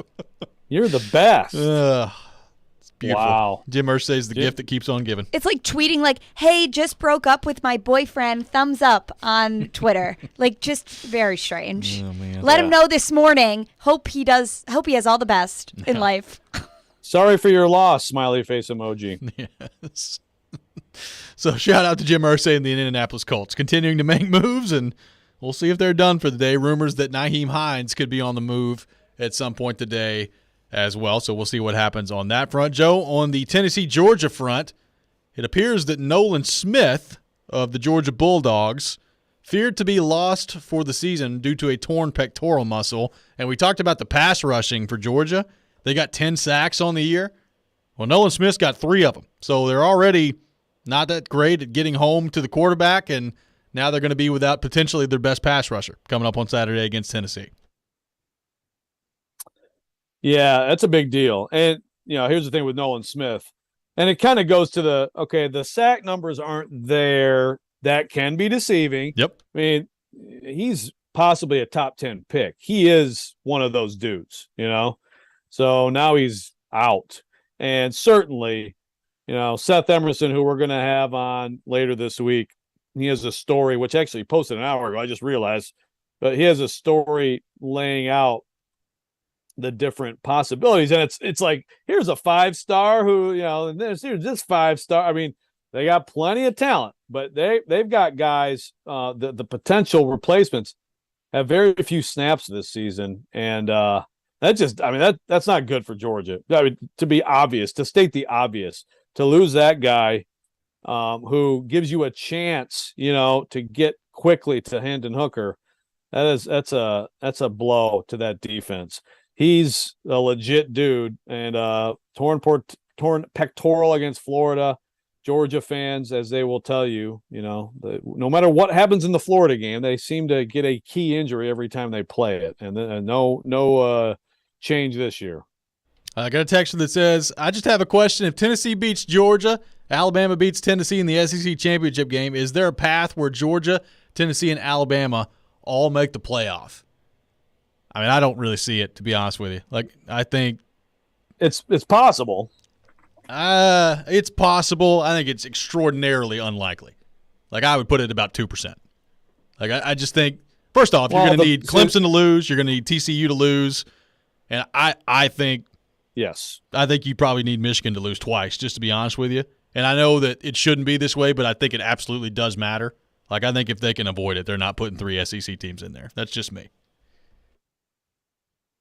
Yeah, I mean, look, in the end, if it's splitting hairs, then I could definitely see Michigan sneaking in over like Georgia, even though I don't think they should in that scenario. But yeah, of course. I mean, undefeated still going to be undefeated, and that's fine. It would be a pretty remote scenario. I'd agree. I'd give it a little more of a chance maybe than you would.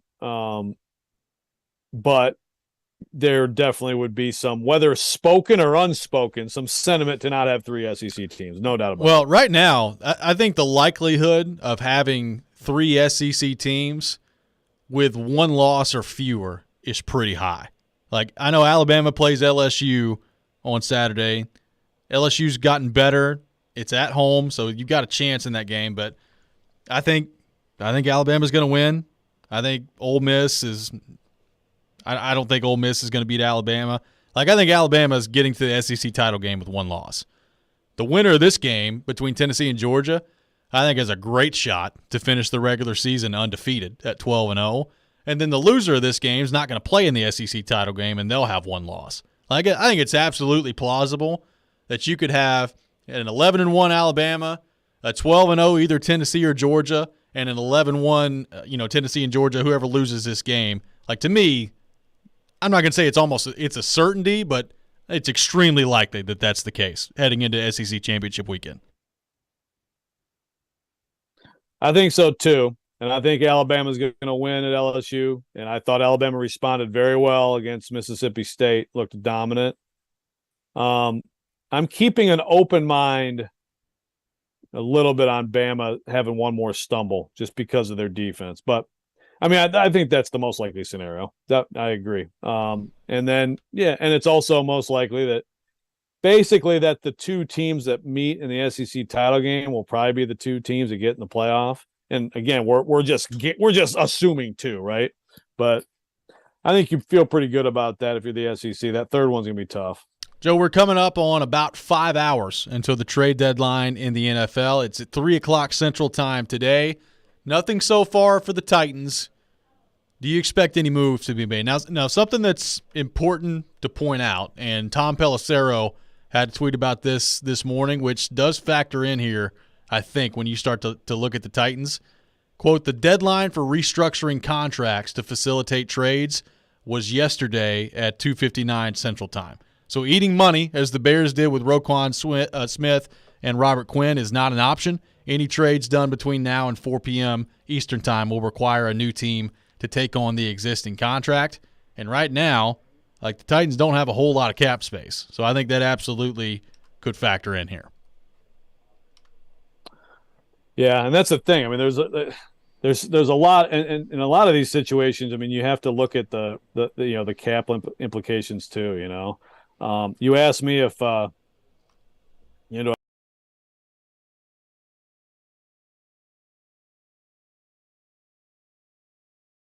54% no on the Titans. Okay. Well, and here's Ben Arthur's put these numbers together, just looking at the AFC South in terms of the cap room that they've got right now. Titans at $1.593 million, so not a ton to operate with there. Colts are at $6.9 million, Jags are at $3.7 million, and Texans are at $1.6. I mean, the Texans are probably going to be selling today if I had to guess. But the Titans, according to Ben Arthur, $1.5 million of cap room to work with. See, look at Chris Ballard, that freaking genius. He's got them at 6'9". What else do you want from the guy? See, best GM in the league. Now we got people on the text line saying that you can trade for Kareem Hunt and Nyheim Hines, and you could really get rolling with the running backs. Oh my gosh! Hunt, can you imagine? Henry, Hines, and Hilliard, the 4 horsemen back there. Ooh! Oh my goodness! Trying to think. Then, is there an H quarterback you could go get? Hendon Hooker. Eventually. Oh my gosh. Eventually. Just draft him. You're talking to Super Bowl after Super Bowl. That's amazing. Hey, real quick, I do have to, John, thank you for clarifying. We talked about the SEC title game, 1 loss, Alabama. Obviously, if Georgia were to or Tennessee were to win that game, then Alabama would be out. Yeah, I mean, the only way, the two teams at the title game would be then if the 1-loss Bama wins that game. Right. That's it. Yeah. So there's a lot of ways you can go, but one way or the other, on December 4th, the Tennessee football team will gather to watch the playoff selection show and not just to mock, Alabama. Yeah. I mean, I think that's a pretty good guess at the moment. That's going to do it for us today here on Robby and Rexrode. A lot going on this week. We got Tennessee and Georgia, more to get to on that front coming up tomorrow. We'll be joined by Paul Kaharski. We'll get his thoughts on what the Titans either do or don't do as the NFL trade deadline is coming up today at 3 o'clock Central. So make sure you stay tuned to 102.5, 106.3 The Game all day long today. They'll have you covered on all things NFL trade deadline. I'd expect some moves to take place throughout the league. I don't know if the Titans are going to get involved in that or not, but certainly some moves probably coming down the pike. And like we said, the Colts maybe not done for the day, so we'll see what happens on that front. That does it for us. Chase, Willie, and D-Mays coming up next. They'll have David Poyle at 11:15. You're listening to 102.5, 106.3 The Game. You love the game. Tennessee touchdown! Middle Tennessee gets the score. We live the game. Just work on the little things every day. They think the coaches are just coaches. We are. We got pass rushers. Checkered flag in the air. Awesome game 7. What a stop made by UC Sarah. The Game. Nashville's best sports talk. 102.5 and 106.3 The Game. And the Game Nashville app. ElectronicExpress.com. We make it happen. Middle Tennessee, you can count on an award-winning service team for all your home maintenance and improvement needs. Lee Company, we're A+ rated with the Better Business Bureau and trusted by thousands of homeowners in our community. Our team is ready to assist with all your home maintenance projects, heating and air conditioning, plumbing, electrical, appliance service, and more. Experience the convenience of calling one phone number for all your home maintenance needs. Call Lee Company today at 615-567-1000 or visit leecompany.com. Need cash for the holidays or to pay off credit cards right now? Loan Pronto's all-new Express Equity Line of Credit program is just what you need. This is great. You can keep your low mortgage rate and still get cash out. That's right. You don't have to do a full home refi. You can tap a small portion of the equity you have and enjoy a super low rate. With Loan Pronto's Express Equity Credit Line, you can close in 7 to 10 days, and a $50,000 loan will come your way, and it only costs you around $300 a month. Use that money to pay off whatever bills you have, credit cards, consolidate other debt, or start a home improvement project. With Loan Pronto, you can access up to 95% of your home